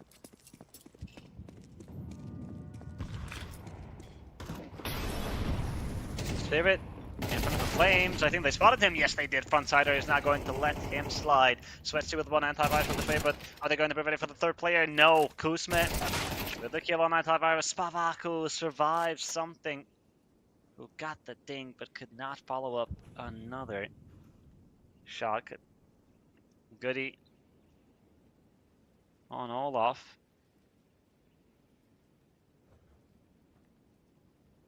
Holding an off angle.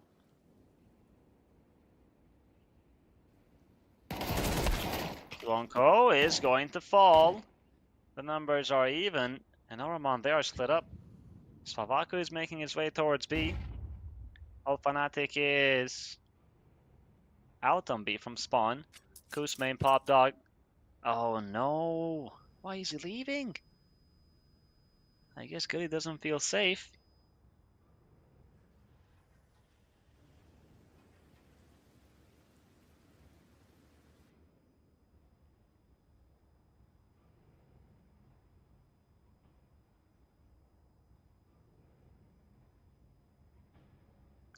Bomb is gonna get planted. No defuse kit for Force reload. But Spavaku is low HP. Kuzma takes down Fnatic. Spavaku has it all to do. And Kuzma gonna throw the incendiary to make sure that he's not coming from behind. And Kuzma finds Spavaku. Force reload, win another round.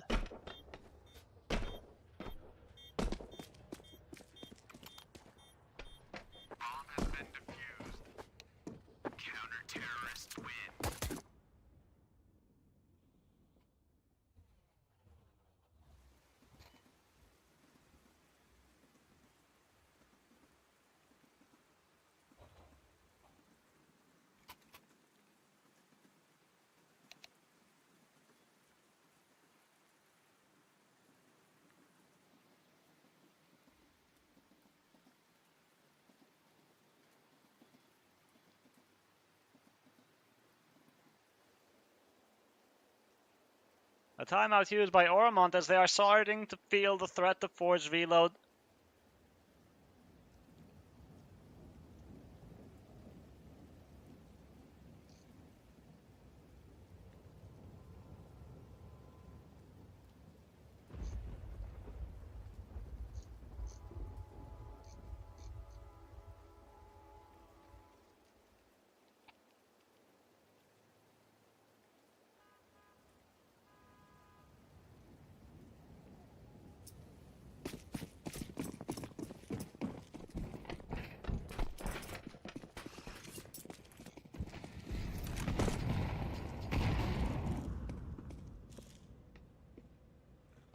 So let's see.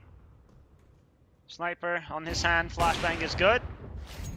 Pulls the trigger, but no kill found. That incendiary is good though. Suwonko. That's a big kill. He will get himself a gun. Spirit though. Kill found an antivirus. Kuzma is going to hold the smoke. Sweatsy is going to wrap around. And he takes down Spavaku, switches to the pistol. But it's just a USP. I don't know why there is no upgrade of P250 or anything, because he got the thing. And frontside gets another kill. That is mad impressive. 2 versus 2. Suwonko is out on A. He's got the AK to work with. Don't know if you heard the steps for the player in connector. Oh, the timing is incredible. Suwonko eliminates Spirit. Just something remaining.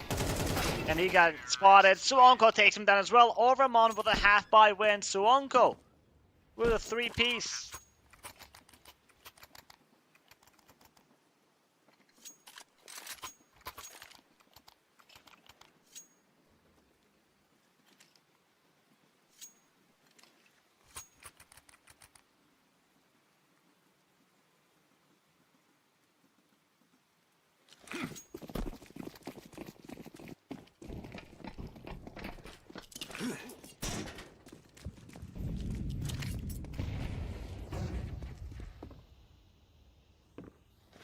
Got the full buy from Oromon now after that big bonus.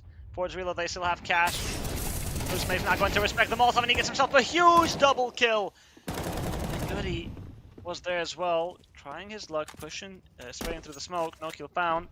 He will fall back. Spavaku is going to enter. He's got the bomb, needs to be careful, but Goody is not even going to give him a fight. Spirit is going to hold upper. He's got the MP9. Something. They will both push on upper by the looks of things. Or not, they're just holding. Oromon, they still have time, so They're going to use it. They're going to wait. And Suwonko, patience is going to get rewarded with the first frag, but not the second. Something. That's a big trade. He will fall back and drop that smoke. Fnatic.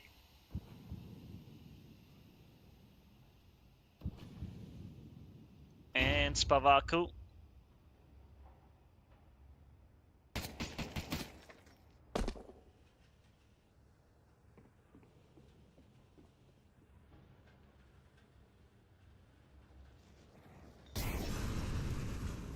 Pressure on B from Fnatic while Spavaku is going to walk out of Pop Dog. And he takes down Goody.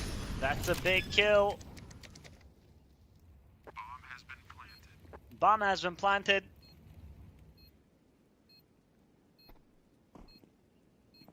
Something. And Swesty on the retake of the Fuse Kit. And the P from Spavaku is perfect. He gets himself both frags. Oh, Ramon. What a recovery on the round.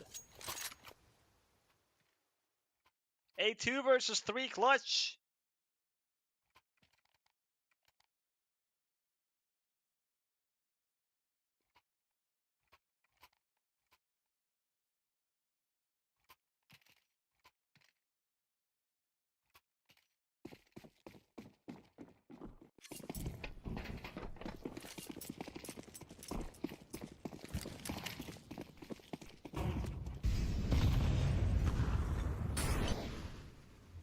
Got an eco from Force Reload, and we have a revolver on Kusmet.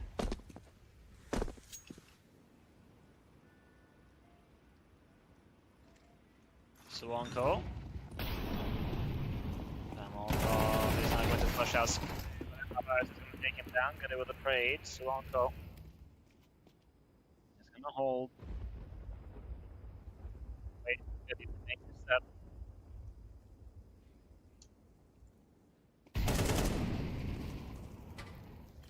Spavaku finds something. And Goody, he's been waiting for some time, gets another. And Kuzma with a revolver, no kill found. Match point for Oromond. 1 round away from qualifying to the playoffs.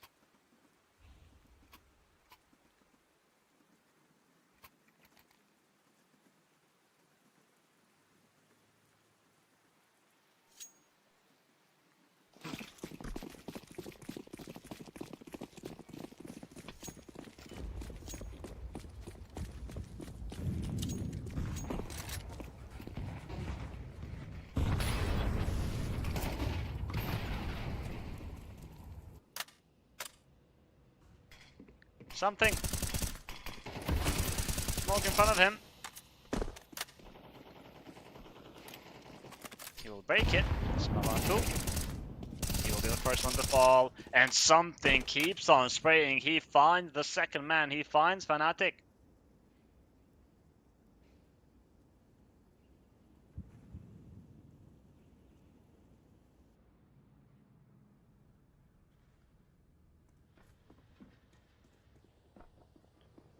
Smoke is going to fade Spirit. There are 2 players on lower. He finds one front side or will get the trade.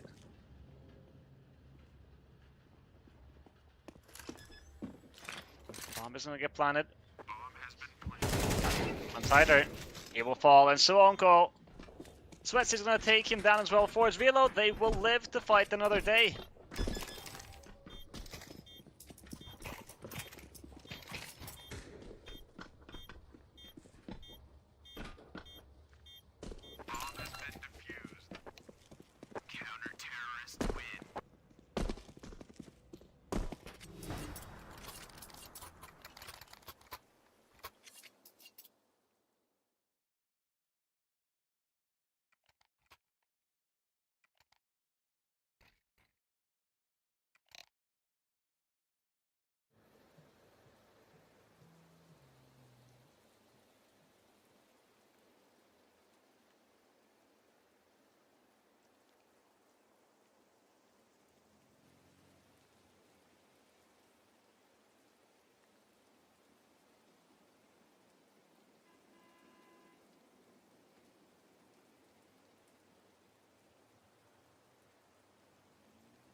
After a short tech pause, we continue where we left off on round number 20. Ormond looking to seal the deal here.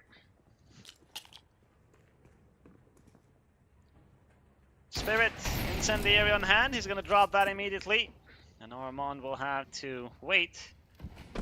They have a lot of utility, of course.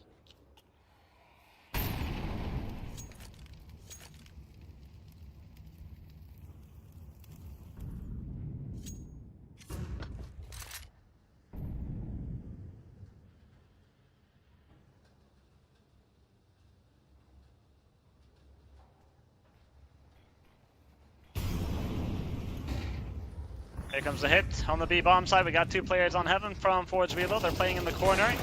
Spavaku takes down Kuzma in front side to eliminate Spirit. The B defense falls just like that. It's like it never existed. Swonko takes down something.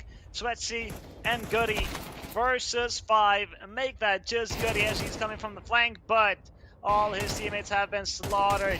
And Goody, there's not much he can do. Yes, he gets the first frag, but that's about it.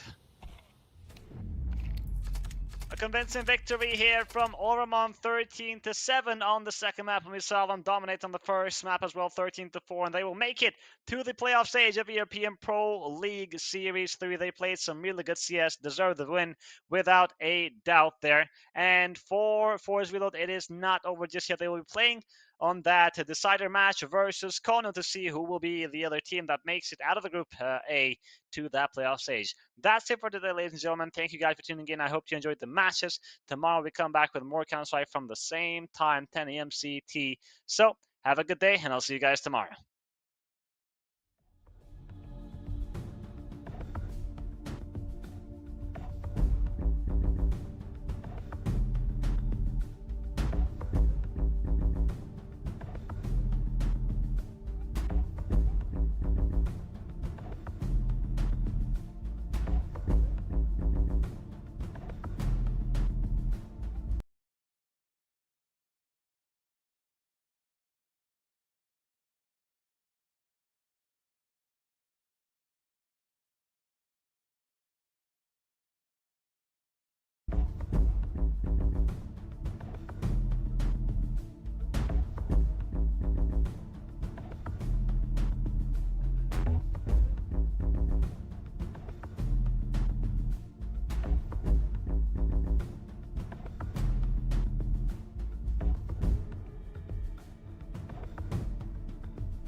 Hello everyone, and after a long break, welcome back to the second best of 3 we have for today.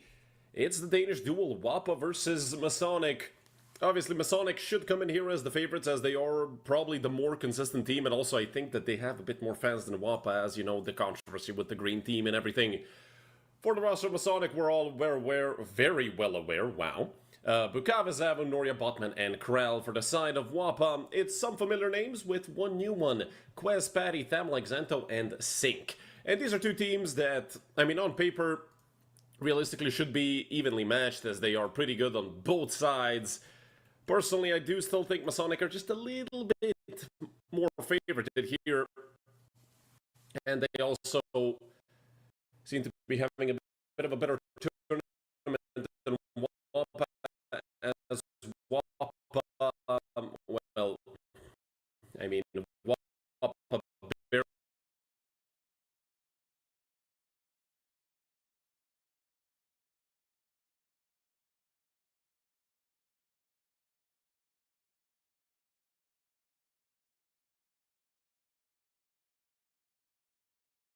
You guys can hear me properly.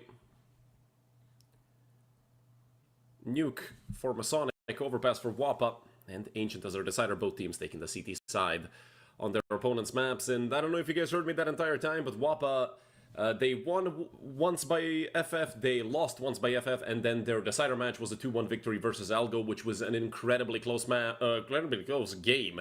16-13 loss, and then they reverse swept Algo, but they reverse swept them 13-11 2 times in a row. For Masonic, it was a lot easier. They beat Yin Yang, and then they beat Migo short. Both victories were relatively dominant. It was a 2-1 versus Yin Yang, but the map they lost 13-11, and the other 2 wins were relatively dominant, with just single-digit rounds for Yin Yang. And, well, Masonic. Just again, they are always a team you kind of have to favor when they come in here. They are so experienced when it comes to playing this. I'm not quite sure of their best finish. I know Wappa, certainly. They won Season 37, I believe. For Masonic, can't remember what their best result is. I know they've had some top 4s, that's for sure. Like, no questions asked, Masonic 100% had some of those. And they're, okay, they have a multiple 3rd place finishes. So yeah, technically top 4 was correct. They were 3rd in Season 34 and in Season 35. And fun fact, Masonic have never finished outside of the top 8 with every season they've attended. That's seasons 34, 5, 6, 7, 8, 9, and 40. And now in season 41, well, en route to similar, probably similar success. I mean, this team is incredibly consistent. And, you know, when they do lose, it's close games.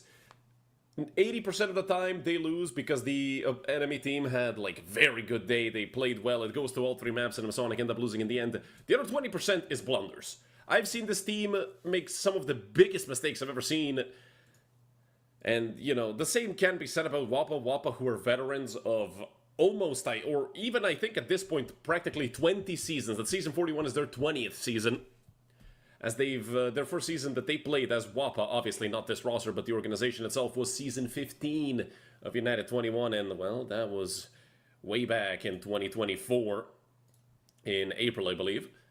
So, I mean, between the two of them, it's going to be one tough match for both sides. Obviously, it's Denmark versus Denmark. We already know these teams that are, you know, neighbors are pretty good at playing against each other. And I feel like Masonic versus Wappa has happened a trillion times throughout history. The last time they saw each other at United21 was in the playoffs of Season 38. And it was a 2-0 victory for Masonic. 13-9 and 16-12. The maps were Trin and Inferno.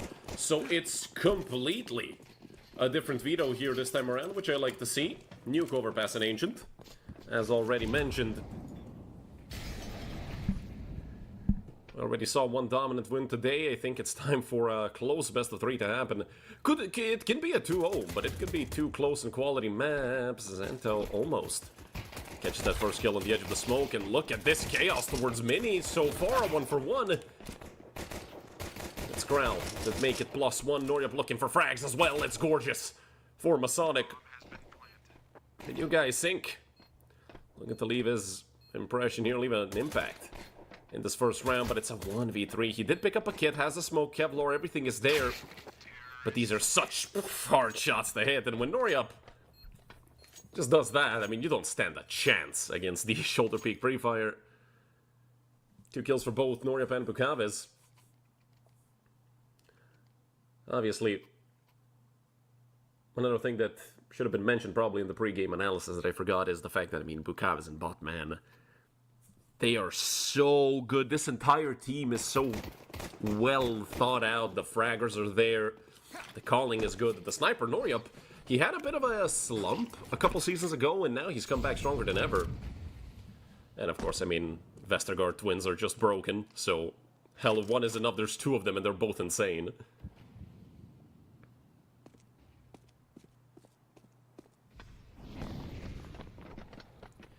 Do you think when it comes to peaks that Botman can maybe peak a bit higher than Bukaves? But I think Bukaves is just overall the more consistent brother.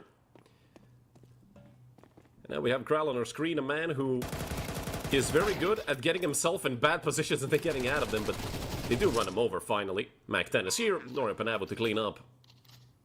Get revenge for their fallen comrade, only Thamlike and Sync left.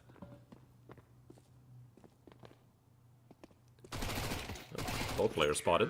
That's easy money. Abbott with 3 on the Mac 10. Picking up a quick 1800 plus the Galil, which is also 1800. Right, they didn't change the price of the Galil. Am I living in 2017 again? I feel like I'm a bit, I'm a bit demented going into this best of 3. It was such a long break. Noryap put them off, 3rd round off. Same goes for Sync. Literally, because the last can on the other side, Noryap full buy with full util and 2450 left for Noryap. So far, the purple Danish team, obviously, in a better spot, having won the first 2 rounds. With Quest chilling over towards outside, he is going to get some action soon. And for the well-being of him, it shouldn't be the op. What a shot by Noryap. Just immediately sends him back, and Zento doesn't kill? Oh, they have crunched lobby. The late lobby aggression, it will catch Abu off guard. Now Noryap has to combat op this. He just gets destroyed by Paddy. Nigel, who has seen it all, has experience essentially at the major level. And with just Bukaves being left after Sync's frag, will Thamlike get caught? Thamlike has no idea! Okay, he does. Somebody might have yelled at Thamlike that he spotted a player crossing down or whatever. Double up? No. It's AK and op saved, so could actually been a good idea to save that secondary op. You know, have one towards both ramp and outside. But again, it's risky. And that AK in the hands of Thamlike can be as good as an op, if not better. Obviously, I don't think Thamlike would be playing the op. I feel like, is it Xanto who picks up the secondary op in this team? I can't quite remember. I mean, I've seen Wappa 400 times, but still can't remember. Oh. Chance there for Sync. That does miss. 3 rifles and an SMG with a pistol. The main problem here for Masonic is not the weaponry, it's the utility. Smoke, flash, molly, that's all they have, and they just threw their smoke. What a peak. Quest didn't stand a chance, although he does survive and actually gets revenge on the Kral.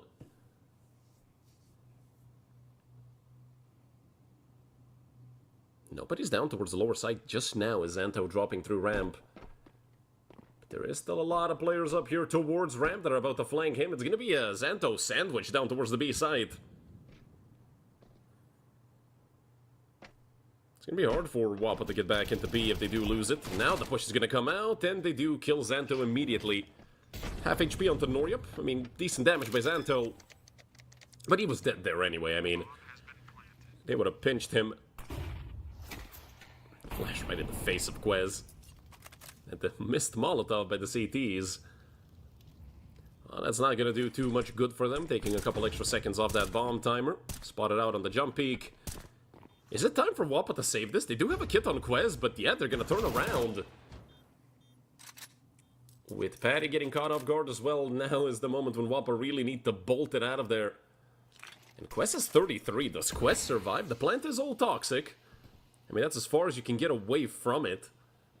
Quez might want to jump to the other railing, though. Now that it's presumably safe. Okay, he's gonna be fine. Just 8 damage.